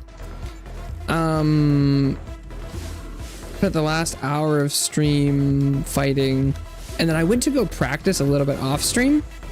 And I made a misjudgment and brought the mimic tier in for a test run, and that tipped the scales way too far, way too fast, and before I could quit out, he died. So I did accidentally kill the final boss off stream on accident, but then I quit out a little bit too late. But I don't know whether or not I'd have to double check whether or not I skipped like a cutscene that was supposed to happen after he died. I'm not 100% certain. I thought there might have been something to interact with that would continue or finish the story, but I didn't find it. I don't know whether or not I was just missing it. I tried a couple gestures and stuff to see if maybe that was something, but I'm not sure.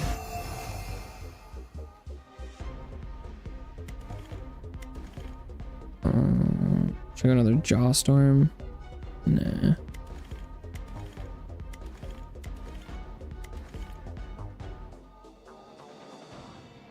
Okay, I think. Yeah, I want these. These are too good at your own videos. No, it was I hadn't been using any summons in the DLC because I wanted to see if I could do it without, and I had heard that they weren't very good.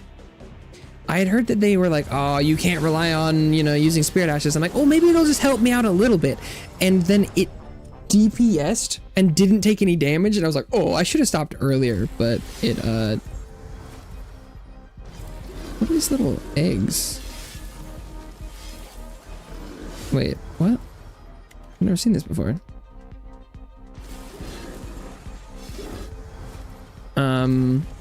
It was an accident.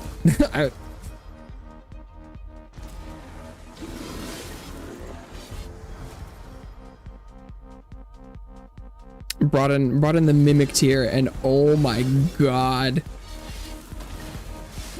it was as good, if not better, than what it was before.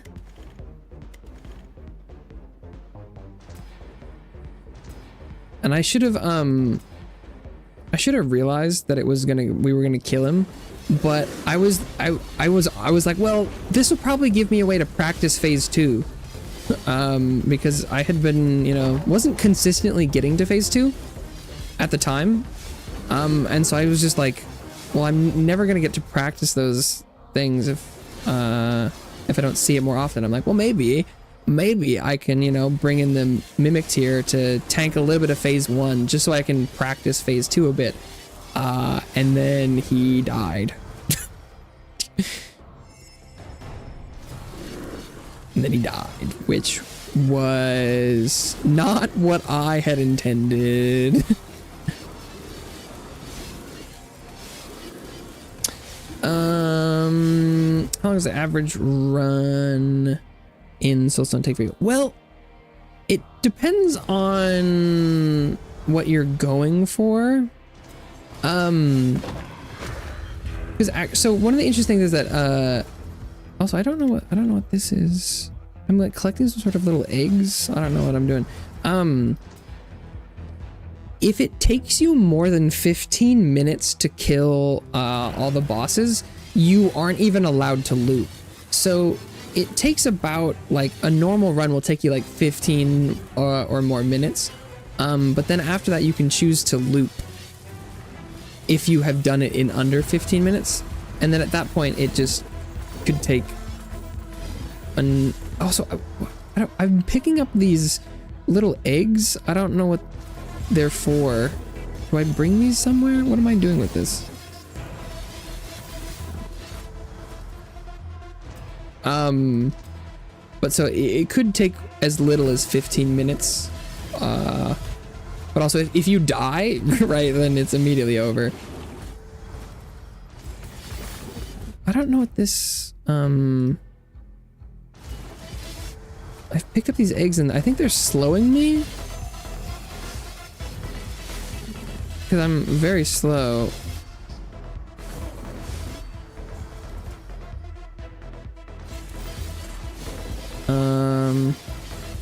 I don't really know. There's probably somewhere I can drop these off, maybe? I don't know where, though.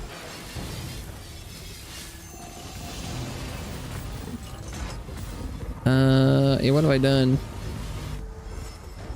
They're making me very slow.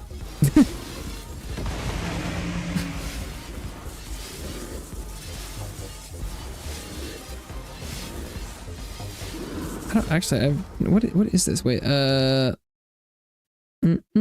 eggs are apparently really heavy.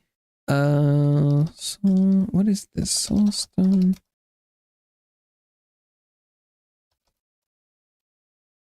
Ice eggs came up. Picking up ice crystals? I think the dude causes that crystal paradox spawn. Where do you turn them in?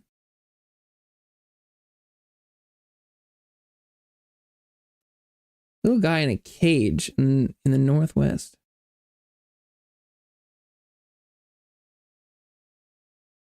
Okay, I'll check that part of the map. I think there was every once in a while they've done some like special events in this game. I've never really played enough to know how they work, but I think this might be one of them. Okay, let's see if that's...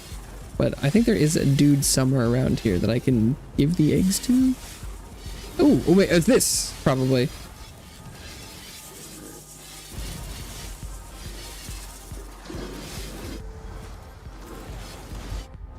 I bet the play is probably not to collect all, you know, your maximum capacity at once. Where it's like, turn in a couple, not get 8. I thought maybe if I got to 8, it would just like activate something. Yeah, I have no idea what this is, but I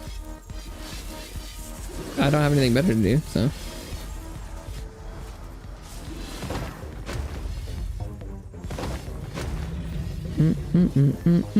But excuse me, I have no idea. I also don't know how many he wants. Yeah, I have no idea. Does he want all of them?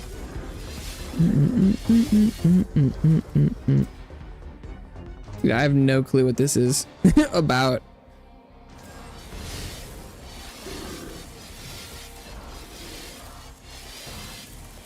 Or 4.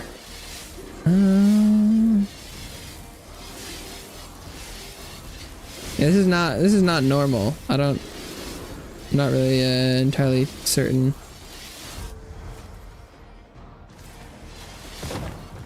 Okay. There's one map that has like these giant fancy circles of different colors, and I still haven't figured out what that means either. Apparently he wants a lot of these eggs. Because he's still taking more.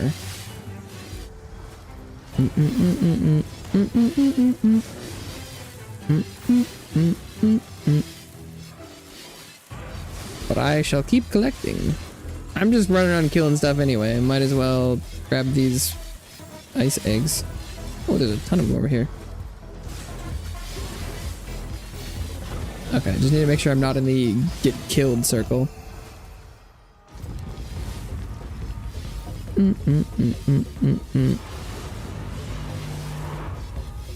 Okay, oops.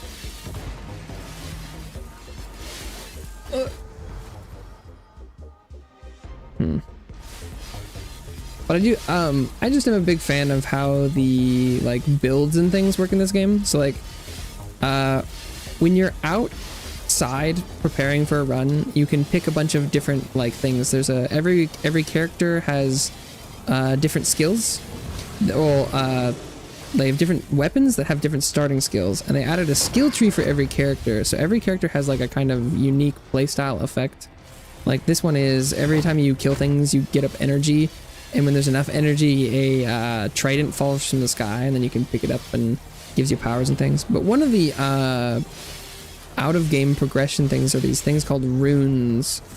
And one of the runes that you can put on lets you have, normally the active skills section, you can only have one of a kind. Like, I have a skill called Glacial Trident, and normally once you have a Glacial Trident, you can't have any more, but I have a rune that lets me take duplicates, and so now I have 6 versions of Glacial Trident, because I picked them up. Yeah, the skill tree. The skill tree was a pretty neat addition. And I'm sort of mainly doing that on the side right now.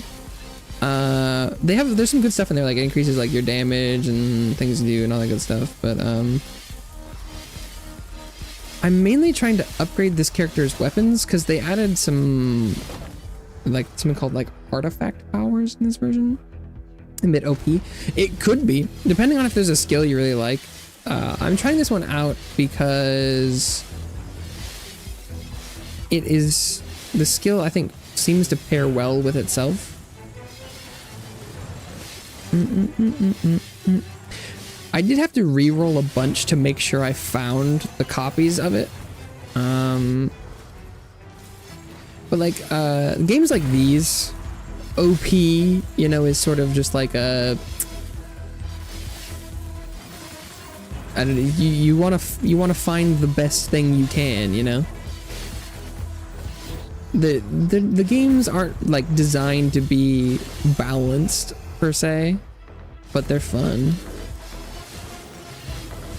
I think it's rewarding to find, like, you know, try and do a wacky build, see if it works. Like last time I was doing, I didn't have any like active skills. I just summoned pets, and sometimes things work and sometimes they don't. Sometimes your RNG was just bad and you never saw the skill you were looking for the entire time.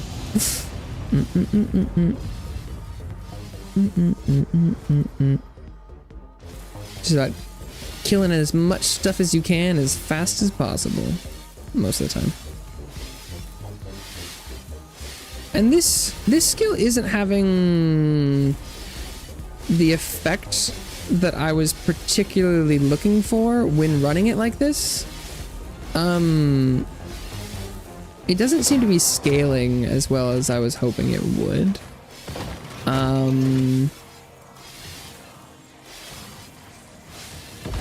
So this might not be particularly OP. Might not really even be P powerful. It's okay. It's not really performing as well as just the summons was, though, which is a little unfortunate. I think I was doing better when I had a mix of Sharknadoes and things. So this one might not be turning out quite as well. It was going pretty well for a while. The AoE is really good. I'm hitting like everything on screen, but the damage is not super high.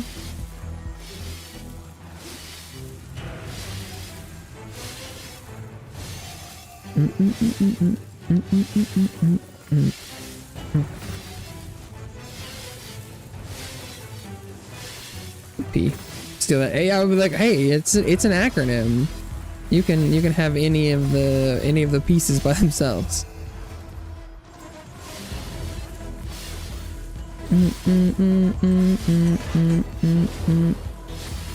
Oh, I think it did the thing. I don't. He left. The egg went spring and he disappeared. So I think I did whatever that was. I don't know what that means exactly, but I did it.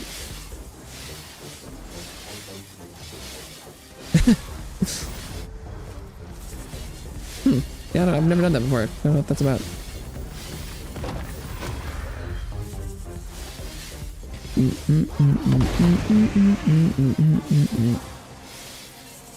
Okay.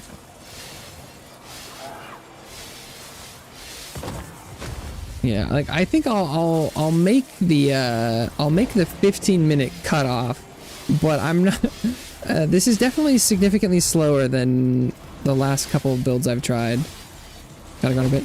Very fun. Have a good rest of your day/night. Thank you for stopping by. Maybe I'll see you around. Hope you have a wonderful rest of your day, night, morning, evening, dusk, dawn as well. I'll see you around. So, oh, there's a special portal. Ooh. Where does this take me? Oh. There's like a... What? Eliminate Ruinok the Brood Lord. Okay. Sure thing, Chief.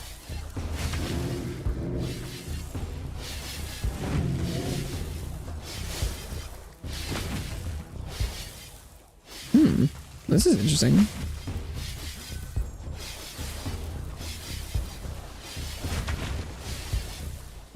What the heck? I've never seen this before.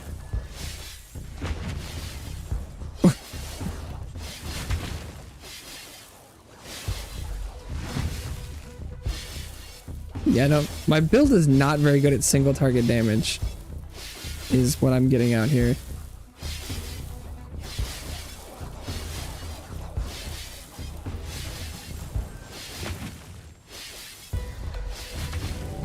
The AoE though is immaculate.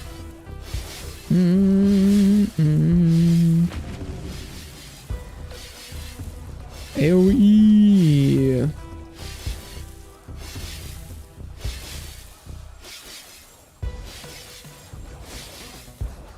But hey, you know, try anything once.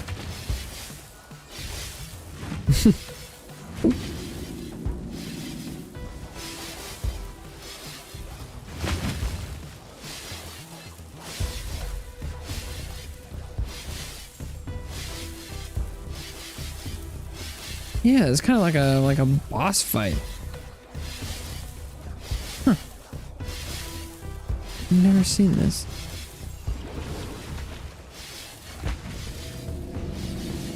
What do I get for doing it? I got it, got some achievements.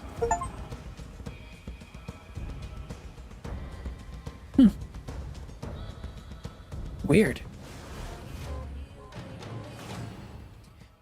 Glacial Trident did a decent amount, but that was like the only skill I had, so that makes sense. Boom,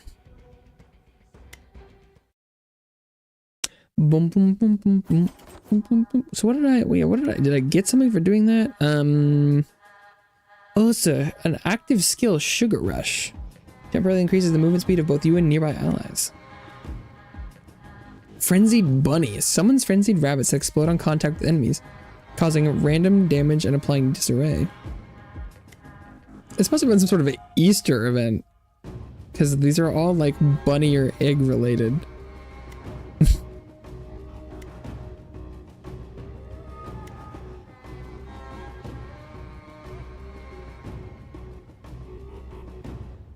I mean, I'm assuming. So that build was not what I was looking for.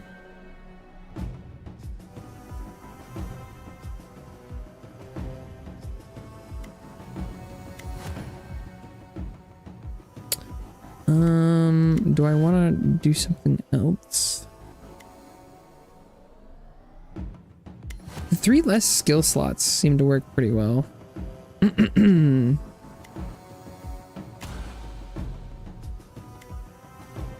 Oh wait, blacksmith.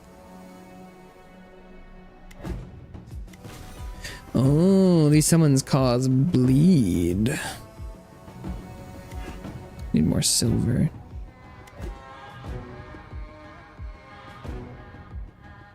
Okay.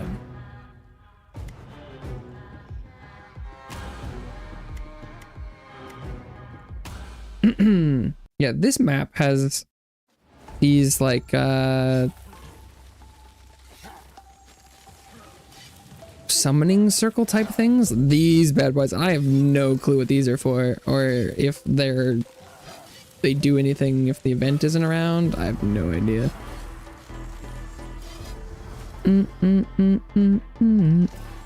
I've tried some different things with them, but nothing has worked to my satisfaction, or done really anything as far as I can tell.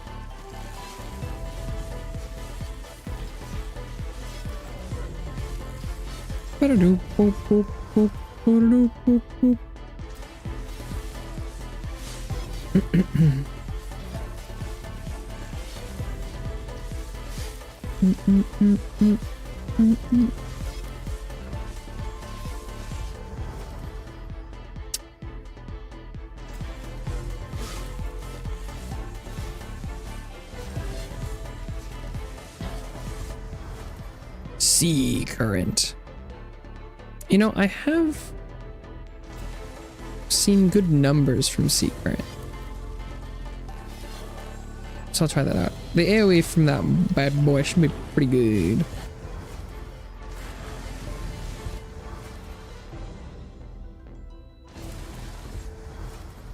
Jaw Storm. I do want to try Jaw Storm.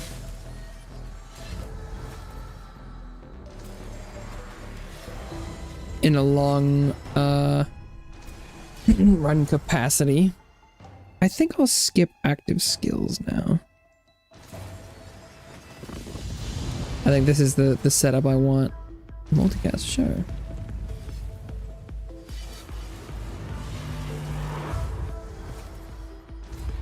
I guess I'm hoping that Jaw Storm is good single target damage. I don't know.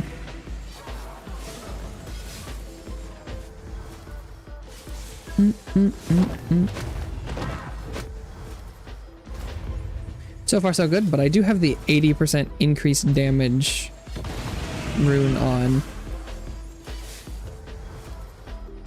That one is bound to be pretty busted early on, at least.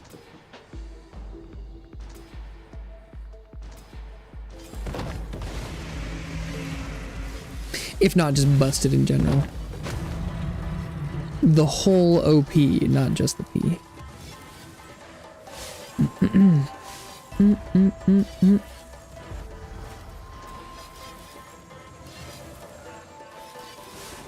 Bum bum bum bum.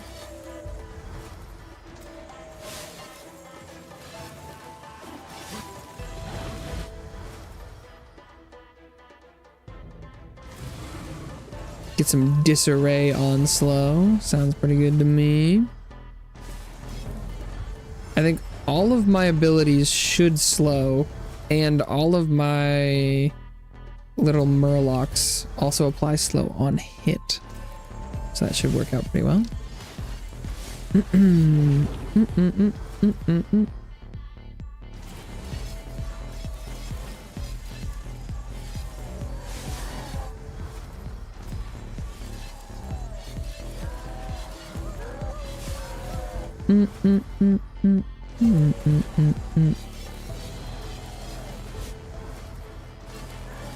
Agony, ecstasy.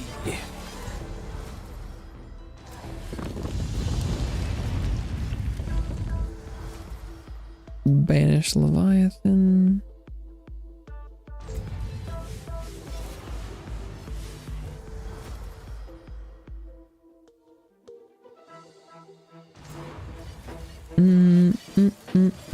I need to remember to try and lock more skills. Not using my full suite of abilities that I've unlocked.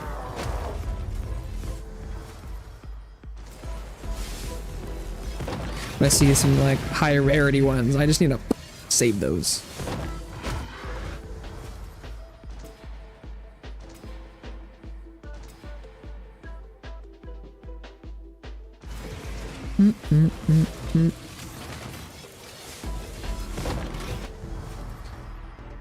It's possible that this 3 skill rune might just be kind of nuts.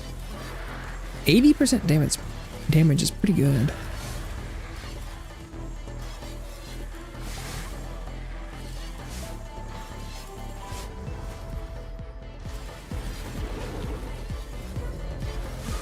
It is half the number of skills.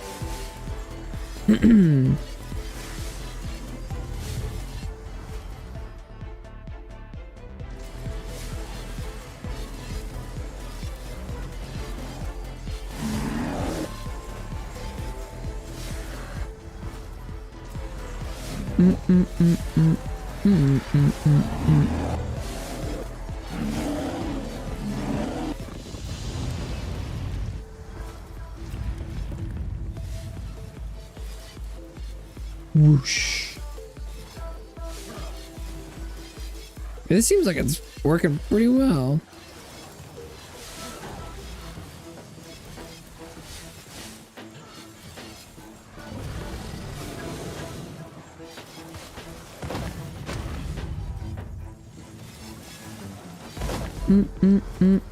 Although these guys were pretty tanky.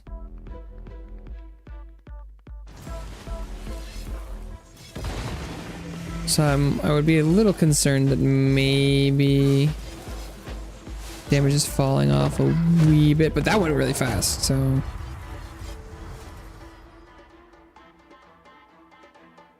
Maybe I'm just overreacting.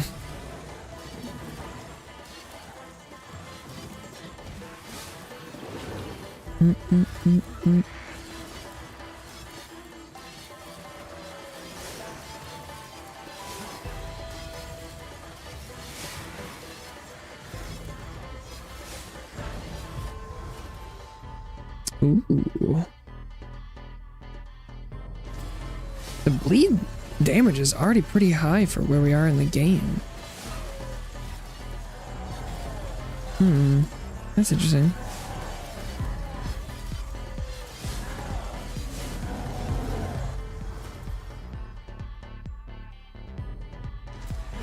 It already being in the thousands seems pretty damn high.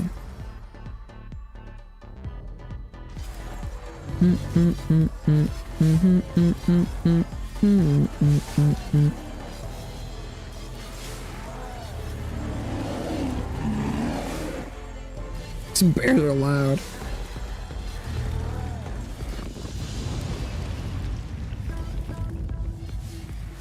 Womp, womp, womp, womp.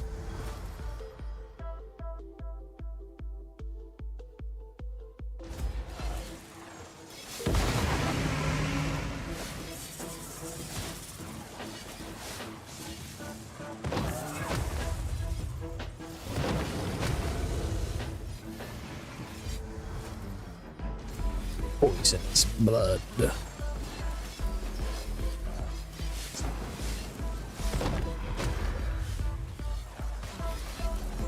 Okay.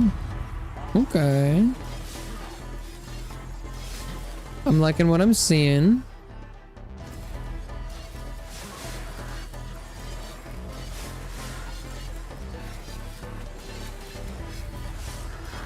This is looking better than the last run already. Looks like I misread how strong that skill was. I think probably also one of the downsides is that it bounces between things, but it probably can't bounce back, like bang, bing bong, bing bong, bing bong, like between two back and forth. Or if there's a single target, it just can't bounce at all. So I think the usefulness of that was maybe not quite as high on fewer targets.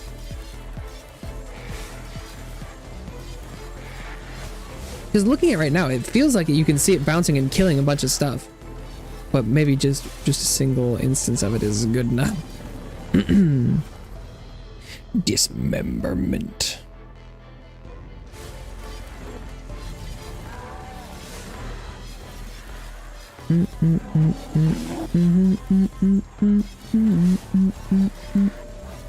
Because we're on track for like a 9-minute run, which is what my better ones were looking like.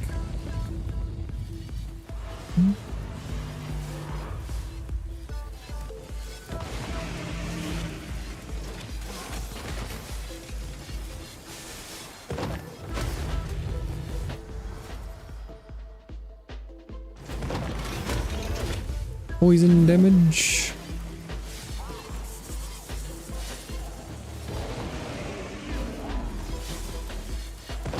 Ooh, that was good.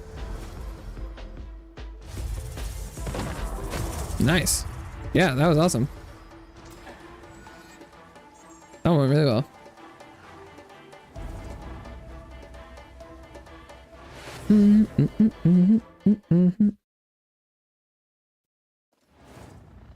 I'll be curious what the fuck was that? To see the damage comparisons of these abilities that I currently have on now. Multicast Sharknado.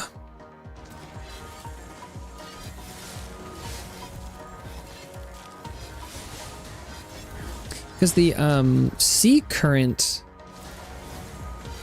was a pretty high high DPS skill the last time that it went far. Maybe it's the one that should be a mono build. That one does seem to hit like maybe the whole map once you get its size up a little bit.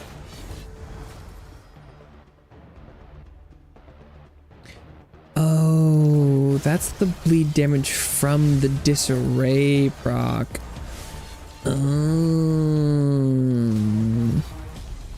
And since it's a way more rare, its damage is higher. Okay.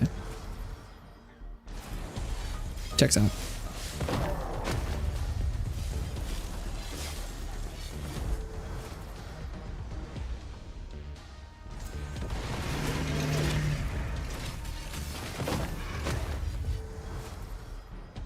Doom.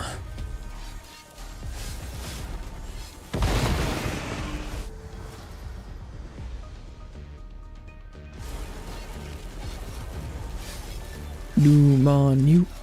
Doom on you.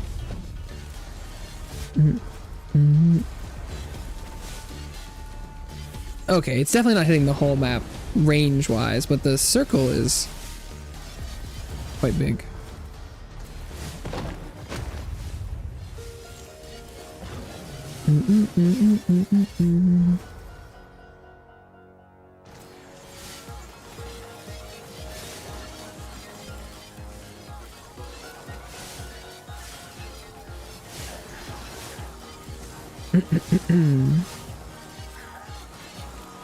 Let the circling begin.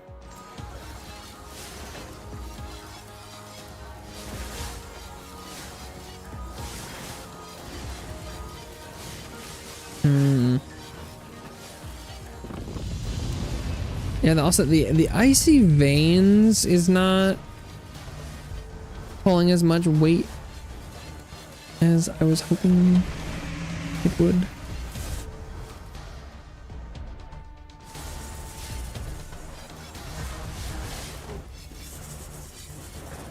But maybe it needs to scale?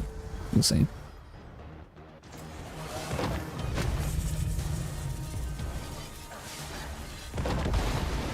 I must not have burn. Weird. Because I just got burn from Doom, and now I'm getting like 50 to 100 fire stacks per kill, which is pretty low. So it must be only coming from that skill.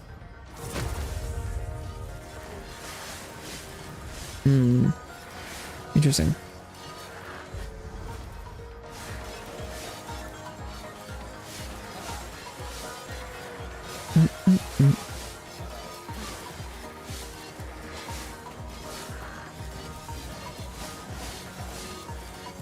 have used more cast frequency and multicast with all of these abilities. Death and decay.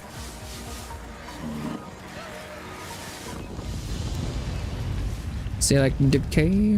What about DC or DR? What's the pirate's favorite letter? You might think it BR, but it's the C he truly loves.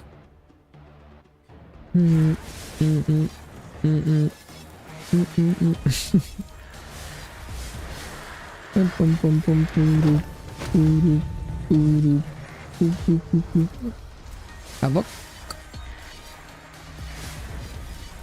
Okay, hopefully I'm critting a lot. What's my crit? Crit chance 75%. Yeah, that's plenty.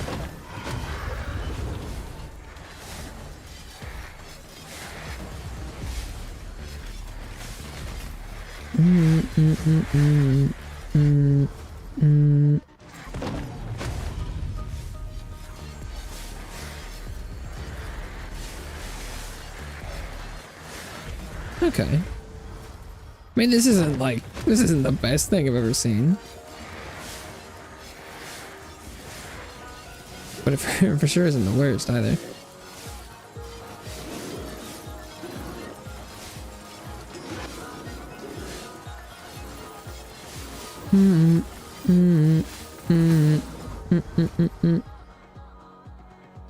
Damage increase for Jawstorm.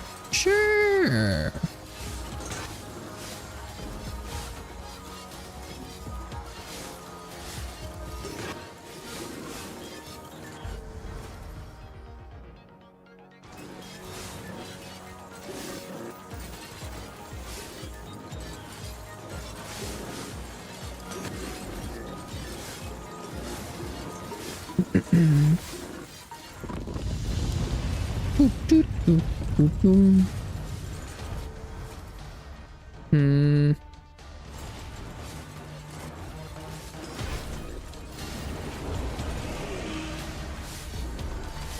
Not as immediately as crazy. I feel like I played the engineer, dude.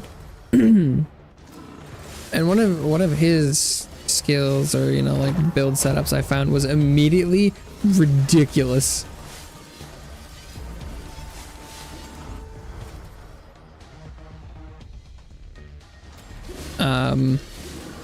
That's definitely not what this character seems to be like, even with their artifact power, which is something that the other characters do not yet have. So in theory, they should have a leg up.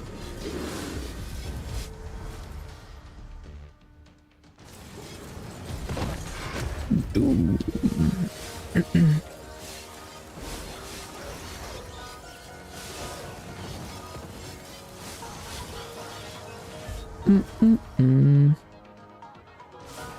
Deep wounds.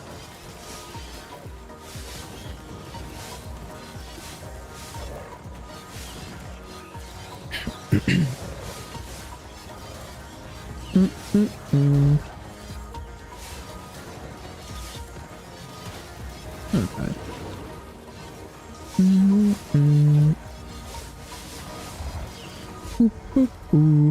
Will take like spontaneous combustion. What the fuck was that? Spontaneous combustion. Finally, I'm applying fire.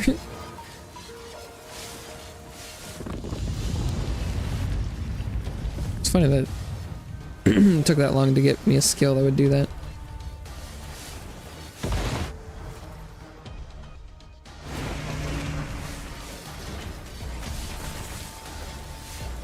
Scumbuction? I have no idea what trying to word or is attempting to output.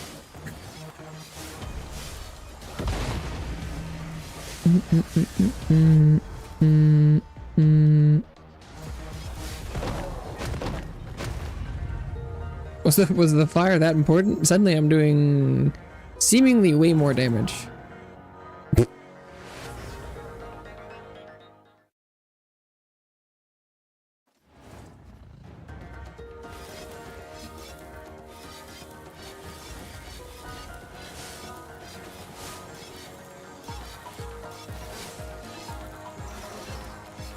Like those Lords of the Fallen got annihilated.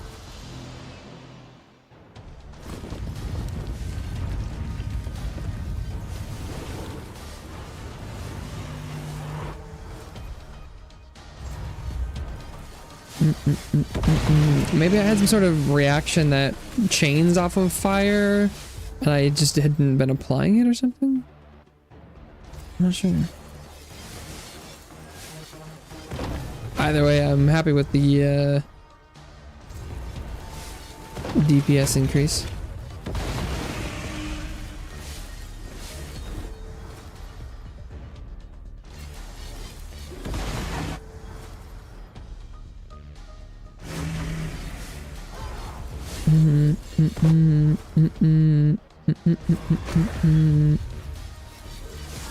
Ooh. Yeah, maybe I'm scaling.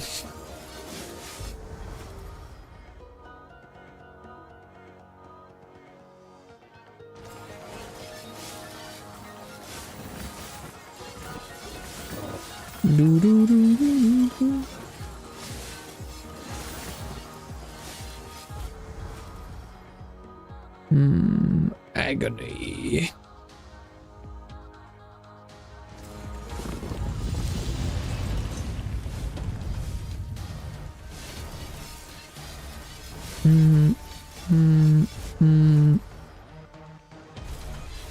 I think the individual skill damage probably isn't not meaning very much anymore. So I'll just go with damage of effects.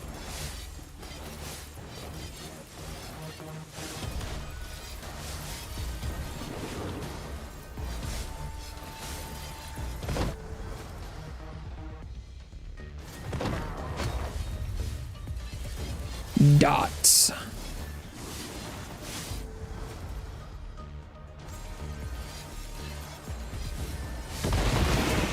Scoosh.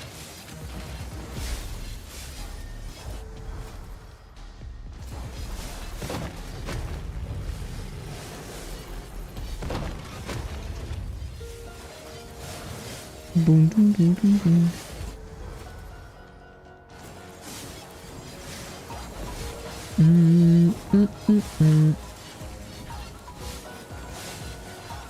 Yeah, this is pretty efficient.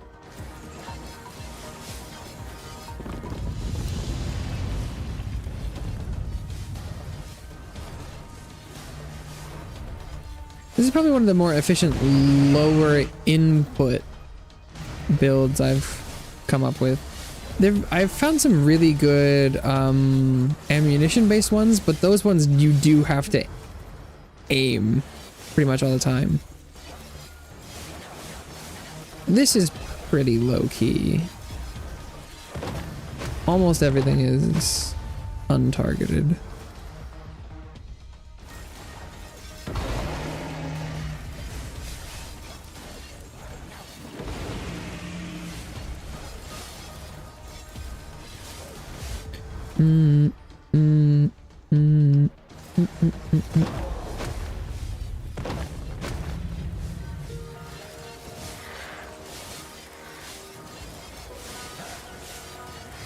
I think more, it's offering me lots of damage and things, which is nice. But I think one of the best ways to go would be cast frequency and multicast chance. At this point, I think that would go crazy hard.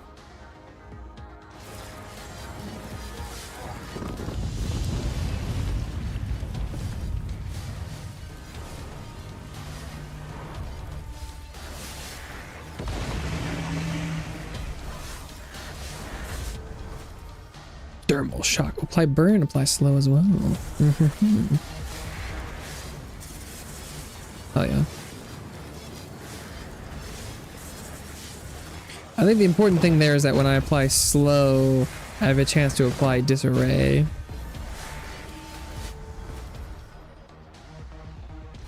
So it's less about the flow itself, but where it can lead in the chain. What are you doing for your proc chain?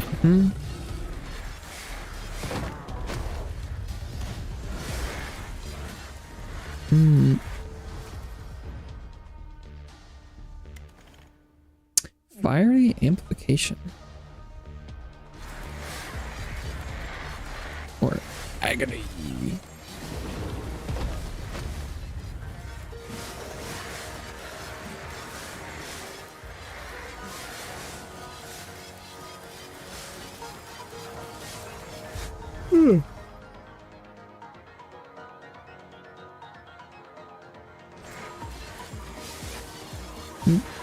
One of the things I'm confused about a little bit is that they added different ways to apply different levels of damage of debuffs. But based on the health bars and things, they're still tracked under the same number, but maybe it just multiplies how much damage they'll eventually take over time when it's added? Not sure. Ooh. Oh no, but I'm locked. I guess we go. Damn, that was 2 legendaries and a good looping skill. But we'll go with multicast just because I think the more stuff we apply, the better.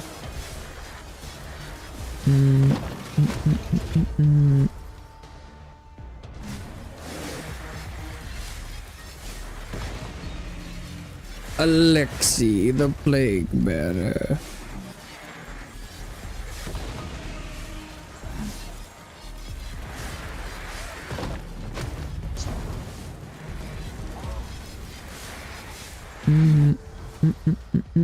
Critical strike now apply poison. Sick. Sounds good to me. Sounds good, tummy. Tummy, tummy, tummy, tummy. Ugh. Ugh. Ooh.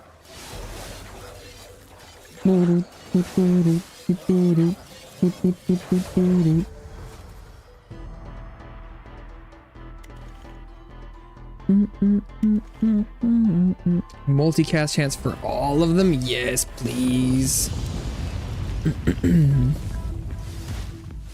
That sounds perfect.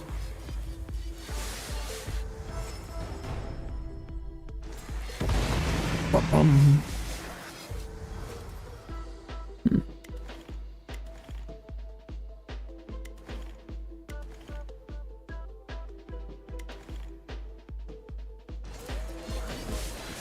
Impending. Ooh.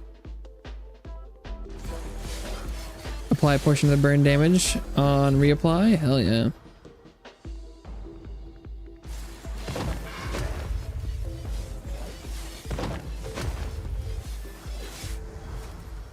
We love that damage. Ooh.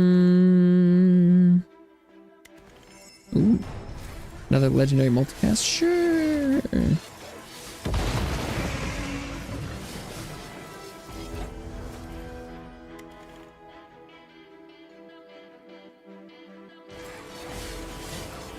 I have so many levels of agony.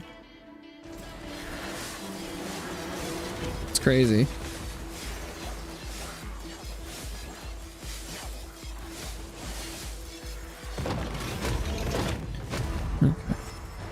What? Like the 4th multicast I've gotten for the Trident. Casting this thing so many times every time I use it.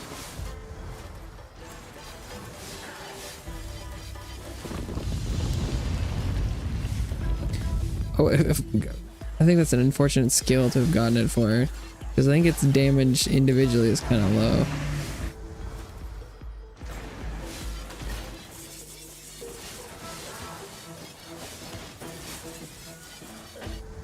But it seems like it's stacking debuffs pretty fast.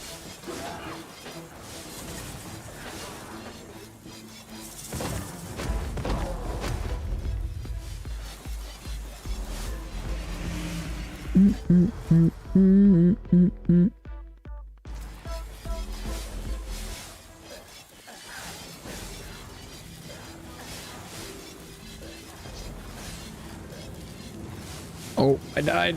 Oh no. Oh no.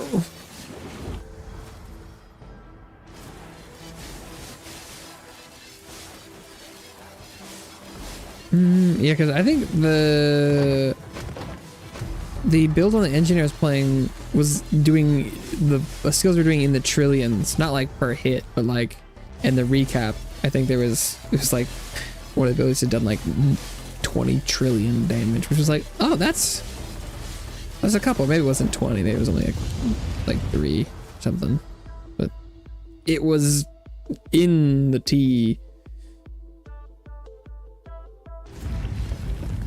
Which seemed kind of crazy.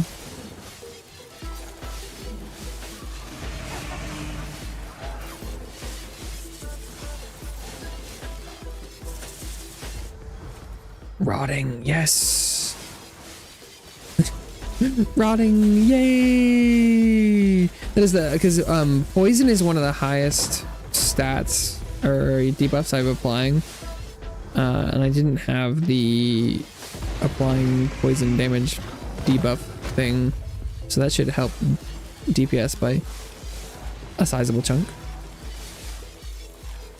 We love rotting. Calamity. No, skip.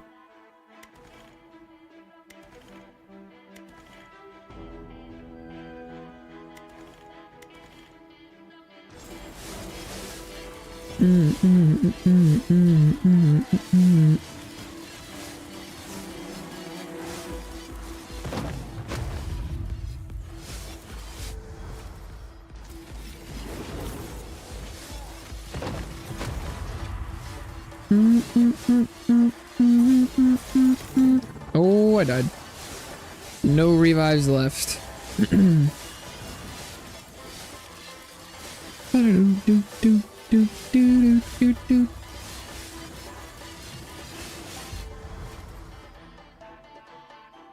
Now it causes damage more frequently. Sure.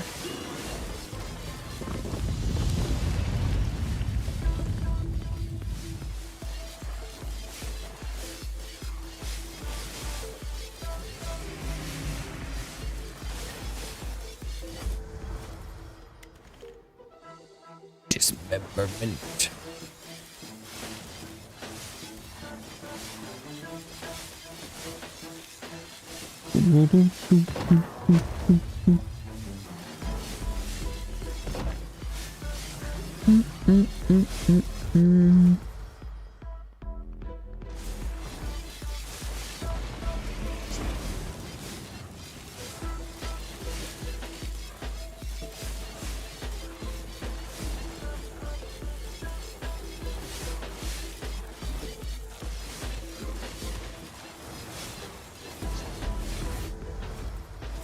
Poisonous blood.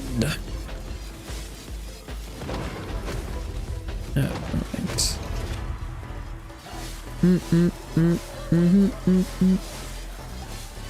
It is awkward that this is gonna probably end up making it not as far as just the whoops, let minions do all the work for me, but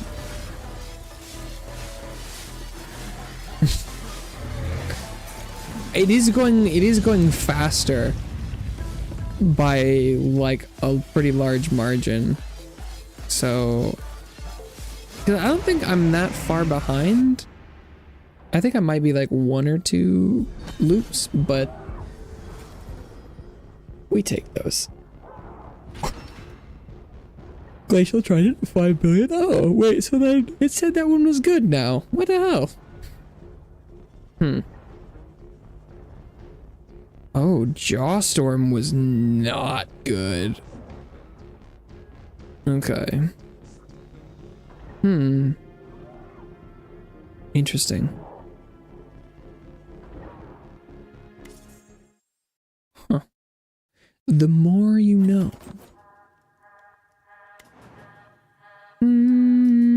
Oh, they're still not max level. Oh, wait, no, wait, are they? Oh. They were, I just forgot. Blessing of the Depths. The Myrmidon now earns favor for each enemy slain and is rewarded for loyalty by getting... Oh, no. That's just what her skill does, isn't it?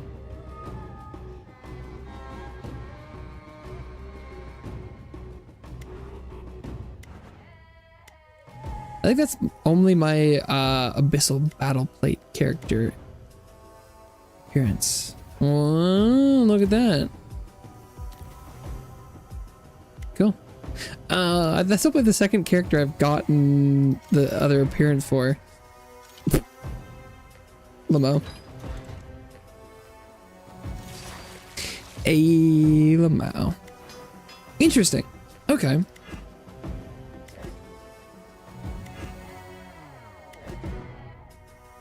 Cool. I mean, I'm loving what they're doing. Loving what they're doing with the game.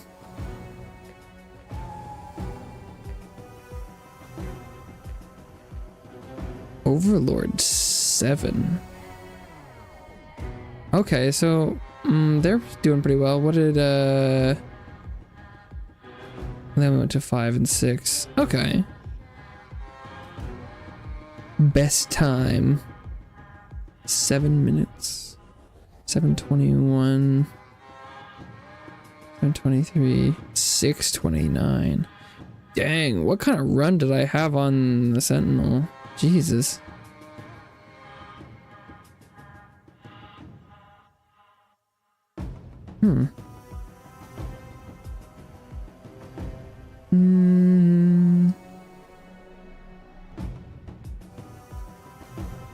Oh, and then it's how far do they go in the endless one too?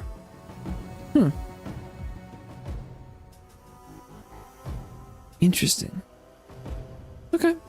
Sick. I think though that is going to be the end of stream for me today. I'm gonna start auto wrapping it up because I'm gonna go somewhere at 4, but I think I need to pre-game some food because I'm a little hungry.